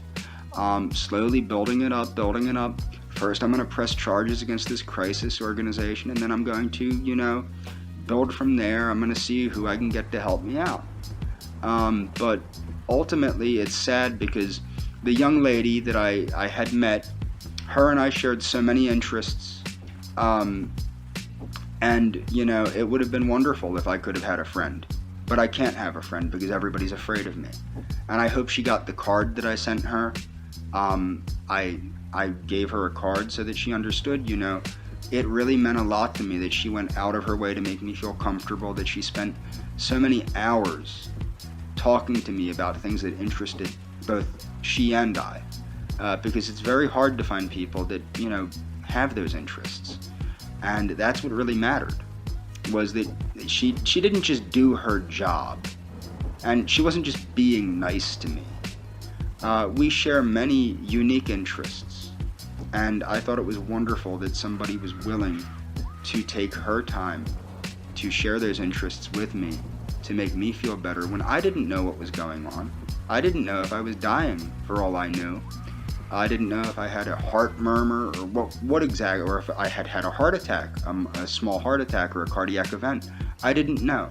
And she took time out of her day to make me feel better and to make me feel comfortable. Not because it was her job, but because she saw somebody that had similar interests to her and was unique in the ways that she was unique. And I hope she pursued seeking employment at that age management firm that I had told her about. But anyway, this has gone way too far at this point. And honestly, with my former friend, look, if you're watching this, if you're with that dude, I do truly wish you the best of luck. I'm not making this up. And guess what? Oh, I want to tell you this. I'm also not on medication. The psychiatrist also found in agreement with me that I did not require any psychiatric medication. So I'm still on my heart medication, okay, and I'm on my allergy medication, but he also saw the fact that I did not require psychiatric medication and that basic talk therapy would be perfectly fine for me to continue with, because he doesn't see a point in putting me on psychiatric medication, okay? So my point is that, this has gone too far, but I do want my former friend to know that I'm not angry at her. I wish her all the best. Look, you know my views on the kind of dude you're with, okay? I'm going to leave it at that. It doesn't matter to me. We're not friends anymore. You made that quite clear. But I want you to know I wish you both the best of luck in life. I really do, okay? And take care of yourself. I really mean that. I'm not mad at you. I don't blame you for this, because I know you would not have done this to me without other people pushing you to do it. I know that. I know you're a decent person. I don't know why. I guess everybody has their price, and I guess your price was a lot lower than I had assumed. I want you to know that I would never do what you did to me to you. Okay? You did matter to me. You know these things. You know that you mattered to me, that I really did love you. Whether I should have loved you or not, I did love you. Okay? You know that we shared unique political views, unique views on science, unique views on society. Okay? You know that about the only thing we disagreed with on was what? Religion. And even that, you helped me understand some things. If anything, if this never happened, I would have said that our friendship was a net positive for me because it helped me grow as a person. Okay? It helped me expand my understanding of things like Catholicism. Okay? It helped me expand my views on people of South America and political movements in South America. I learned things I didn't even know who Juan Perón was until I talked to you. Okay? And now I'm essentially a Peronisto. You know what I mean? I actually agree with Juan Perón, but I wouldn't have known that if I never, if I never talked to you. You got me to become far, far, far less racially minded, to the point where, you can tell that I embrace post-racial eugenics. You encouraged me to read The Cosmic Race by Jose Vasconcelos. Now, I already agreed with that prior to talking to you, but I didn't know it existed. And it really, you need to know this. You really do. Our friendship really was a transformative friendship for me in every positive way you could imagine. Your betrayal of me was transformative in other ways. But it doesn't mean that I blame you solely for anything. And I recognize that I played a role in some of, I have issues with emotional dysregulation, and I'm trying to work on that. I really am, and I have been. But it doesn't help when these people are harassing me and threatening me and telling me to kill myself. It certainly didn't help when you were telling me to kill myself. Okay? But when you were my friend, and I think you know this, you were my best friend for 3 years. Okay? And that really did help me. It helped me when I needed help. You might have fibbed a little bit in some ways, but the point is, when we were friends, it did mean a lot to me. I don't consider you my enemy. I hope you don't consider me your enemy. Take care of yourself and best wishes. So, I wanted to point out a fact.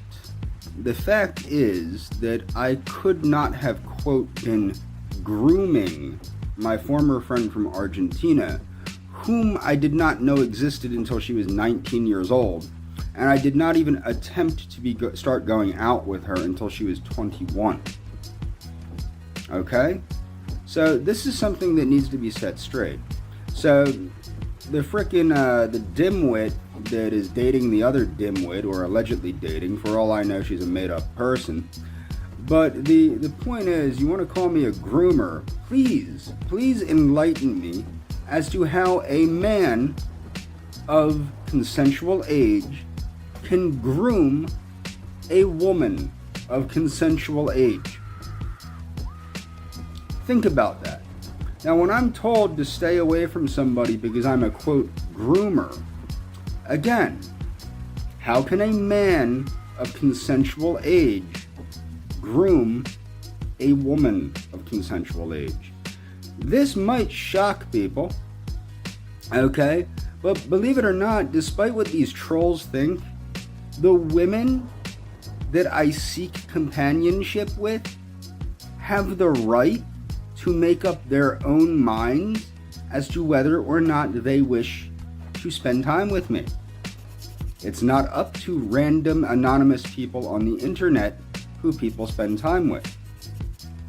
Now, the thing is, it's quite humorous because these people, as you can tell, it's a lot of projection. If you look at Royce, if you look at JJ, if you look at Pessy, if you look at Frozen Asian, these people, one look, and you can tell that they probably play with children as a hobby.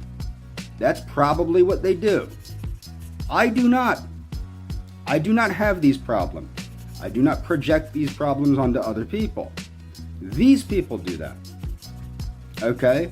They want to call me a groomer for having a friend that was 19 years old. Why were we friends? I'm not going to get into some of the reasons we were friends, but the primary reason that she and I were friends, my friend from Argentina, the primary reason we were friends is because we were mutually supportive of one another on an emotional basis. That's why we were friends with one another. There's other factors that we agreed on and disagreed on, yada, yada, yada. She doesn't want to talk about those things anymore. And I'm not going to talk about those things anymore. But the fact is, it's literally impossible for me to groom an adult woman of the legal age of consent that is mentally competent. Let me put it this way. The young lady that was friends with me from Argentina has an IQ of at least 148, which is, I believe, genius level. If not, it's the high end of gifted. So you're painting a picture that an adult man met an adult woman over the internet and then somehow proceeded to groom her despite the fact that she has a genius level IQ. In what way was this young lady debilitated that I was grooming her? Zero. I was not grooming her. I did not even know she existed. See, the thing is, they're also pointing out that she was, quote, 18/19. When she was 18 years old, I didn't even know she existed. So I couldn't have been, quote, grooming her when she was 18 for a couple reasons. The first one, of course, being that an 18-year-old in the nation of Argentina is of consensual age. So, how can an adult man groom someone that's of consensual age? The second and more important reason I could not have groomed her is because I didn't know she existed at the age of 18. I didn't begin to desire a relationship with her until she was about 21 years old. Okay? And the reason why is because I was concerned about how it might look. I've since gotten over such moral hang-ups and things like that. I don't care anymore. As long as the person that I want to date is at least 18 years or older, I'm probably cool. Probably 21, like 19, 20, 21, somewhere in there, probably more so. But the thing is, this idea that I'm grooming adult women is bogus. Okay? I'm not grooming anybody. I simply offer people certain circumstances. If they choose to take the circumstances, they choose to take them. So the point that I would like to make, and I'm going to mention Eliana by name, again, because they continually are bringing up Eliana as a point of harassment against me. So the point that I would like to make is what she needs to recognize is that she, at this point, in my opinion, should feel compelled to tell the truth. Okay? If for no other reason, simply to recognize that I'm not angry at her. I've never been truly angry at her. I understand what happened. I think she was lied to about me, because it's obvious they're lying to everybody about me. As I said, I have no criminal record. They fabricated the criminal record. I'm sure they told her very nasty things about me that aren't true, and I'm sure she believed them. I also know that they paid her to say nasty things about me. And I think that it's time for her to at least admit that at the very most, what she and I had was a misunderstanding. And she knows that, and she needs to set the record straight. Because this is getting ridiculous. I'm not mad at her. The reason there's a little bit of a touch of anger in my voice is not at her, it's at these people that did this to her and I. There was no reason to put her through any of this. That's the point that I would like to make. You've put both she and I through a lot of nonsense. Okay? A lot of nonsense. And you want to continually harass me and continually spread lies about me, it's going to bite you in the ass. I am not stalking anybody. I have never stalked anybody. I am not grooming anybody. I have never groomed anybody.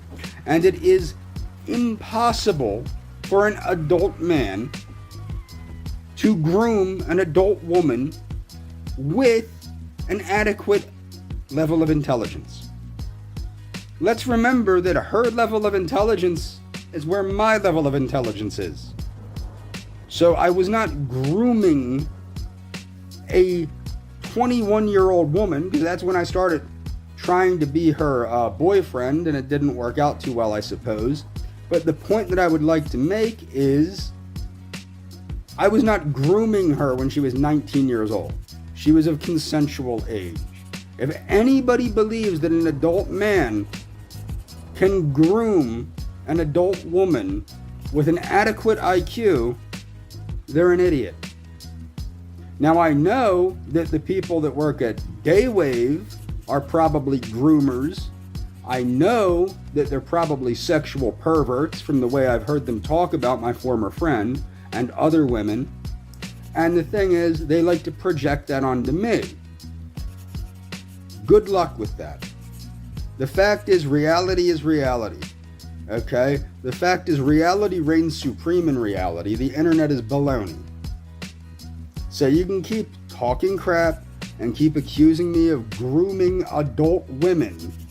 I hope you went to the police with that one, that I was grooming 20-year-olds, because that makes perfect sense. An adult man is grooming adult women to tell them how much he cares about them and hopes they're safe. Yeah, I'm such a monster. I'm so horrible that I was so concerned about somebody. That's how I was grooming her, because I was concerned about her. Like, come on. This is freaking ridiculous. And if you want to keep bringing my former friend up as a point of harassment against me, I'll bring her up.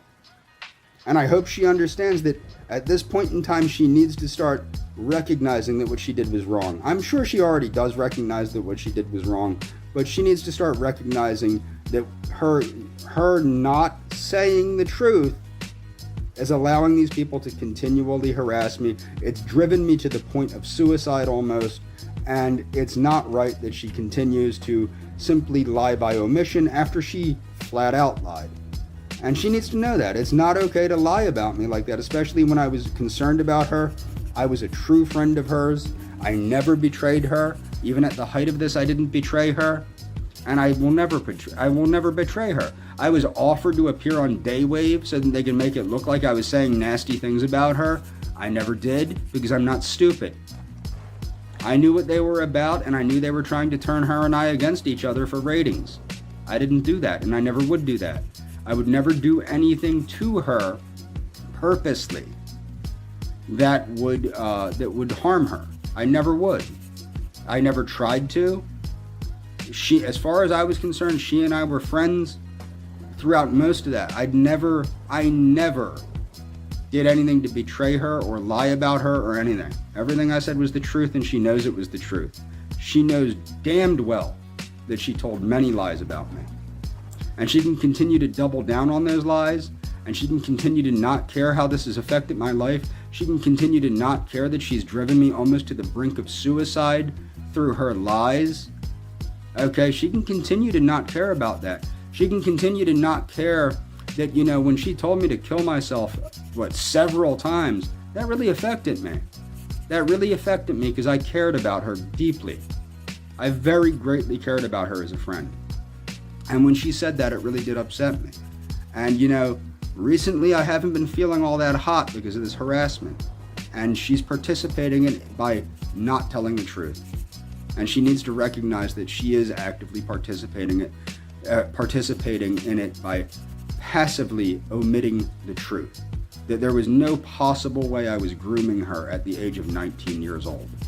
It's literally impossible. So the one thing I want to make clear is these people, particularly Adonis, want to make it look like I'm, quote, using any excuse to reach out to my former friend. No, I'm not. What I would like to point out to my former friend, which she already knows because she used to be in on it, is they are utilizing her to try to elicit an emotional reaction out of me so that I act in a bad way as I did in the past. That won't happen, and I want her to understand that. I have no animosity towards her. I'm not angry at her. I don't believe that she was responsible for the situation the way the situation was. I do know that she was bribed into participating in it. I also have reason to believe that probably when they first approached her about this, I know her personality better than they do. I would assume that she probably said something like, look, he's a weird guy, but he's a really nice guy, or something of that nature. Okay? I know her personality better than they do. I know that she would not knowingly do this unless she was misled about my character. While I do find it kind of sad that she would believe people like that over me, I also understand that my behavior hasn't been the best either. And again, this is because people have been harassing me in the comments sections of my videos to get bad reactions out of me.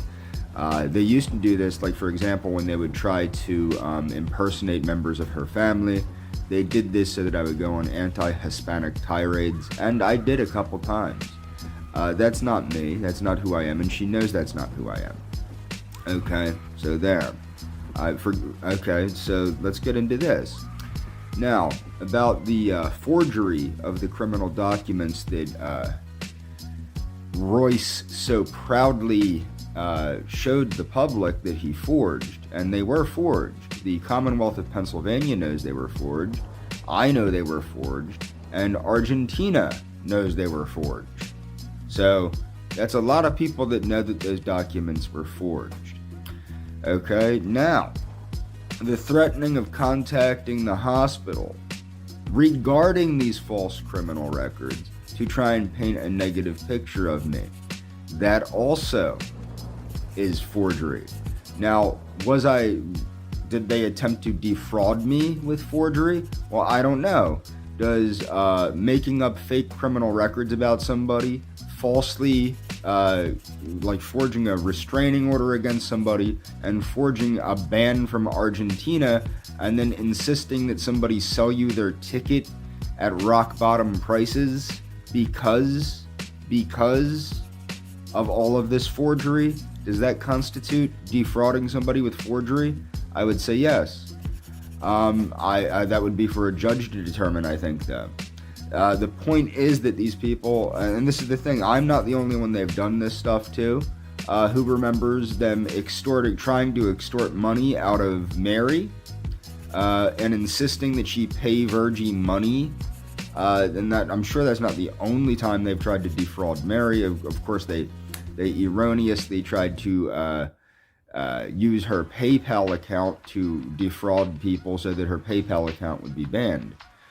These people are no good. They continually traffic in lies and mischaracterizations of people, and are basically putting out there these false claims that these people do these things and those things.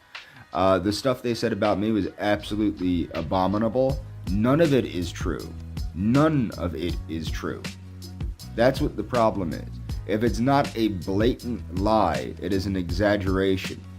Now, regarding my former friend, they're trying to convince me that I believed that my former friend suffered from a mental disability or was somehow intellectually handicapped. I never. Number one, that whole thing is being mischaracterized. Number one. Number two, she's a mathematics professor. They're not. I'm not. Okay, let's get that straight. I've always considered her to be far more intelligent than I am. Okay?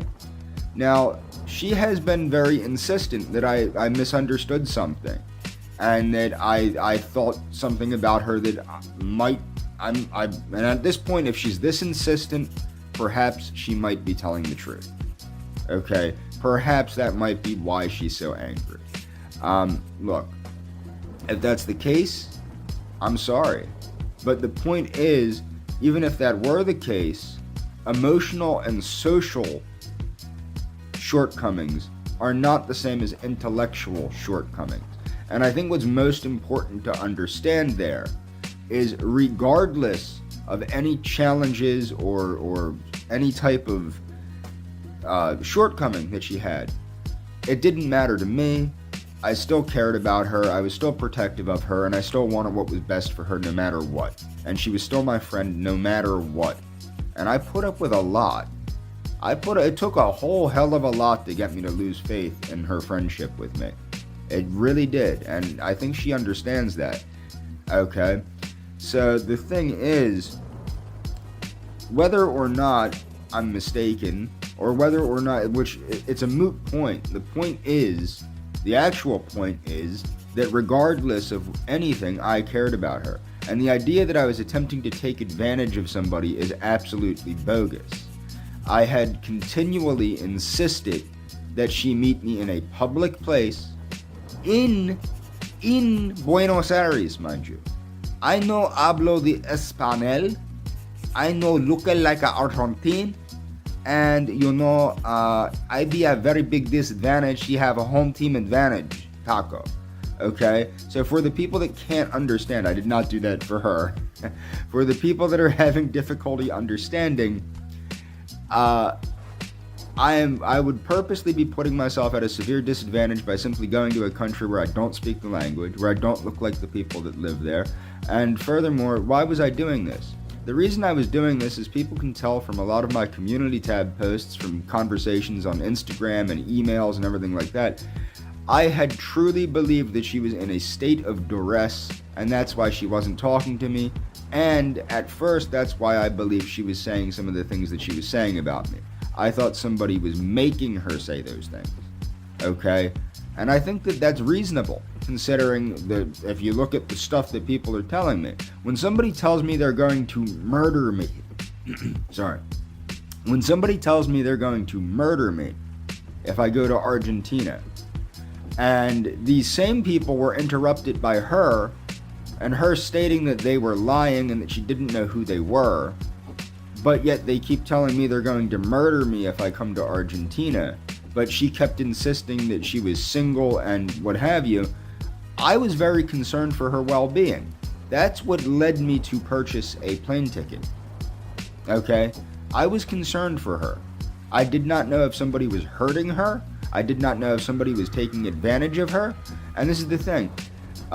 You can take advantage of people that aren't mentally defective, okay? She's a woman. She's a small woman, okay? I didn't know if somebody was taking advantage of her in other ways. But I did know that I wasn't going to let somebody take advantage of her if I could help it. That's what I did know. And people go, oh, well, blah, blah, blah, blah, blah. I was always very insistent to her that I would never do anything with her that she didn't want to do with me.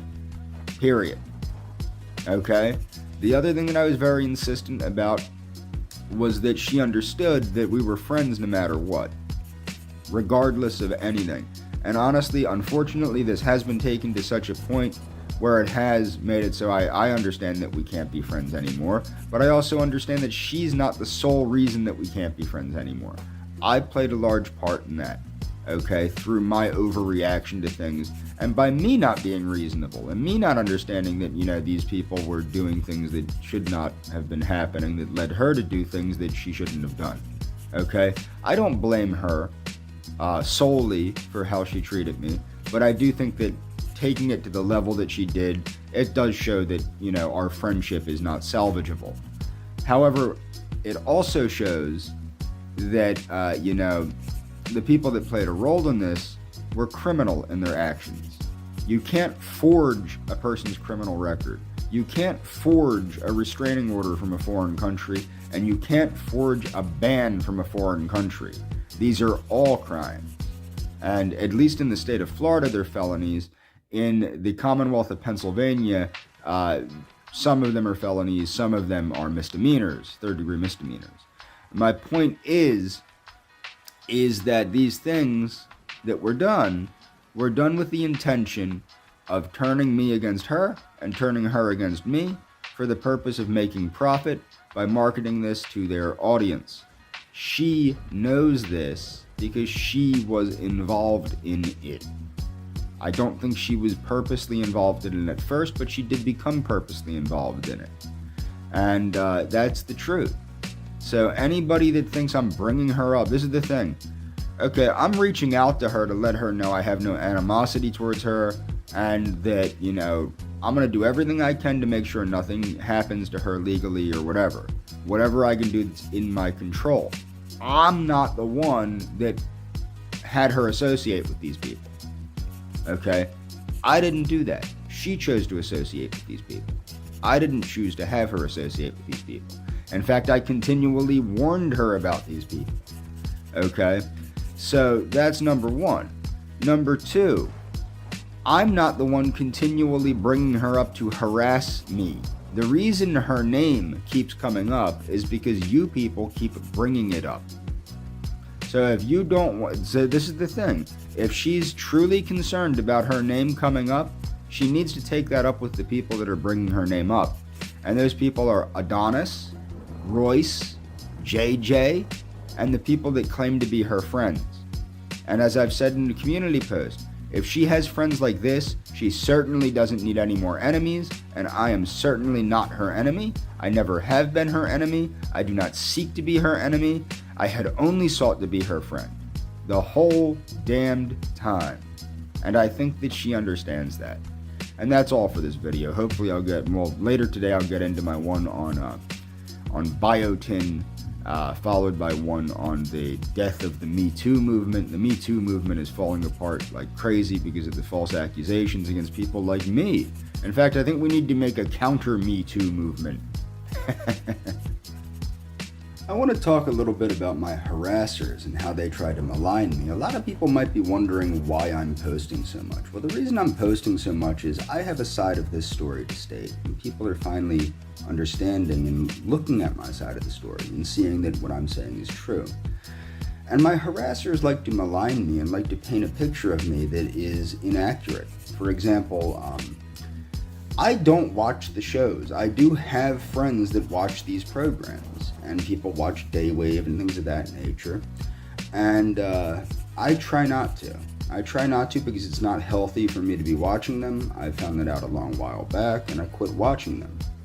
But somebody stated, for example, that they said it was Royce had stated that, for example, the young nurse that I met, they said that I was trying to get her to quit her job and get interested in something that I'm interested in. No, she didn't like her job, and she already shared the same interests as me.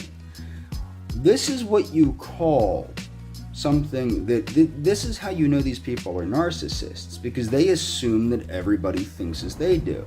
They don't know what that young lady's interests are because they didn't speak to her. I did.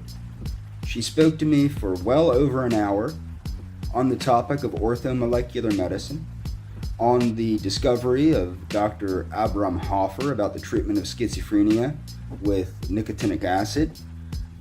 She was very surprised that I explained to her about niacinamide and how it can shut down the liver if you get too much of it, and so can nicotinic acid. And she was very interested in what I had to say about micronutrient optimization. She was very interested in what I had to say about gerontology. She was very interested in what I had to say about an anti-aging clinic in the area that I'm aware of, that I know the folks that work at. Her interests were in the field of age management and lifestyle medicine. She did not like working there, and she had already worked previous places. She was a very sweet girl. She was very interested and eager to speak to me. I am almost 100% certain that what happened is, unfortunately, when she saw my channel, she got scared. She got scared that it would end her career if she saw me because of the level of harassment I received. And to be honest, I can't blame her for jumping to conclusions of that nature. Okay? But the fact of the matter is, no, I did not try to misdirect that young lady's attention from anything other than what her attention was already on. If she ever did decide to talk to me, I have a wonderful library of books on biogerontology and lifestyle medicine that she can freely read anytime she wants. Okay? I just have books like that because they're the kind of books I read, because guess what? I have similar interests to her. The reason that I have similar interests to an intelligent person is because I'm intelligent, unlike them. That's the problem. They're assuming that they're so much smarter than everybody else. I don't consider myself intelligent, but I do know I'm far more intelligent than people that do nothing but harass people online all day. Okay? Now, with the posting of my side of this, I'm not doing this to harm my former friend in any way. I know that she would not have done anything she did if she wasn't paid. I know that she wouldn't have done anything she did if she wasn't coerced and wasn't encouraged. And that's about all. I mean, that's basically the gist of this video. This video, I'm not trying to hurt anybody. And the thing is, you're trying to say that I'm trying to be noble. I'm trying to do noble things or make it appear as though I was noble in my pursuit with my former friend. If you want to consider trying to protect somebody that you thought was under duress noble, that's fine. I considered it being a good friend. And that's all for this video. So I had planned on doing a video on inositol, sometimes called vitamin B8 tonight, but unfortunately I am going to have to respond to these people. So they want to state that I was, quote, cyber stalking my former friend. No, I was concerned about my former friend. And the reason I was concerned about my former friend, which I have evidence to prove, is because I was being threatened on social media. Okay, she abruptly had stopped talking to me. I stopped talking to her. Then I started being harassed on YouTube, in the comments sections of my videos, and via email. All of this I have proof of. She interrupted these people, okay? And she stated that what they were saying was not factual, which made me more concerned. I have proof of that.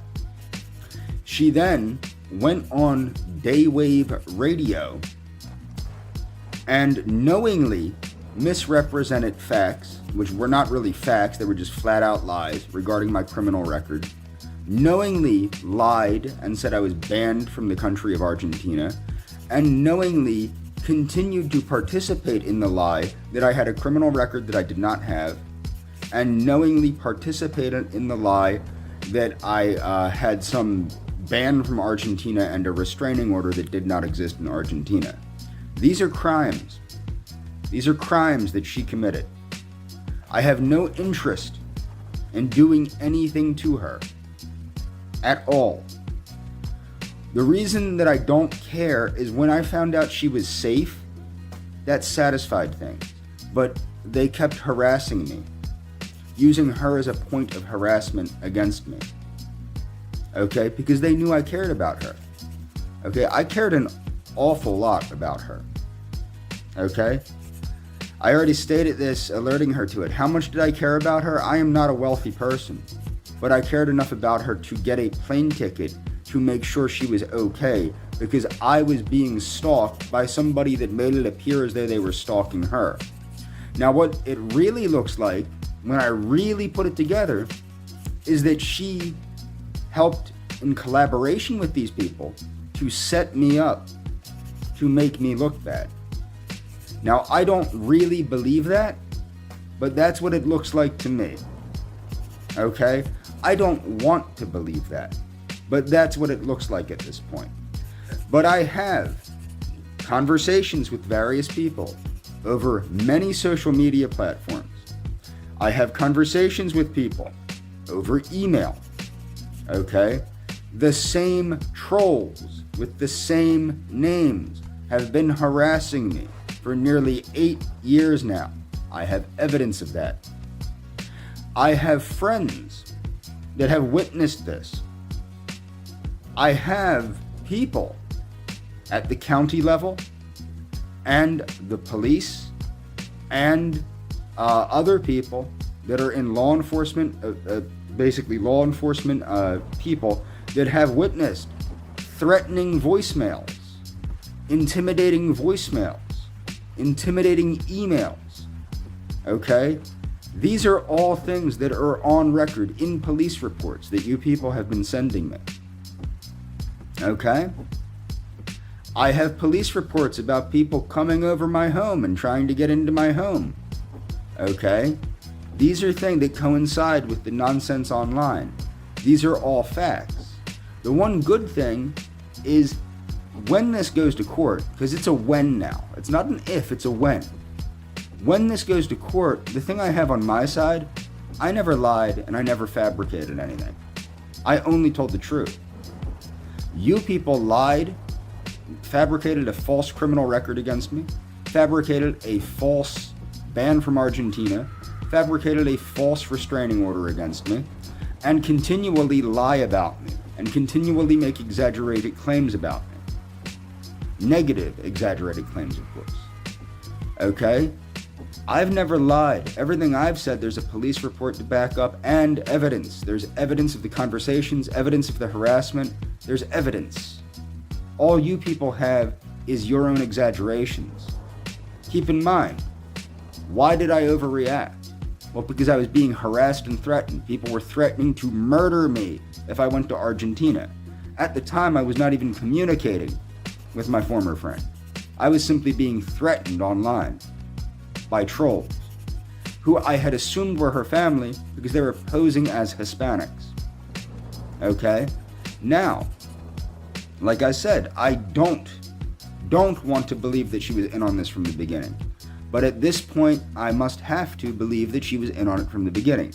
There's nothing else to explain this. Okay?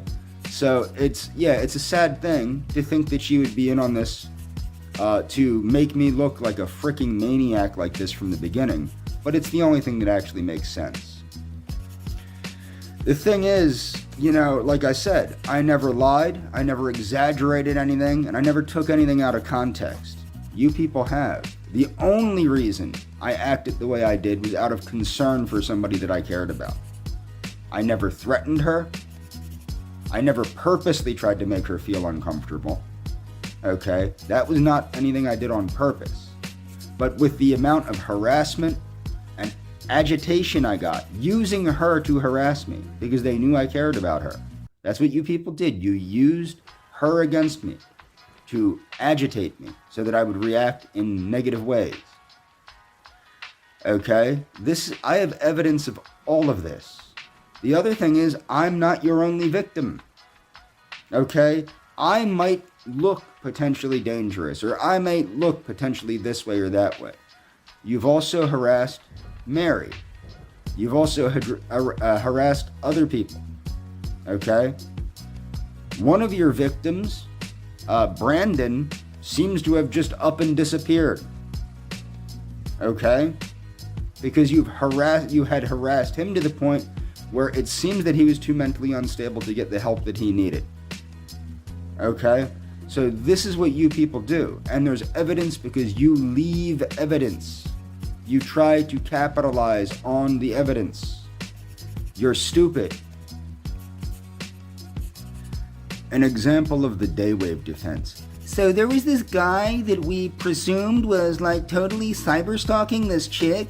So what we did is we began cyber stalking him, and we fabricated a false criminal record for him, and then we fabricated a false restraining order against him, and then we fabricated a false ban from Argentina against him, and then we lied and we continually harassed him and left him harassing and intimidating phone messages and harassing and intimidating emails and harassed him on every platform of social media. And then what happened is then he kept harassing her because we kept bringing her on the show and encouraging her to lie about him, and she kept lying about him. And then what we did is we had her try and entice him into reacting by saying a bunch of outlandish nonsense, and he reacted. So we kept baiting him and he kept reacting, and so what we did is this was totally justified because he was totally cyber stalking this girl.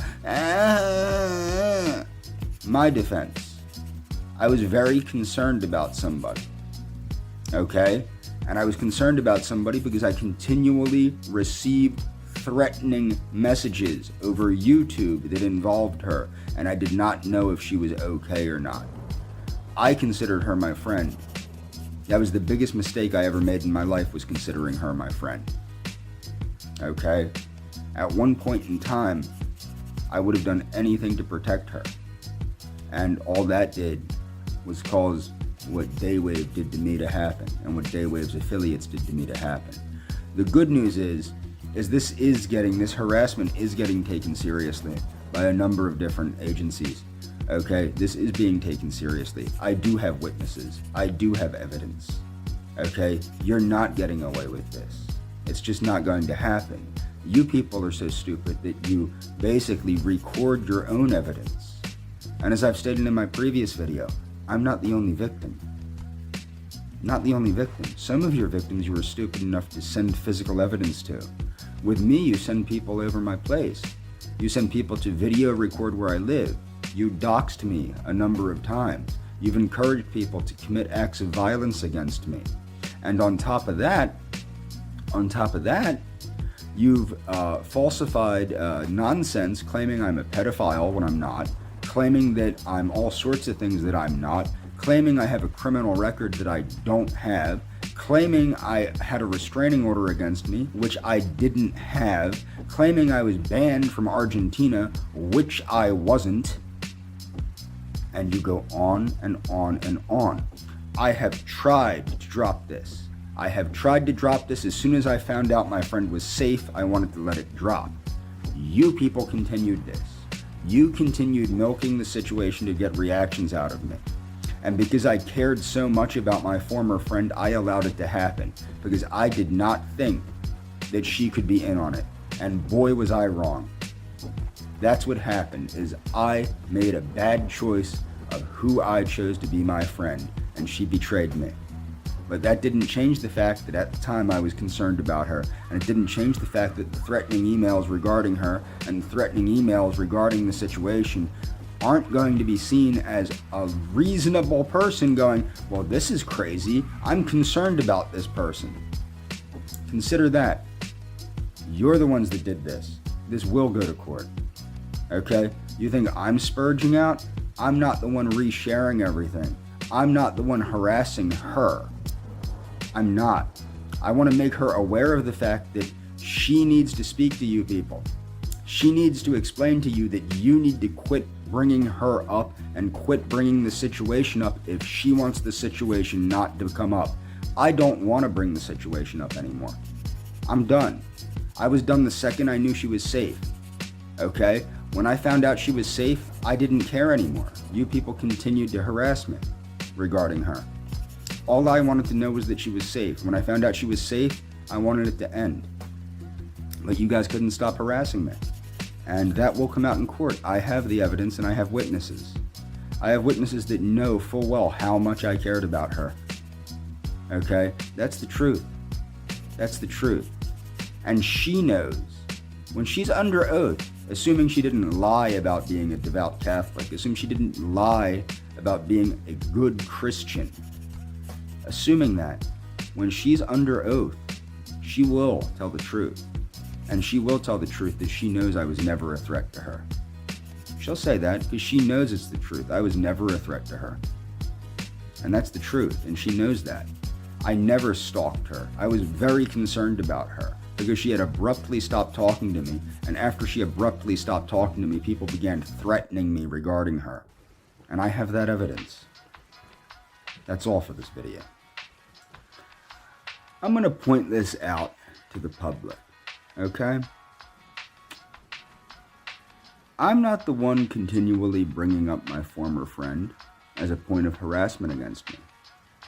I'm not harassing anybody. I'm being harassed. I'm being stalked. My property is being vandalized, okay? I did not harass my former friend. There was a gross misunderstanding due to the fact that she did not clarify a lot of things, okay? And I was very concerned about her well-being. Now, she can say anything she wants. The fact that she appeared on Daywave today makes it so I am obliged to defend myself.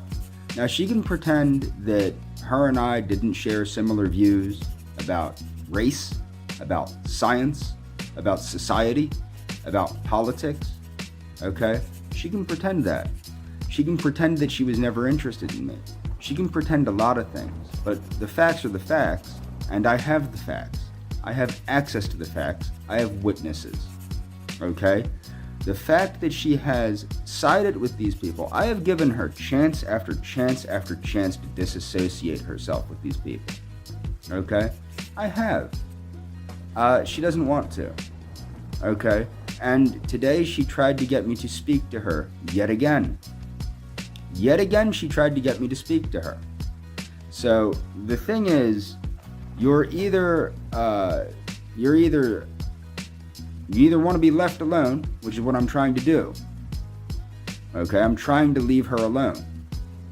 Okay, so she either wants to be left alone, like she claims, or she's trying to get bad reactions out of me, which is what I believe. Okay, there is no reason for me to speak to her anymore. The only reason I have alerted her to things is to make her aware of who's bringing her up, and it's not me.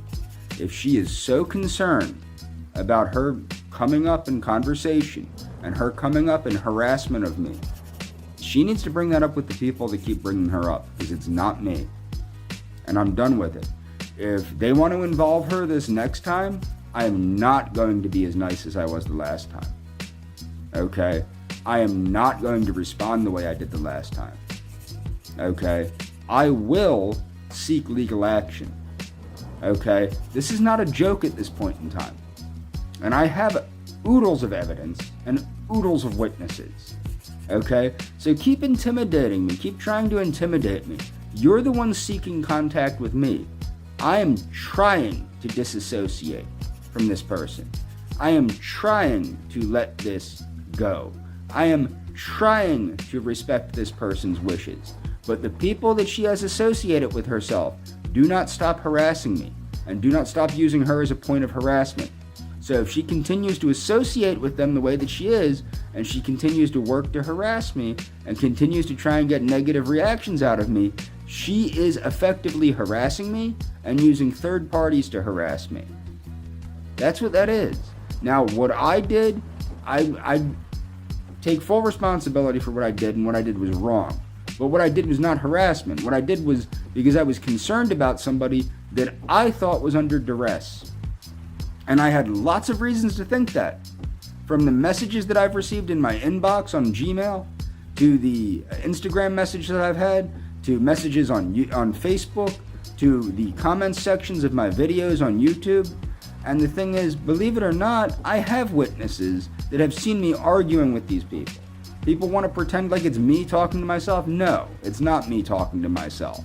I have been being harassed for over 8 years. And the other thing is, she did not stop talking to me 8 years ago. That's a lie. She stopped talking to me what would roughly be about 4 years ago. But that's not even true, because she interrupted these trolls to explain that she didn't know who they were and that she was still single and still didn't have a child. And I have evidence of that. So if she wants to continue this, if she wants to continue to utilize third parties to harass me, to vandalize my property, and to do other things, because at this point, she is associating with people that are committing criminal acts against me. And she needs to recognize that. She needs to recognize the fact that this is not looking good. Okay? Today, Royce called me, I don't even know, like 10 times? 9 or 10 times? The police know. Okay? A report was made. Okay? The only thing that, the thing is, I'm going to have to continue to defend myself. I will not be bringing her up again. The point that I will say is this. If she wants me to stop bringing her up, she needs to confront, because I haven't really been bringing her up, especially not in videos. The reason she keeps coming up is because they keep utilizing her to harass me. This is the thing, what she needs to understand. I don't care who she's with. If she's happy with the gentleman she's with, I'm happy for her. The only thing that concerned me about her was her safety. I never sought to force her to do anything she didn't want to do. I never sought to force her to spend time with me that she didn't want to spend with me. The only thing I was concerned about was her safety. If she's with this gentleman, this Daniel person, she's happy. That's all I care about. Okay? That's all I care about, is she happy. And you know what? At this point, if she wants to continue to treat me as poorly as she has, I don't care about that either. I don't care if she's happy. I don't care. But if she thinks that her not being in my life is ruining my life in some way, it's not. If anything, if she is like this, her not being in my life is a great blessing to me. Because it took one more negative person out of my life. If she is really this negative, and this full of hatred, and this full of contempt, and this full of dishonesty, and this capable of lying, and openly lying, and repeating lies, and making up lies, if people look at her inconsistencies, they will see who's telling the truth. I'm consistent. They're not. Okay? Now she needs to take a step back, and she needs to understand this. She needs to leave me alone. She needs to leave me alone. She needs to stop working to agitate me.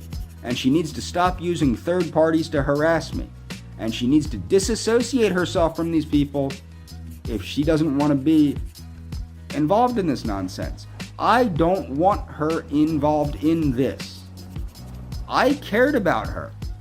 I really did. I loved her. And she can say whatever she wants. She can claim this or that or whatever. And she can make fun of me with them. And she can think it's so funny that they've done the things that they've done to me. But you know what? That speaks to her own mental instability, her own lack of empathy. It speaks to her own shortcomings, not mine. I cared about her, as you can tell in the conversation I had with Geraldo, who was a fake person. I told her, or I told Geraldo, the difference between he and I was that I actually loved her, and I wanted to stop this back in October. I specifically stated that this needs to stop in October. We kept it up. As you can tell with the person that pretended to be her, I apologized to her. And I stated in that apology, I'm sorry, I didn't know that I was making you feel unsafe. Back when I thought she was telling the truth, which was about a few hours I thought she was telling the truth. And I stand by that apology. If I ever made her feel unsafe, I'm sorry. But what I did was not harassment, it came from a place of concern. And I had reason to be concerned when people are telling me they're going to murder me when I go to Argentina, when people are telling me that, allegedly she belongs to a crime family, which is a bunch of baloney, which I knew was a bunch of baloney, but it's still, it's concerning when it seems that people are stalking her in her real life and telling me her whereabouts, and I'm in another country. Okay?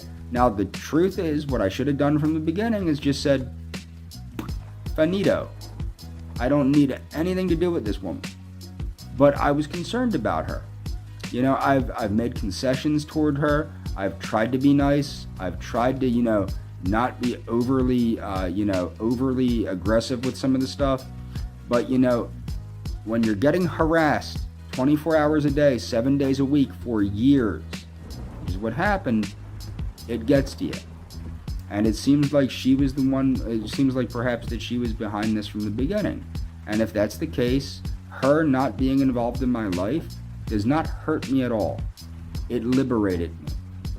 So that's what she can look for, that's what she can understand.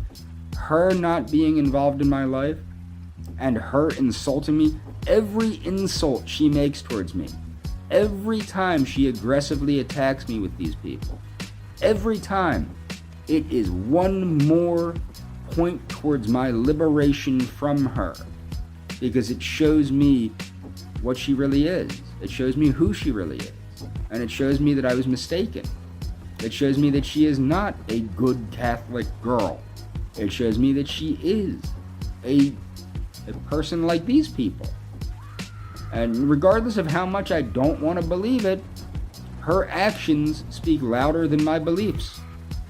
As she had stated, she thought that she wants to make fun of how I thought I knew her. Well, I knew how she presented herself to me. I knew an honest, moral, good person. Okay? That's how she presented herself to me. Honest, moral, good, Christian, Catholic, bah. How is she presenting herself now? Hateful, contemptuous, and honestly lustful, eager to cause pain and suffering on those less fortunate than her.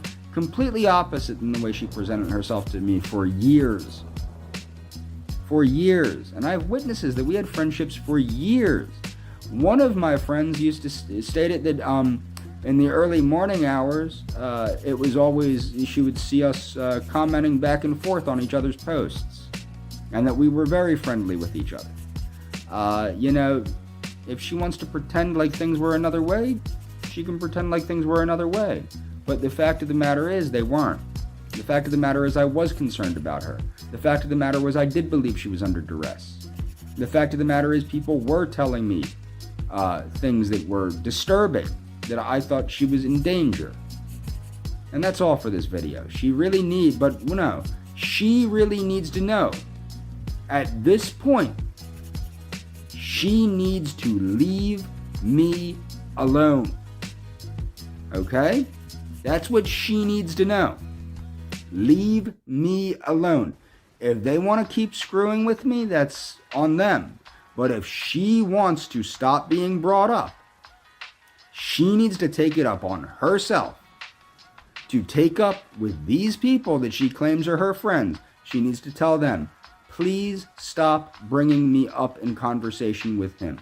Please stop using me as a point of harassment with him. That's what she needs to do. Every time she does not do that, every time she participates in this sort of thing, this is both harassment by third party and direct harassment. She has also encouraged me to kill myself, and she is just not a very nice person at this point. And she needs to understand that her behavior does not look good. And that's all for this video.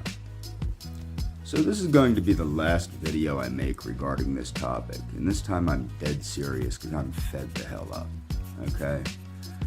So, yeah, what happened was, my former friend blatantly lied on Daywave and said that that I had been, quote, harassing her for 8 years.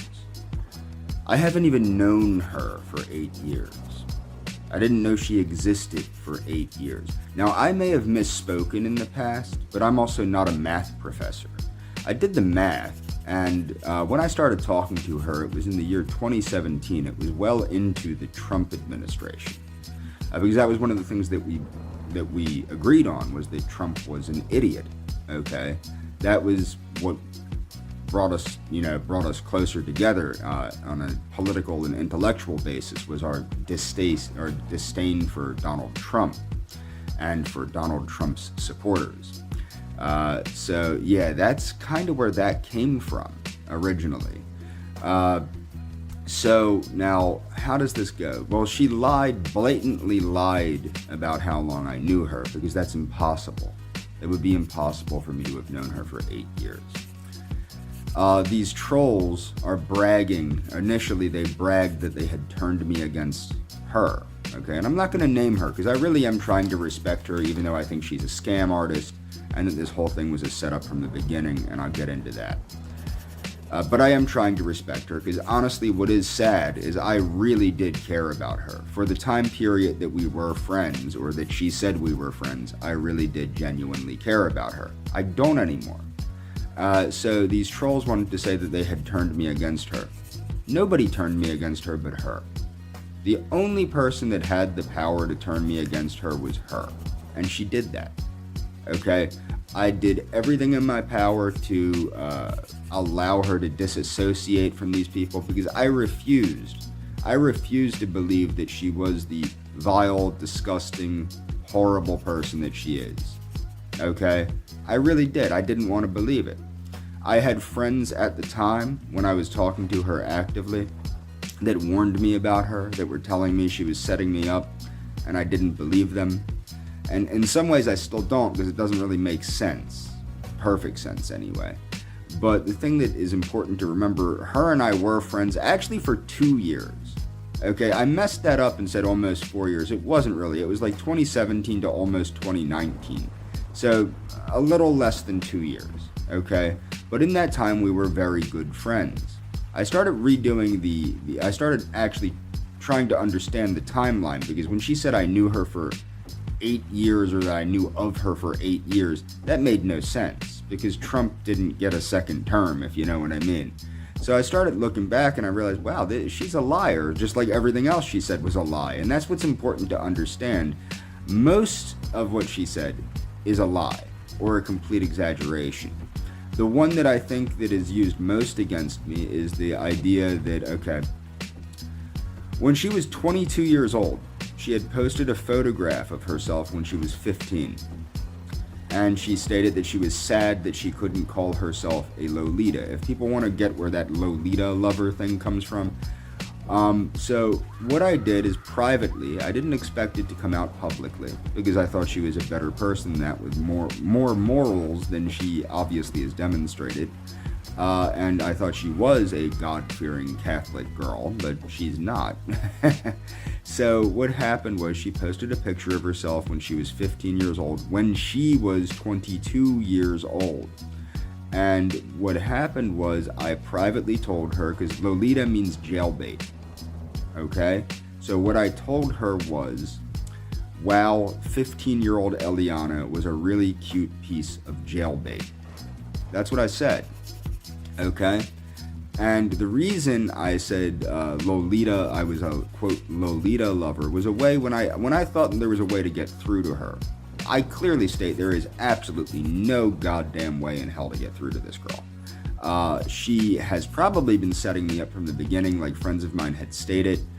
I did think it was interesting that she broke down during her one live stream, and she admitted we were friends, and she also she got very upset because she knew that I cared about her. She read what I said. I didn't lie about her. If she didn't want anything romantic to do with me, if she didn't want anything sexual to do with me, I didn't care. I was her friend no matter what. And that's what I always told her. I was her friend no matter what. However, no matter what takes a different context when somebody is actively trying to destroy your life. Okay? So, what I want to point out too is what's more bizarre? A guy like me that cares about a girl, okay, and a woman, I'm sorry, let me call her what she is, a woman. That way people don't mistake me and think that I'm going after some young girl. No, she was a woman when I met her. She was at least 19. But at this point, I don't know what to believe with her time frames, because she's all over the place. Okay, so what happened was, what's more bizarre? A gentleman that cares about a young lady and stops talking to her when she stops talking to him, and then starts worrying about her when he begins getting threatened by people posing as her family that are threatening me. They were threatening me, threatening to kill me and everything else. You know, I didn't know what to think, especially when she interrupted them and said that she was single and childless still. Okay? So I didn't know what to think in regards to her. I didn't know if she was okay. I didn't know if she was being threatened. I had assumed, because what made sense to me was that she had abruptly stopped talking to me because somebody was, you know, intimidating her. And the one thing that is funny is, look, the girl said she had autism, flat out. She told me she had autism flat out. And that was going to be a hurdle to her, she told me. Because in person, she didn't have the social ability that she did online. And I told her that didn't matter. Nothing about her mattered to me. She has beta thalassemia, which is a rare genetic disorder in Mediterranean people, particularly people from Sardinia. That didn't bother me, okay? So the thing is, the bottom line is, and I've posted evidence of that, of her telling me she has beta thalassemia. Unfortunately, I didn't take screenshots at the beginning of our friendship because I didn't think it would be necessary.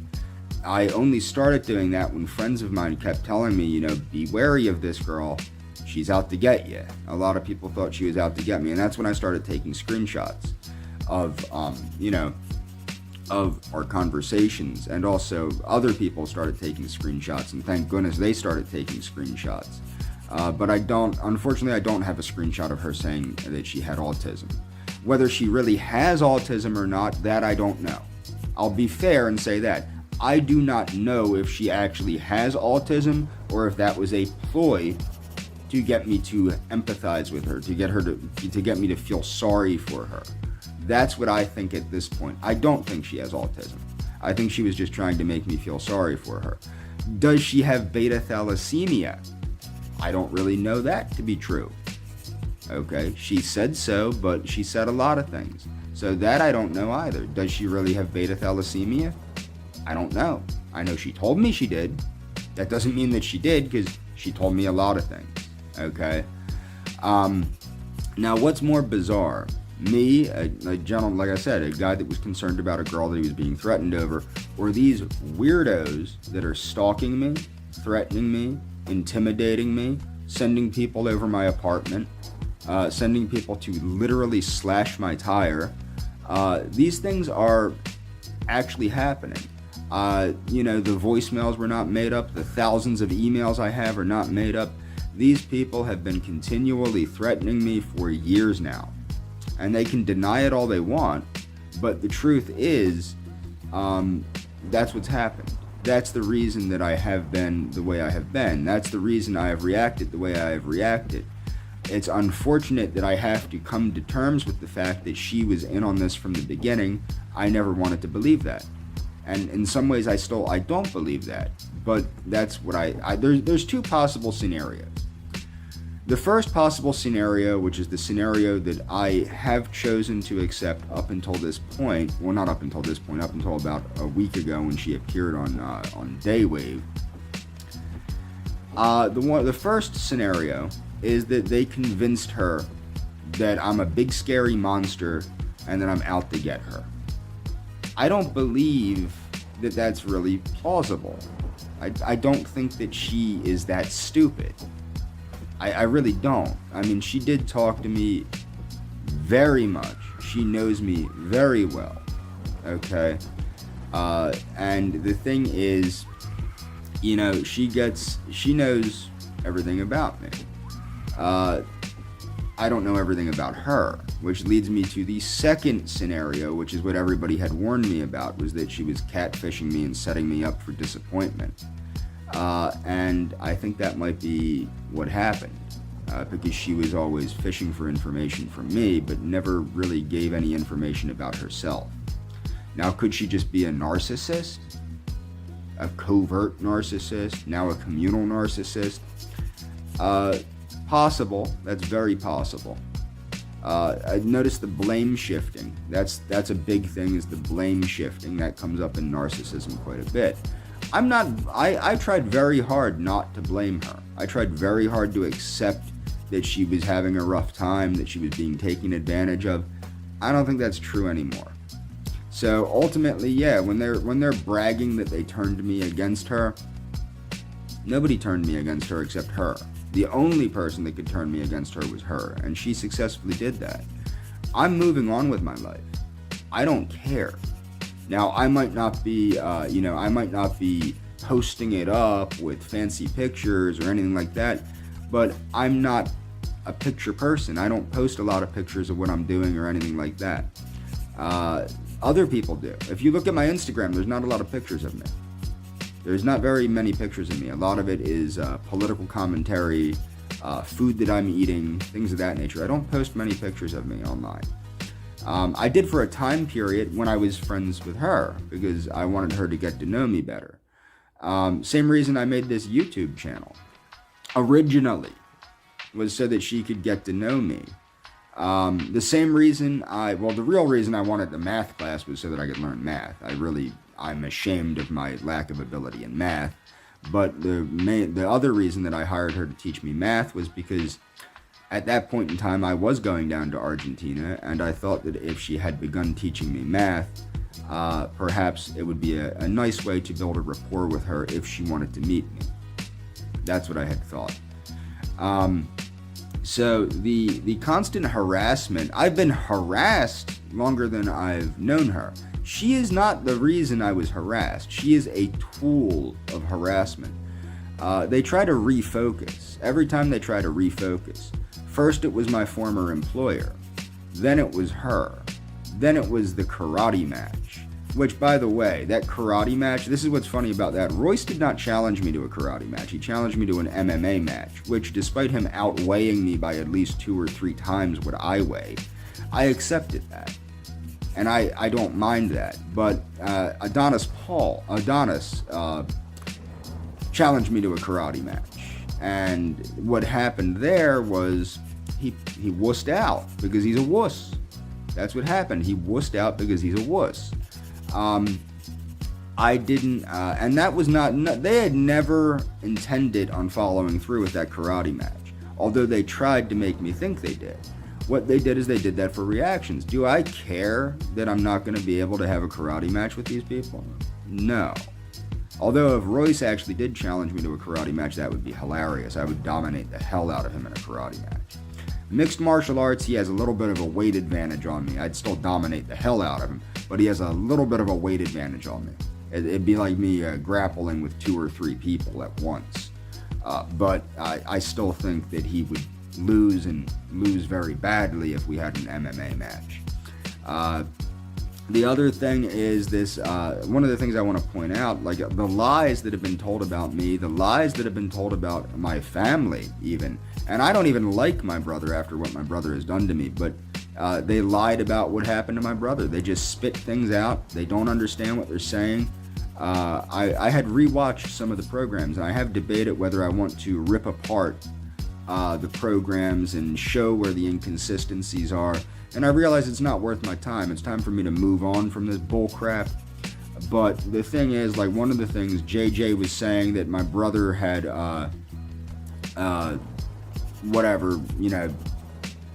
had killed his wife in a DUI. That's not true. That isn't a true scenario. That's not what happened. I know what happened, and she, my former friend, knows what happened because I told her what happened. She might not remember because I was telling her about how my brother took advantage of me and took all my goddamn money when I moved in with him to try and help him take care of my niece. So she knows what happened. So for her to go, for what, is ridiculous because she knows what happened. Okay, and it wasn't a vehicular accident. And what happened was, yeah, my brother's wife passed away. I had to move in with my brother. He basically swindled me out of a bunch of money. And ultimately with that, I have to accept that's my own stupidity for helping out somebody that is basically a career criminal.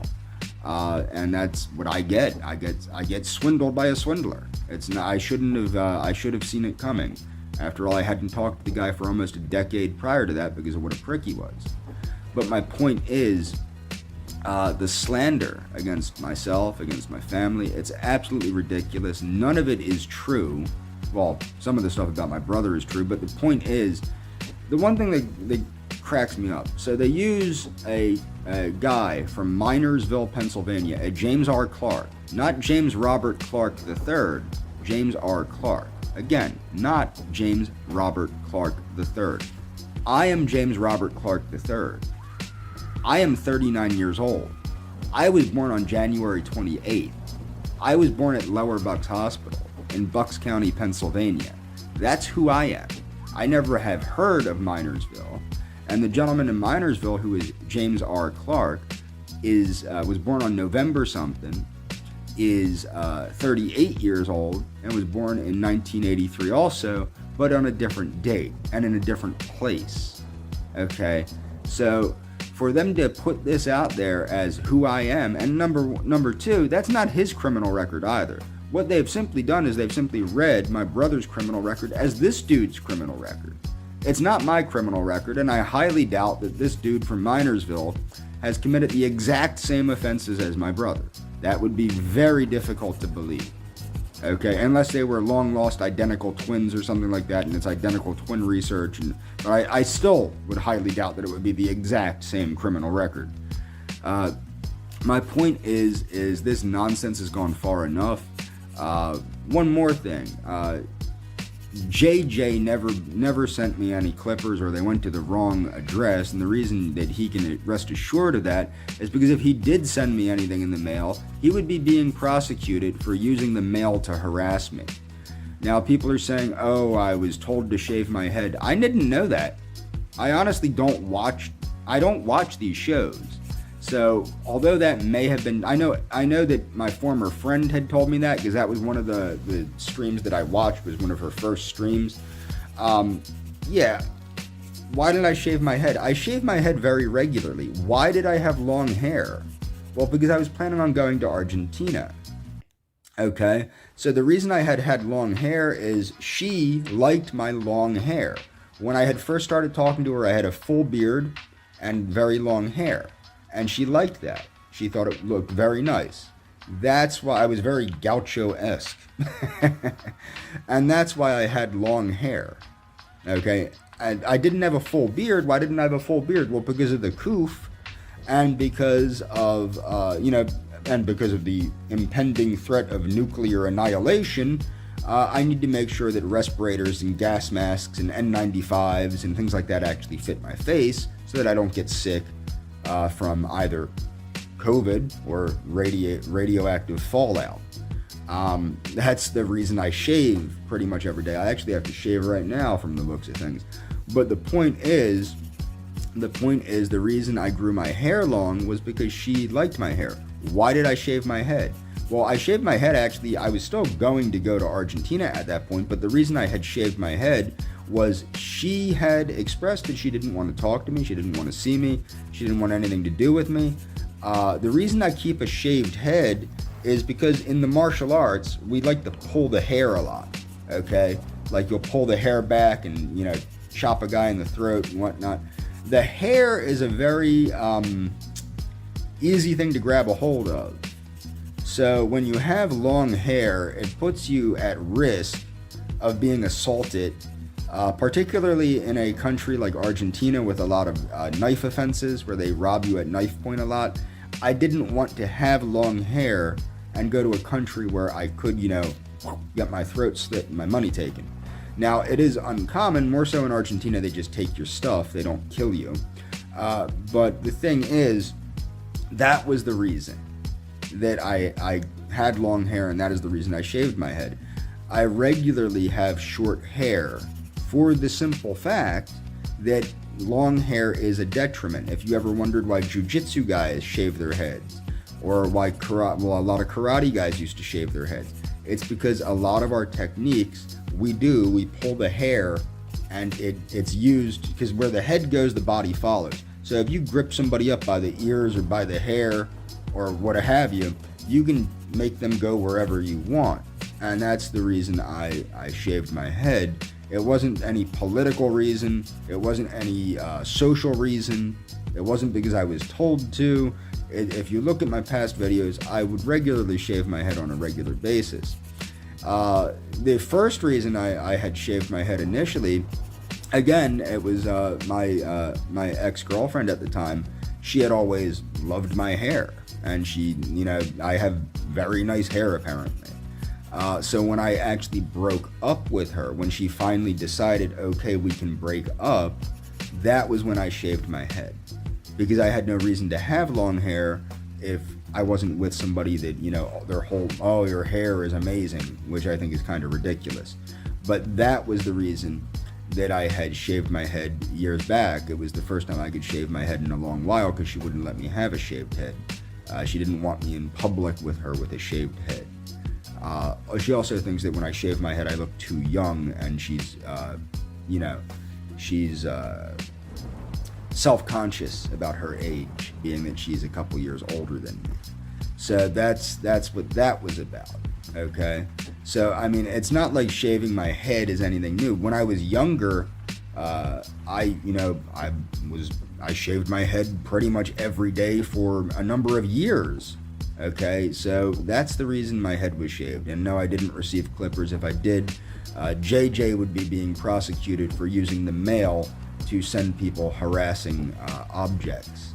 And if I ever do receive anything from them in the mail, unlike Mary, I will go right to the police and I will point out these people are harassing me through the mail, which is a felony. It's also a felony to fabricate a criminal record. It's also a felony to forge a criminal record and to misidentify a person purposely in order to incite the public against them. So yeah, that's the gist of this. Now, I was trying to make this video as short as possible because frankly, these people are not worth my time. My former friend is not worth my time. She never was worth my time. It's unfortunate that my life had to be destroyed for me to understand that she is worthless and she never was worth anything. It's sad. I mean, she's a very smart person. I can't believe that she's the way she is. I have to accept it because that's what reality shows, is that she is a vile, disgusting person. I wasn't right about anything about her. The only thing I was right about with her is that she is a vile, disgusting person. And that was the only thing I was right about. And regardless of what she looks like on the outside, that doesn't change who she is and what she is on the inside. And that's what I always explained to her. Her external appearance never mattered to me. I didn't care what race she was or anything like that. All I cared about was that she was the person she presented herself to me, which was a good, Catholic, Christian person with high moral standards and high morals. And a conservative. She was allegedly socially conservative. She is none of those things, as far as I'm aware at this point. And she is a vile and disgusting person. And she needs to leave me alone, as do these people at Daywave. This is my last video I'm making to clarify these things. If they continue to harass me, I will simply block them. And that's all for this video. So, let me get into this a little bit more. So, I'm being harassed over being a, quote, pedophile, okay? Now, number one, I'm not a pedophile. Number two, I have to keep saying this over and over again. I followed people on Instagram. Ooh, I liked photos of young girls on Instagram. Ooh, and I've explained this a million times. Okay, so the reason I liked some photos of young girls on Instagram is because they followed me and I followed them back. I did not know if the young girls were the owners of those accounts, number one. Okay, that was just my protocol on Instagram. I never really paid much attention on Instagram because I don't really care about Instagram. I'm not very self-centered. I don't post a lot of photos of myself or anything like that. I was on Instagram to communicate with people I was friends with on Facebook. Okay, a lot of my scientist friends and stuff, some of us followed each other on Instagram as a alternative means after we would get banned from Facebook. So yeah, me following girls on Instagram or liking photos of girls on Instagram doesn't prove anything except I was liking people's photos that followed me. The one was clearly a troll or something of that nature, and if people would notice this, I've never said anything to anyone underage. I've never propositioned to anyone that's been underage. I haven't propositioned to minors since I was a minor. And even then, since I was a young minor, because I was sleeping with girls that were in their 20s and 30s when I was like 16, okay? So I haven't propositioned a minor for quite a long time. And it's never been since I've been an adult. I don't go after minors, okay? Now, I did make some inappropriate jokes because they wanted to call me an ebophile.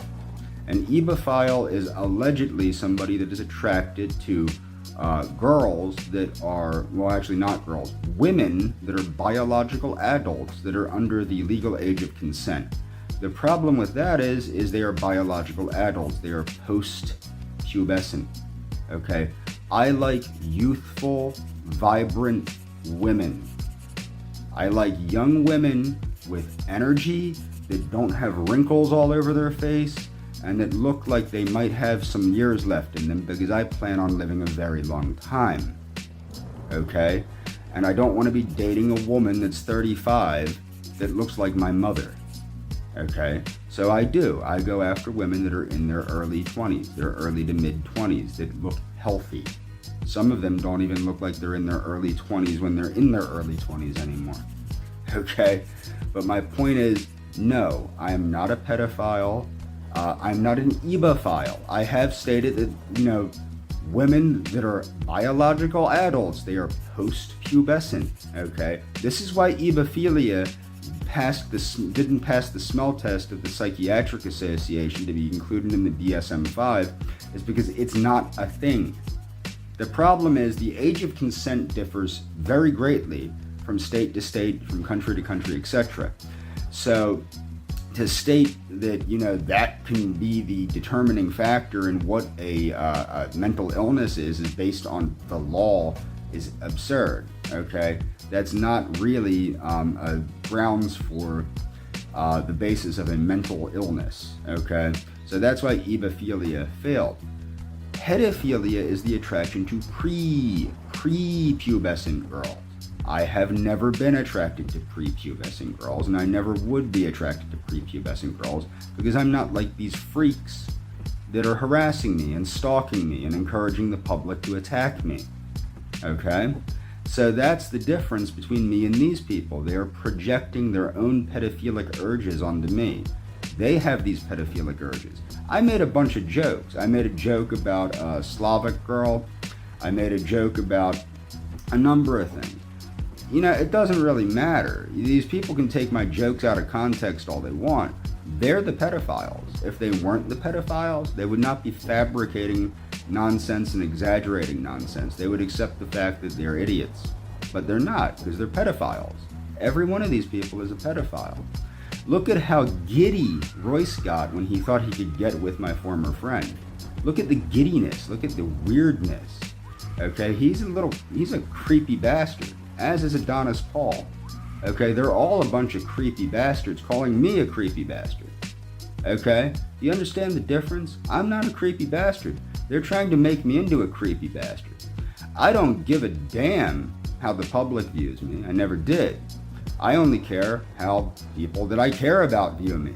And none of these people, I don't care about any of these people. The reason they kept sucking me in was because I cared what my former friend thought about me. I cared about my former friend. I don't care about her anymore. So now they're going to try and attack me with this pedophilia nonsense. Jeremy, the guy he calls himself Static Void, he let me know when they start calling you a pedophile, that's when you're winning. And I'm winning. The other day when a friend of mine and I caught somebody that was clearly sent by Daywave.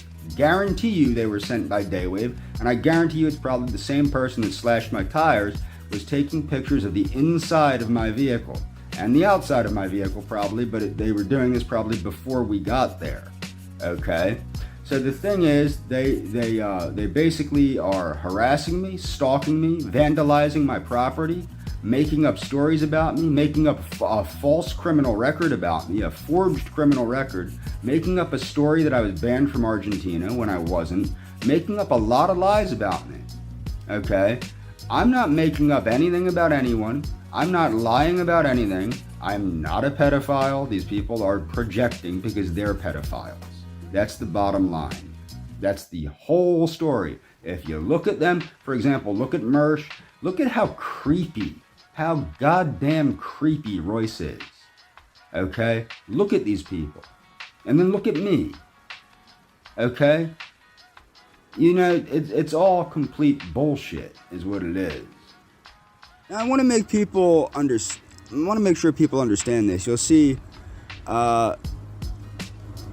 this woman has been harassing me. What happened is, she was my very close friend for a little over a year. It was like a year and 9 months, and then she abruptly stopped talking to me after a number of times stating that very adamantly, that she wanted me to come to Argentina, which I have proven.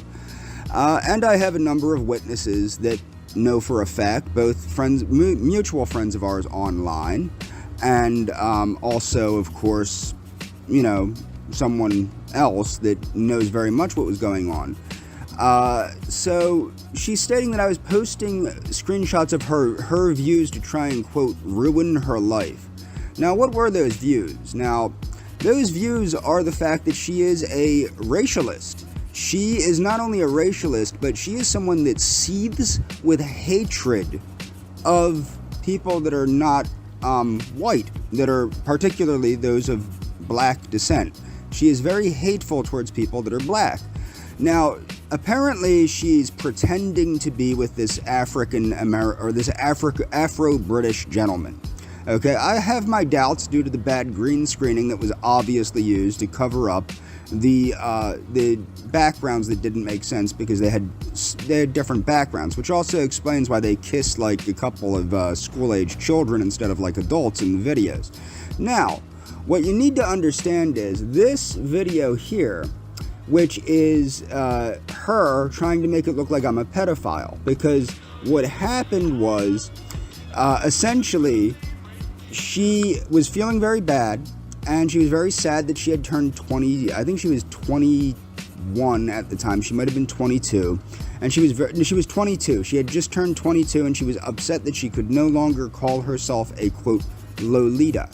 So I stated, you know, I said that you're a really cute piece of jailbait or something like that. It's right there.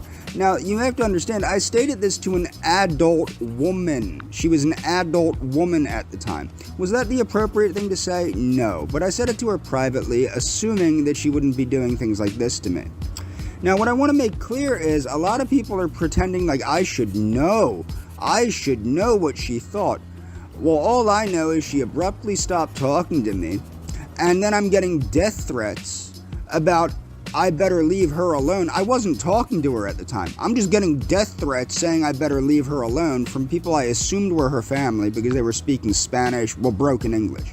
Now, what I want to show here, these are posts of screenshots I sent her. Now, you can tell that I'm very confused and that I was concerned about her. But what you can also see is these are not horrible things. As you can say here, I'm genuinely sorry forever, let's see.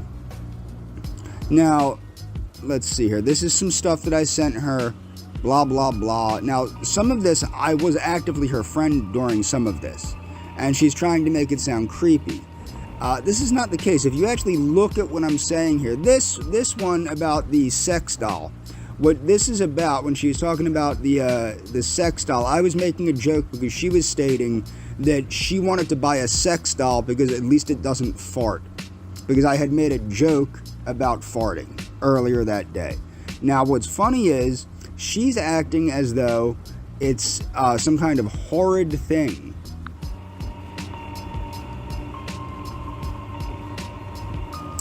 Okay, this is me trying to get through to her. Now, this is a girl that lied to me and stated that she was, quote, a vegan. Now, this is, I think someone needs a big hot beef injection. Everybody thinks that a big hot vegan beef injection. Everybody thinks that's so horrible. Where did that come from? Well, this young lady was very adamant that she hated people that didn't eat meat. She would go on and on about how she hated vegans, but she liked me. So one day, the people would flirt with her terribly and say very raunchy things to her. I always behaved myself with her to the best of my ability. So what happened was I stated, in one of the many times, that she needed a, quote, hot vegan beef injection. She thought it was hilarious. This was something that was a running joke between the two of us. Now, I don't have as many screenshots as her, but this was a running joke between the two of us. A hot vegan beef injection. She thought it was hilarious. We would go back and forth with this. This is me trying to lighten the mood with some jokes that I knew that she had found funny previously.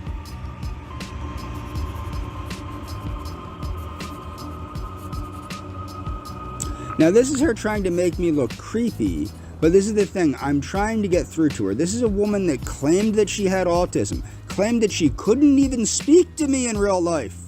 Couldn't speak to me because of her severe autism symptoms. No, she was ignoring me to get me to react badly so that her friends could exploit my reactions. Notice she keeps using the same things over and over again. Okay. This is me making a joke because I told her I loved her. Now she knew that I loved her. I have other screenshots proving that. which I will show, not in other videos, I'll just post screenshots again, but this is me making a joke because I had told her I loved her. She knew that I felt that way about her, and it was a joke. It was, sorry my cat ran over my keyboard. This is me making a joke about her autism. She used to be very proud that she had autism and would speak very much about her autism, claiming that autism was an evolutionary adaptation and all this nonsense, which it's just, you know, what autistic people do to cope with the fact that they're neuroatypical. They're just, you know, whatever. It's how they cope with being different.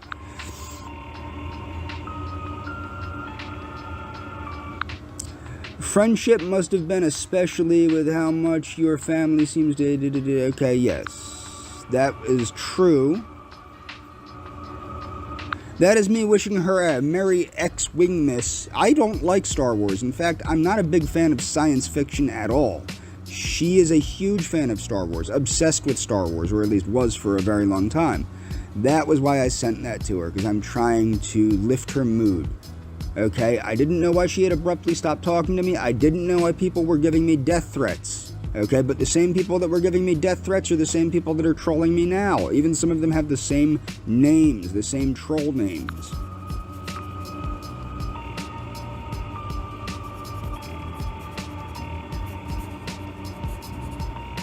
Now what she's doing here, she is using...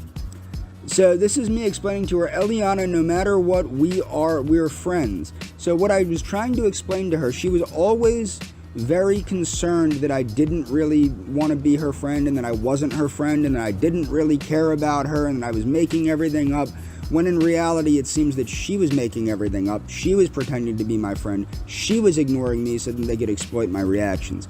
Everything does look very bad out of context. It's unfortunate that I don't have my side of a lot of this, but I do, in the sense that I have witnesses, and I do have some of my side, which I will go back to posting. If she wants to claim that she's going to put things in context, I'll be glad to put things in context. She's a liar. She lied to me about having autism to exploit me, to weaken me, to make me off guard so she could exploit my reactions. That's what she did.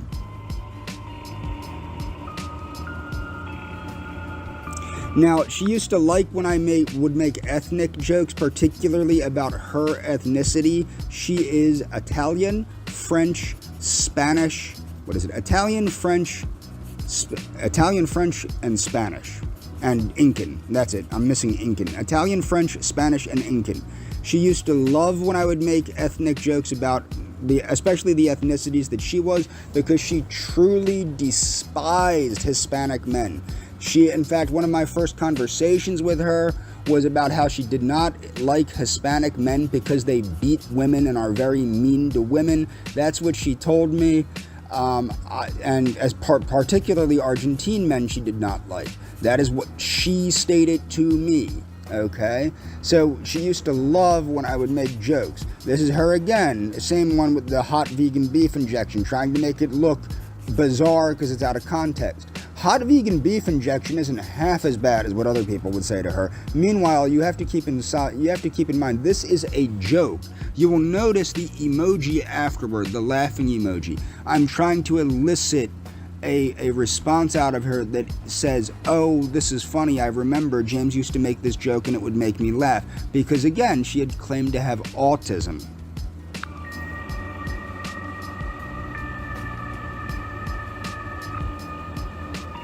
This is me making a chess joke because she has a very unique sense of humor. Again, okay? She has a very unique sense of humor, a very nerdy sense of humor. She used to like my jokes. This is me explaining to her that I can deal with autism. I don't think she has autism. I think she's a liar. But this is me trying to explain to her, it doesn't matter if you have autism.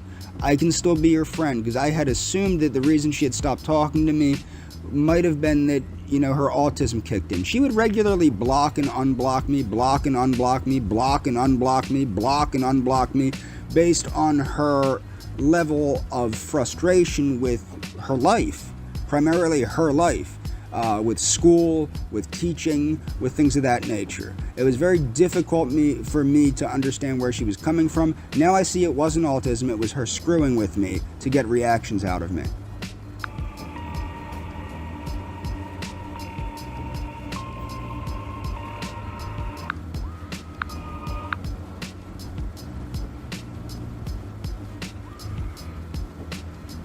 This is me explaining to her that her success in academia does not define her work or her goals. Academia will take and take from you until you forget you are actually someone with gifts.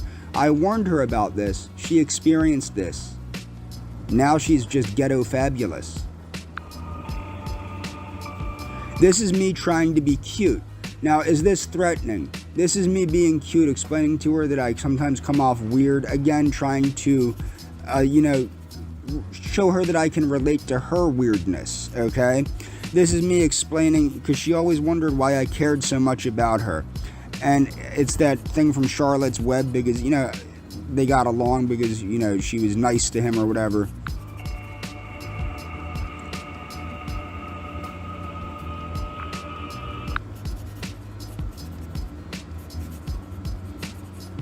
What had happened is people were claiming that she had a boyfriend and a child, and she was still not talking to me, okay, but she didn't block me on one of her accounts. For whatever reason, I don't know, probably so I could send her stuff like this that she could later use against me, is my guess. So what happened is I would send her stuff like this because I was hoping that she would react to it sometime. Apparently it was just so she can get screenshots like this to use against me. And what it was, I was being harassed. People were telling me that she had a boyfriend and that she had a daughter, and that if I went down to Argentina, they were going to murder me. And then she interrupted them and stated, No, I don't have no baby, and I'm a single and childless.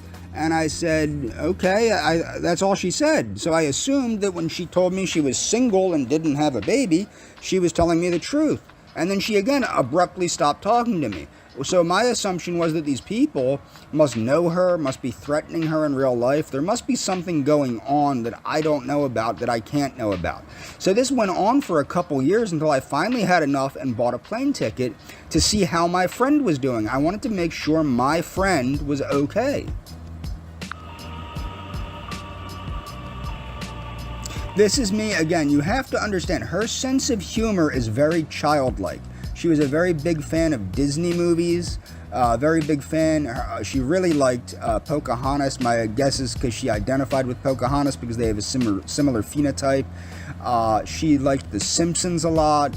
She was a very big fan of Star Wars. Not such a huge fan of,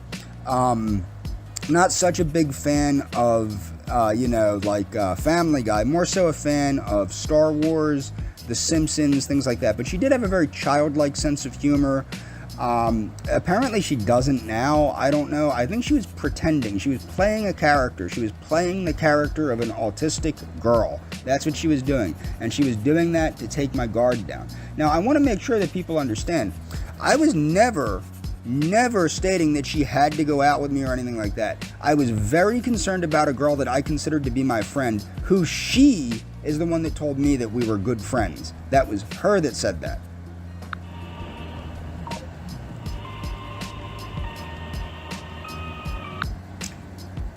I kept trying, okay,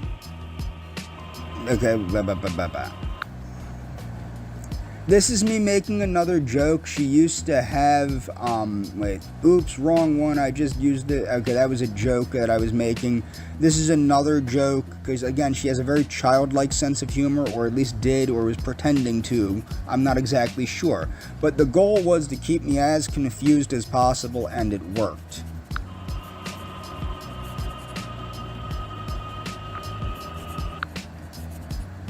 This is me explaining to her, because as I said, the first thing she said to me was that she couldn't even talk to me in real life, and then a couple hours later she did accept my friend request. That was initially how we met. So she was like, I can't even talk to you in real life, leave me alone. And I'm like, well, that doesn't matter to me. And then what happened was she waited a little while and then she accepted my friend request. But she was disturbed because she was telling me she had autism and she could never talk to me. So I thought that was the big deal. I thought the big deal was, oh, I have autism, I can't relate to this guy, he's not going to want to be with me. So I'm showing her, there is always a way to reach out and love, okay? What I was trying to explain is her challenges didn't matter to me. Whatever her challenges were, they did not matter to me. I cared about her as a person. I cared about her for who she was, not what she was. I would continually say that to her because she used to pretend to be white. She would say, I am a white person, I am a white person. She's not a white person. She's a castiza, or at least she claims to be a castiza. I think she's a mestiza, but that's not the point. The point is that it didn't matter to me that she wasn't white. It mattered to her greatly that she wasn't white. It mattered to her greatly that while she was befriending white supremacists, they would want to have sex with her, and when she would turn them down, then all of a sudden she's a dirty, filthy minority. And I wasn't like that because I cared about her for who she was, not what she was. I cared about her for her intellect. I cared about her for her sweetness, or her pretend sweetness. I did not care that she wasn't white. That was her hang-ups, not mine. This is me explaining women see themselves as perpetually oppressed because they only compare themselves to high-status men and don't even see low-status men as human. And I said, you think of me as human, right? Because her big thing was she would always go after these like hotsy-totsy goofball men that are narcissists that have no desire to be with her, don't care for her whatsoever. They're basically somatic narcissists that they only like her because she looks good. I liked her for a lot more than her looks. Okay, she just doesn't get that, and she doesn't care.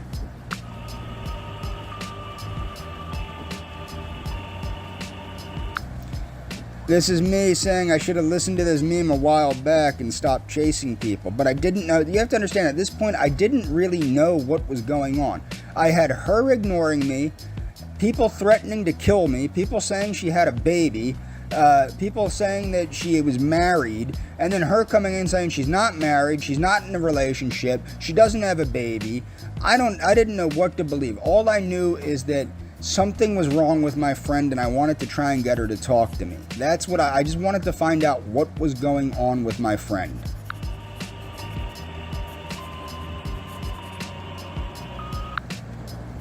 When you connect with people who are good for you, you feel it. This is a big deal. Don't forget to acknowledge how great it is to be around someone who lights you up. Tell them, even if you feel a little weird, your people love your weirdness. This is me again trying to explain to her. I'm okay with the fact that she's a little bizarre, because that's what she was trying to explain to me, that she had autism, that she's neuroatypical, blah, blah, blah, blah, blah, blah, blah. It didn't bother me, regardless of what her challenges were. She doesn't have challenges, she's just evil at this point, and that's what I've determined. She doesn't have autism, she's a liar. But my point is as far as I was concerned, her challenges mattered not at all to me. All that mattered to me is that she was somebody that cared about me, that said I was her friend, that wanted to be friends with me, that cared enough about me, that wanted me to come down to Argentina, wanted me to live in Argentina, was surprised that I make as much money as 9 Argentinians. And I have proof of this. I've been very easy with the proof because I didn't want to hurt her feelings, but at this point I'm fed up. Okay, so I can continue to take apart her videos, which I probably will, because her videos are nonsense anyway, like the disappearing woman.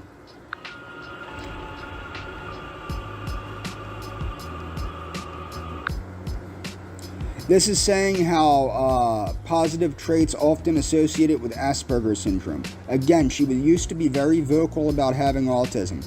And this is me saying I knew all this stuff about you before I started. Well, I should say starting following a gazillion people with Asperger's. You're a really special girl, and no, that wasn't an autism reference. I really do think you're a sweetheart, and I hope you eventually check this stuff out. That's me again explaining to her, I know she's a sweet person. I know she has all these positive traits. She's reliable, blah, blah, blah, blah, blah, blah, blah, blah, blah. It doesn't really matter. I'm just trying to explain to her that I accept her for her differences. I'm okay with her differences. Her differences do not bother me. Not her racial differences, not her neuroatypical differences. None of it bothers me. I'm okay with her for who she is, not what she is, not what her diagnosis is. I like her for who she is.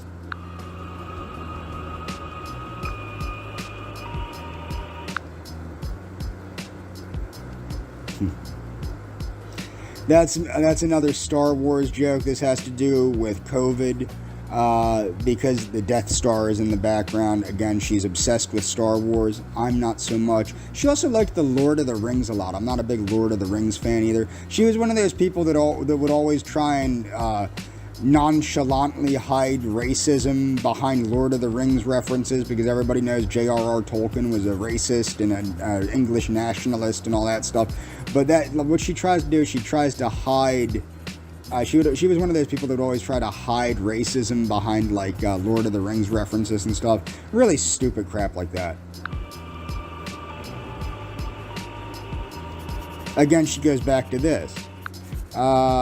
Me acknowledging that she ignored me. But this is after people were threatening me and things like that. I pointed these things out in my screenshots before with this. Let's see here. So, what else do we got here? The ebophilia. Okay, this one's hilarious.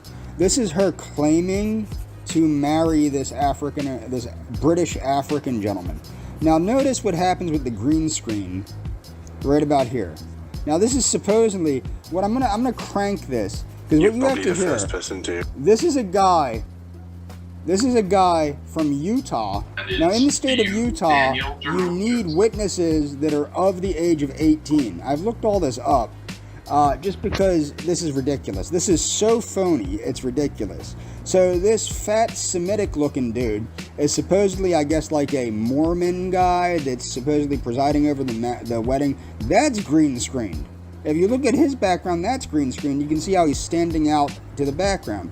The only two that do not appear green, well, the only one that appears not to be green screened is this young lady in the bottom. It'll be the left-hand corner, the right corner of the screen, left-hand corner if you're looking at it. Now, if you look, my theory is that this screen in the background is hiding the fact that they have separate backgrounds. That's my theory. But it's certainly, they've never really been in the same room with one another, and if they have, it's been green screened in my opinion. Here, check this out. Take Eliana Michaela Morales to be your lead. Blah, blah, blah. And Carolina. So look, check this out. Now this is allegedly her hair against a dark green screen. You will notice that nothing dark on him is having any issue with the green screen. Okay, you will notice that. There's nothing with him having an issue with the green screen. This is far more than her hair, also. And you will notice if they're in the same room, the background is her background is far more reacting with her image than it is his image. Now, he has dark features too. It should be reacting with both of their images. The best moment of my life was when I met you and I knew my life was going to turn around. Now you'll notice also white pieces of her clothing are disappearing, not due to the hair. This is just white. Her hair is not that big, okay? So white pieces of her clothing are disappearing. This is what's known as a scam. We've, hit it off from the beginning, and you're probably the first person to understand me as a person properly, and you're a good woman, and I want you by my side and on my team for the rest of my life. Now there, did you see that? Did you see the portion of her that's not her hair? It flashes in and out.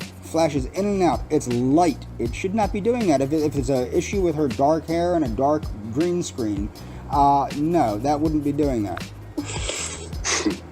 Sir? Dan, I love you. You are my best friend. You changed my life in ways that I would have never expected. Now her lightly colored face is disappearing against the green screen. You are my first Keep in love. mind, there's one young lady, she's not even close to 18 years old. She's probably 11 or 12 at the most, and this gentleman is using her as a witness. Now, mind you, they're supposedly in Canada. This guy's in Utah. These young ladies are in Argentina. Okay? This young lady is definitely not 18 years old, so she's not allowed to legally witness a marriage in the state of Utah. Can't happen. Okay? Not to mention the wedding itself. Eliana and the dude are supposedly in Canada. Okay, they're not. They're somewhere else, obviously. They're in two separate areas. But the point is, why do you have a guy from Utah presiding over a marriage in Canada with witnesses that probably are not old enough to legally witness anything? And I will love you forever.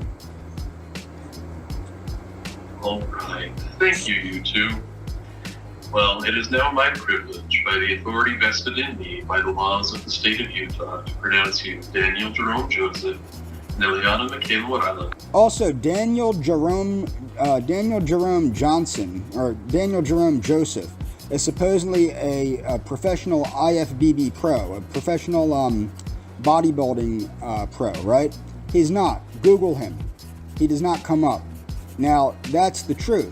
I did everything. Daniel Joseph, Daniel Jerome Joseph, Daniel Jerome, Daniel Joseph, Daniel Jerome Joseph, Joseph Daniel Jerome. I did every combination of that you can think of. The gentleman is not a professional bodybuilder.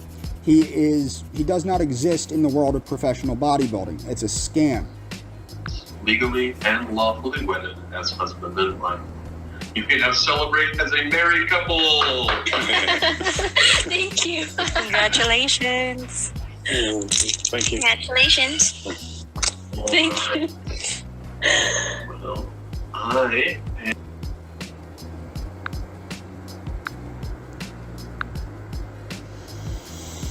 Now, this one here is this stupid ebophilia thing, because they kept trying to say I was a pedophile. Then when they realized that somebody that would call a 15-year-old a cute piece of jailbait. Now, this is the whole thing. They got me because I called myself a Lolita lover.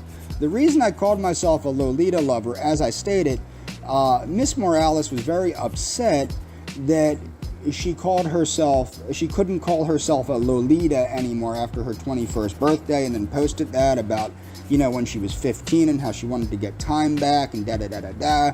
So I said, well, you were a really cute, I think I said 15-year-old Eliana was a really cute piece of jailbait. Okay, I said she was a cute piece of jailbait. Not the most intelligent thing to say. Of course it wasn't the most intelligent thing to say. Oopsie daisy. But it was not meant that I wanted to bang a 15-year-old. She was 22 at the time. Okay, she was not a 15-year-old girl. I was trying to make her feel better. She was feeling old. I wanted her to know that she's cute. She's vivacious. She's attractive. She's beautiful. I wanted her to know that I thought these things about her to make her feel good. This is what I would do for her. I would constantly give her emotional support when she was feeling bad, when she was feeling suicidal, when she was feeling the way that she was feeling. She would give me support too. Okay, we would go back and forth supporting one another. We were friends with one another, or at least I thought we were. Philia.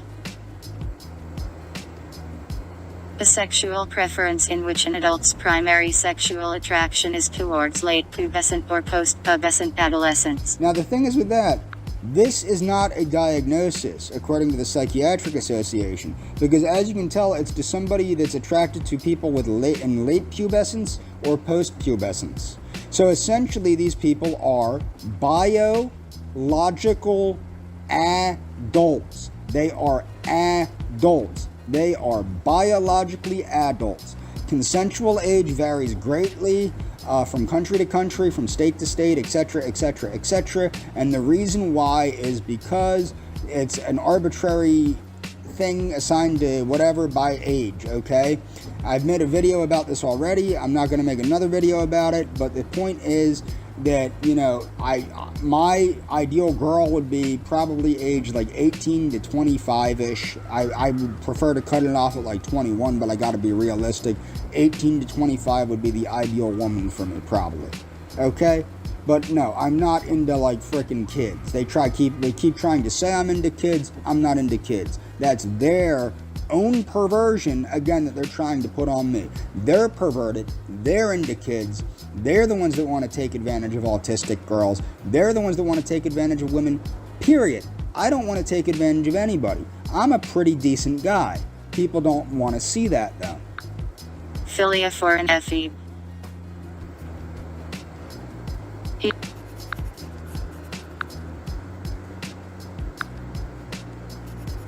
And I guess that's all for this video. be clear that this is one of the many trolls that is, this is Antonio Sanchez. Antonio Sanchez. This is from September 25th of 2021. This is right before Daywave started their whacked out harassment of me. So I had asked Eliana to teach me a math class because at this point I was headed down to Argentina because I couldn't get my refund for my ticket, and I figured I'd make one last attempt to maybe communicate with her, and maybe hopefully our original plan was that we would meet in Argentina, and I was hoping to maybe do something like that. So I'm accused of cyber stalking her. This is me and Antonio Sanchez arguing with one another. Okay. This is him explaining that he's an alpha male, which, anybody that calls themselves an alpha male probably isn't.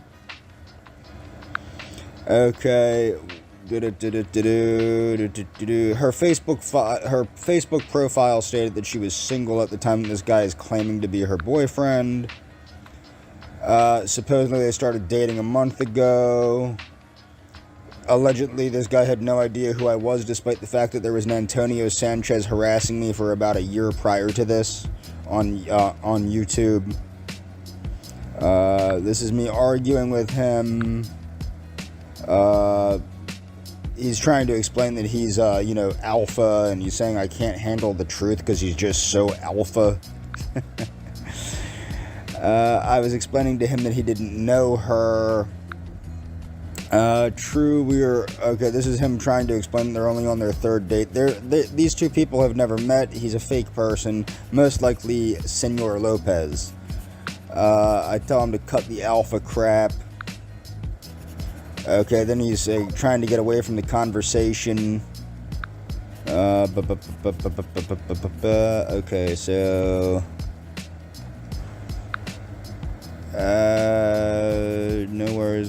This is me explaining because I noticed that she was into this black dude that's actually not the same black dude. It's a different black dude named Daniel Joseph.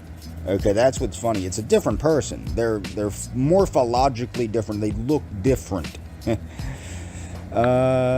then he's saying, okay, I will tell her you said that. This is him not knowing that she's into black guys. Okay. Now, how I found out she was into black guys is this dude called her a queen, and then she said king. I like to call that the mating call of the ghetto. This is me. Feel free, by the way. You can just read these. If you have to pause the video, pause them. I don't feel like rereading everything. It's just me and this idiot arguing. I'm just showing you. This is some of the harassment I've gone through.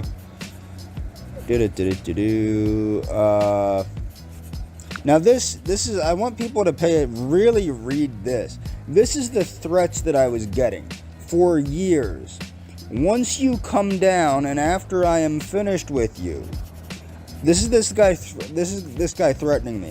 I am going to fart in your face and force you to clean my ass with your tongue.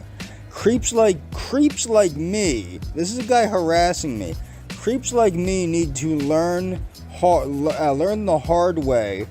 I have seen how you have been acting on the internet lately, and Eliana is very embarrassed. I won't stand for that shit, okay? Creeps like me. This reminds me, there was a movie called Say It Isn't So, right? So, in the movie Say It Isn't So, this guy, they were trying to convince him that his girlfriend was his sister, and they tie him to a tree, and they go, oh no, he runs away and he goes, her brother or something goes, y'all come back here, we'll tie you to a tree and I'll fuck you in the ass while my buddy here jerks you off. We'll show you how we treat perverts in these parts. That's what this reminds me of. Like, these people are insane. I said if she wants to stop telling the truth, if she wants to stop telling the truth, she can talk to me like an adult. I probably meant to say start telling the truth. This is him saying, no more talk. I see you when you come down here. Now, this is how ridiculous it is. I explained to him he's not even Argentinian. By this time I caught on it was not her family. This is him telling me that the other trolls are going to get me when I come down. Regardless of me and my friends, we'll still give you a warm welcoming. Now this was for years. We will welcome you properly, senor. We will welcome you properly, senor. We will welcome you properly, senor. That's all I heard for years. Threats of stabbing me, threats of swordplay, threats of shooting me, threats of dismembering me. This is what I put up with for freaking years if I tried to see if my friend was okay. Me, Tigmanson, Chief Handler, and Jimmy are all amigos, and we'll meet you when you come down. It will be the most formal welcoming ever. Hey, gringo, I see you will come down in March. We still haven't forgot about you. Taco, taco, taco. I mean, this is the kind of crap that I was putting up with for years. One pretending to be Eliana, okay? Now, at the time, I didn't know if she was trying to reach out to me. Please read this. This is me. At the time, she was pretending to be afraid of me. I didn't know if she was afraid of me. I didn't know what was going on with her. I didn't know if she was having some sort of psychotic episode exactly. I didn't know what was going on. So I said, is this really you? Now you have to remember, she is somewhat of a troll, so her calling herself something like Eliana more or less, that would not be out of the realm of possibility for her. So I said, is this really you? I'm very sorry for my behavior over the years. I will never let them turn me against you. I was really confused and did a lot of stupid things, and I'm really sorry, but they've been harassing me for years and pretending to be all sorts of people connected to you, trying to drive me insane. I really have been telling you the truth, and I genuinely am very sorry. Whatever you pursue, now this is when they were claiming that she was going to try and get me banned from Argentina, which never happened. I said, whatever you pursue is your choice, and whatever the outcome is, I deserve it. You really meant everything to me for years. My love for you kept me breathing. I had been very sick, and I am so sorry I made you feel unsafe, but I didn't know your true thoughts, and I'm sorry. She never told me anything, you know what I mean? How am I going to know something if she doesn't tell me? And then this is them cutting back at me. Are you starting to realize why you don't block the cartoon man, Adonis Paul, on YouTube, James? If you think Eliana would create an account to follow you, then you are grasping the gravity. You aren't grasping the gravity of the situation. She's made it very clear that there was and never will be a relationship in any form, not even friends. Forget about her and move on completely, or suffer the wrath of the late-night internet host. She's ours now, X. And then, I'll marry you, James. I love you, XOX. Morning, hun. This nonsense. Hey, Jimbo, how's it hanging? Just wondering why you were planning on moving to Ecuador before COVID. There isn't another girl we need to worry about, is there? The reason I was planning on moving to Ecuador is because I was getting tired of the nonsense with Argentina and her not talking to me, and I wanted to relocate to Latin America due to the cheaper standard of living was the reason I wanted to move to Ecuador. This is them, please acknowledge my existence, James, blah, blah, blah, blah, blah. Me saying you're not Eliana, get out of my inbox, is that clear enough? Blah, blah, blah, whatever, I've been manipulated by Alan Powell. Here's a lesson in leaving people alone. I forgive you, Pookie. It seems, now this is the psychotic nature of these people. Marry me, James. I will never leave you. I love you. That was when I was being also catfished by a Hat Man who was posing as a 20-year-old Russian woman claiming to be named Galina. I'm neither of these. I mean, this is the psychosis of these people. It just goes on and on. It's not even it's just ridiculous. The profile of Geraldo Perez, another one of Eliana's imaginary boyfriends. Taco, burrito, empanada. Okay, so this person's claiming to be her boyfriend, calling me homophobic slurs and everything. So I tell him, hey, thank you for contacting me.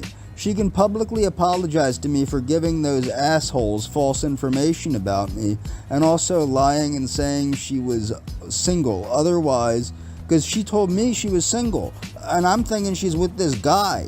He's claiming to be her boyfriend, so I was thinking she was with this guy, and she's not. So I said, hey, thank you for contacting me. She can publicly apologize to me for giving those assholes false information about me and also lying and saying she was single. Otherwise, everything stays up. I have never meant to impede her life, and I truly haven't. I've never meant to hurt her in any way. I've done everything I can to avoid that. And I go, and I am genuinely sorry it's affecting your life, because he's claiming it's affecting his life and his job. But it's not, because he's fake. But I can't allow people to so thoroughly defame me and literally put my life in danger because some chick decided to mislead me. Good luck to you. Apparently you're going to need it if you're with her. I honestly don't mean to cause you any problems, and I truly appreciate you reaching out to me. Everything is on her at this point.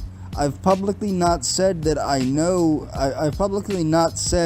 that it's her fault, because I was blaming Daywave, but I know it was her fault too. But I genuinely don't want to hurt her, but she misled those assholes and me. She is a genuinely good person, but I think she's crazy or something. I'm not trying to break you up with her. I really appreciate you taking the time to reach out to me like this, and I wish you two the best of luck. Or I wish you two all the best. I'm genuinely sorry. That's how I respond to him. He responds, the police just interrogated me about somebody named Royce. They told me that you were threatening to bring him down. Now, I majored in criminal justice, and I've also studied the legal system in Argentina, just in case. So I said, you are Royce. This isn't fair. This isn't fair to Eliana. This isn't fair to Eliana. Not fair to Eliana. I was looking out for Eliana. Okay, stop it. And then he goes, look, I work for Eliana's father. Do you know the kind of influence he has? And I said, what's her dad's name? And I said, well, what is it, liar? Because I was friends with Eliana. I knew her father's name and things like that. His name is Eduardo, or whatever, some criminal down there. Okay. She is the daughter of one of Argentina's most powerful crime lords. I said, that took a little while. I majored in criminal justice, whatever. Eliana's father he's a retired soldier, okay? An Argentine soldier. I said, what's her dog's name? You found this out how? Through the internets? And I said, her father's name is, whatever. So I'm explaining, this is no, don't worry about the dog, man. Did I ever say they admitted to it? Okay, what's her closest little sister's name? You just admitted to it, you idiot. And then I'm saying, what's her little sister's name? She doesn't have a sister. Okay, I'm explaining she has more than one sister. No lies. I said, what's her mom's name? Let me guess. She doesn't have a mom either. Makes up a mom. Showing this guy a picture of her sister, and he does not know the name of her sister, but yet she is saying that she has the greatest sister in the world. This is the greatest sister. This is Miss Eliana and her sister, and Eliana is saying that she is the greatest sister ever. Her sister that Mr. Perez, who's really Royce, is saying she no have. Then he's telling me that I go on and on about her mental problems, not knowing that she has been playing everybody. Okay, so he's saying that she's playing everybody, including me. Royce is going to be a loose end for them So I told him again, I'm looking out for Eliana. Leave Eliana alone and stop fucking with me, Royce. What's Eliana's sister's name? Admit you're a liar. Because I'm trying to explain, you're a liar. She doesn't have a sister. So I said, really, whatever, dude. And it just goes on and on like this. I mean, it's really stupid crap.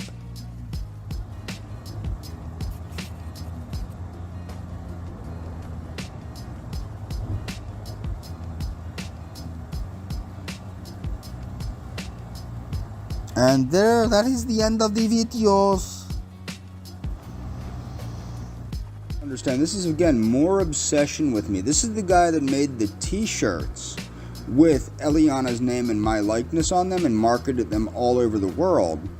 Okay, so let's see. Can we find anything? Here we go. This is the woman that said that she didn't like that I used her name publicly. But you will notice this person is using her name very publicly and put her name on a t-shirt and marketed it all over the world. This is the way she behaves publicly, but yet is embarrassed if I tell her I love her. Food for thought there. Food for thought.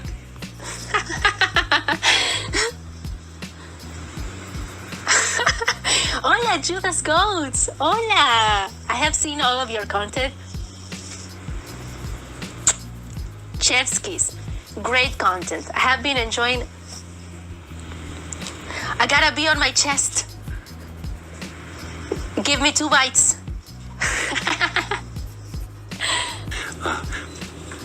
Oh, there it is. There it is.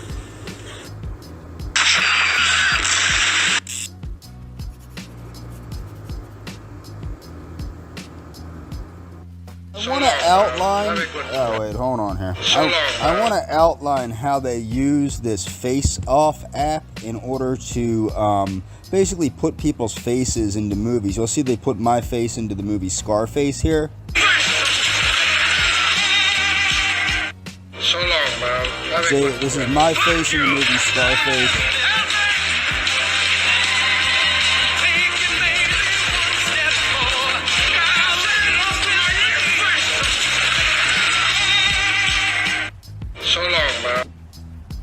This is my face in some other movie I don't know about.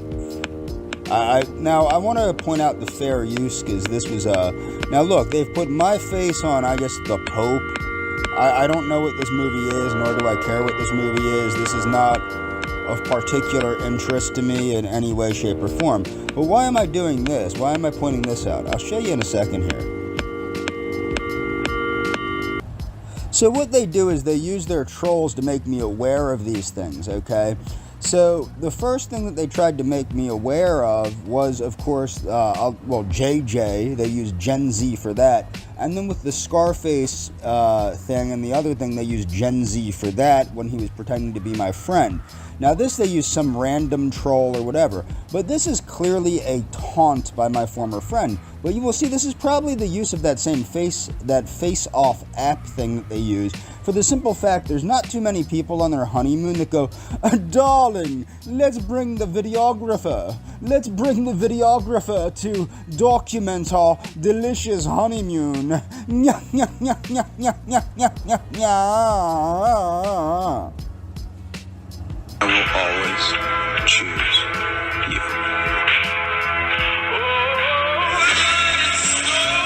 Now I want to be sure that people understand this. If she was truly with this gentleman, which I'm doubtful, and which, if you'll notice, his body mass goes up and down drastically. He's going up and down by like 100 pounds. If she was really with this gentleman, I really do wish her the best. I really don't have any animosity toward her, even if she is fucking around with me like this. As far as I was concerned, she was my friend. I considered her my friend. If she's with this dude, I do wish her the best. But she should stop screwing with me. That's what she should stop doing. But I don't have a problem with her. I never did. See, these people are so full of hatred and bitterness that they think that I'm full of hatred and bitterness. I'm not a hateful person. They wish I was, but I'm not. I'm not a hateful person. I'm not a bitter person.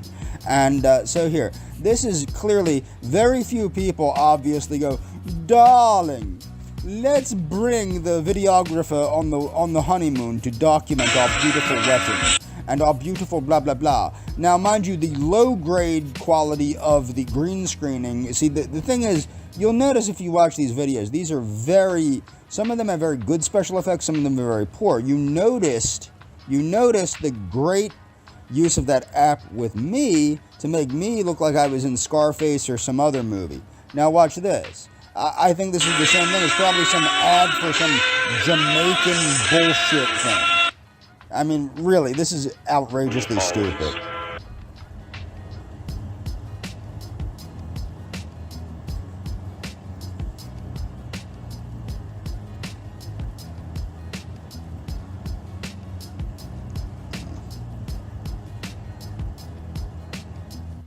Turned down the money from Daywave, which was obvious. It was from Daywave to, quote, tell me I'm never going to score. They found somebody that was cheap enough and had low enough morals to actually take the money. And it was the same person that took the money to defame me in the first place. So who was that person? Well, you can read the description if you want. But it's not a surprise. This person has absolutely no morals, no values, and is not a decent person. And here we go. To bring it up to you. And then now we have this. Hey, James. Can you hear me? You know who this is? This is Eliana. And guess what? You're never going to score. Yeah, the beauty is, though, whether I score or not, which I will, I'm never going to be in her life. So what she did is she took money to basically defame and alienate the one guy that truly loved her. And I really did love her a lot. And I would have done anything for her. I would have gone down there. I would have taken care of her. I would have taken care of someone else. And she knows who that other person was. No questions asked. And the reason why was because I genuinely loved her. And she purposely betrayed me for a couple bucks, what, maybe $200 at the most. You know, she has no values. And I'm glad that she showed herself to be the horrible, wretched person that she actually is. People might ask, how do I know that my friend is part of a conspiracy to harass me and not simply in love with this gentleman? I mean, clearly this video simply looks like an ad for a vacation in Bermuda. But let's watch it. Now, as I pointed out with the Face-Off app thing that they use, it's obviously an ad that their faces have been put in. And even if it's not, like I said, if she was really with this gentleman, I wish her the best. I don't really care, okay? If she is with this guy and she's happy, that's her business, not mine, okay? But let's see the comments. Damn, James. Jimmy boy. James wishes he had 1/100th of this. Now all we need is a berry picking video. Looks like more sun than sitting in warm furniture. Okay. Ha ha ha ha ha. Recognition that it's a joke. Don't forget to pick up the official Fun Summer Stuff t-shirt. They're making fun of me saying Fun Summer Stuff. And then Royce, who stated Argentine Milkies over and over again. Okay, now that's what that's about. They were talking very horrible. They were saying very terrible things about her body to annoy me. And I didn't catch on at first because I thought that they were taking advantage of her autism until I realized she lied to me about having autism and that she's nothing but a liar. But as you can tell from the comments, this is not two people that are in love, and this video is not meant to document two people's love. It's meant to agitate me, but it doesn't agitate me because I don't care. That's what they don't understand. What people don't understand, this chick don't like me, okay? My worth as a person does not depend on whether this chick likes me or not. I would, and I'll get into that later. I'm going to make another video about that because she deserves that video. Well, actually, no. Another friend of mine deserves a video in recognition of what she means to me. This is Daywave Radio, Royce Fatboy Lopez harassing me, trying to get me to react to, the situation where Miss Morales told me I'd never score, okay? This is the thing, I don't care whether I score or not. These people are acting like a bunch of 7-year-olds, number one. Number two, Miss Morales clearly isn't the love of my life. And she wasn't my friend. If she was my friend like she claimed to be, she would have never done any of the things that she did to me. More important than her being the love of my life was her claiming to be my friend and claiming to care about me. And then doing this to me. That's what's most important. She betrayed me. I never betrayed her. I defended her up until I could not possibly defend her anymore. Okay? Now this person who's probably a troll anyway, but he's saying, this guy seems like a real sweetheart. Why do people not like him? And I explained, because they're stalking me. Now, that's the truth. These people are the reason. They're claiming that I won't forget about Miss Morales. I'm the one that keeps bringing Miss Morales up.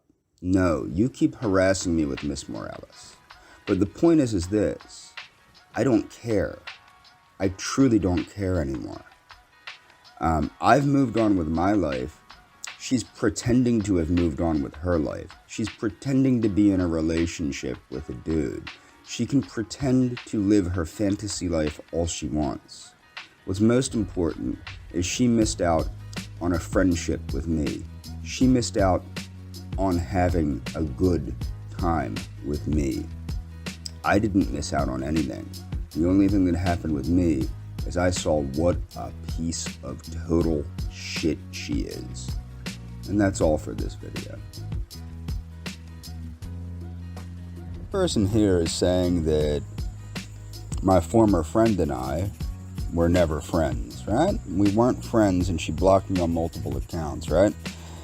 Now, as I stated, she would block and unblock me, block and unblock me, block and unblock me, block and unblock me, block and unblock me. And her excuse was this was how she dealt with her autism and the stress of going to college and the stress of helping to take care of her little sisters and the stress of her family and the stress in her life. She had a lot of stress in her life and the way that she would deal with that. And I'm not the only one she blocked. She would block a lot of people off and on for periods anywhere. Sometimes she would shut down her whole profile simply to just get away from social media to, decompress.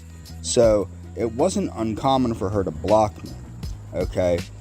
However, the last time she did that, I grew very concerned. Remind you, she did indeed tell me that she had autism. She did tell me that. I did not know, and I pointed out with the Lacey Fletcher case, I did not know if she was okay, especially when I had people threaten to murder me if I went down to Argentina to make sure she was okay. I didn't know what was going on with the girl. All I know is she just came up with some half-baked excuse out of nowhere after saying she wanted to see me. And then, boom, okay, she just stops talking to me out of nowhere. Usually when she would do that, she would unblock me eventually. Now, what you'll notice here, she would always try and make me think that things were my fault. I really think that she has narcissism, either along with high-functioning autism, which she claimed to have, although I think she was lying to me about that. I think she's just a liar. But I also think she has narcissistic personality disorder because she would always shift the blame onto me for any problems we would have and things like that. So she says, James Clark, hello, James. I hope you are doing well. I am not mad or pissed, but I thought we both needed a break to think and to breathe. I'm doing well. I'm fine and doing as always. Send you a hug. When you are ready, we can be friends on Facebook again.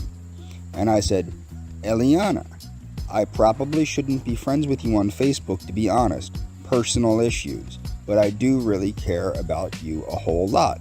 As I said, she would block and unblock me, block and unblock me, block and unblock me, block and unblock me, block and unblock me, block and unblock me. As I noted, she stated this was a way to deal with stress. She did have very real stress in her life. She was going to school originally for engineering, and then she was going to school for mathematics, and then she became a mathematics professor. Okay, and on top of that, she did some modeling, she taught tango, she did do a lot of things. She took her little sisters to dance, she spent a lot of time with her little sisters, she spent a lot of time with her mom. I remember once I sent her a thing about how spending time with people makes them live longer, and she was joking with me that her mom would be immortal because her mom and her spent so much time together. She would call her mom her best friend. Okay, I know this because I was friends with her. I would talk to her.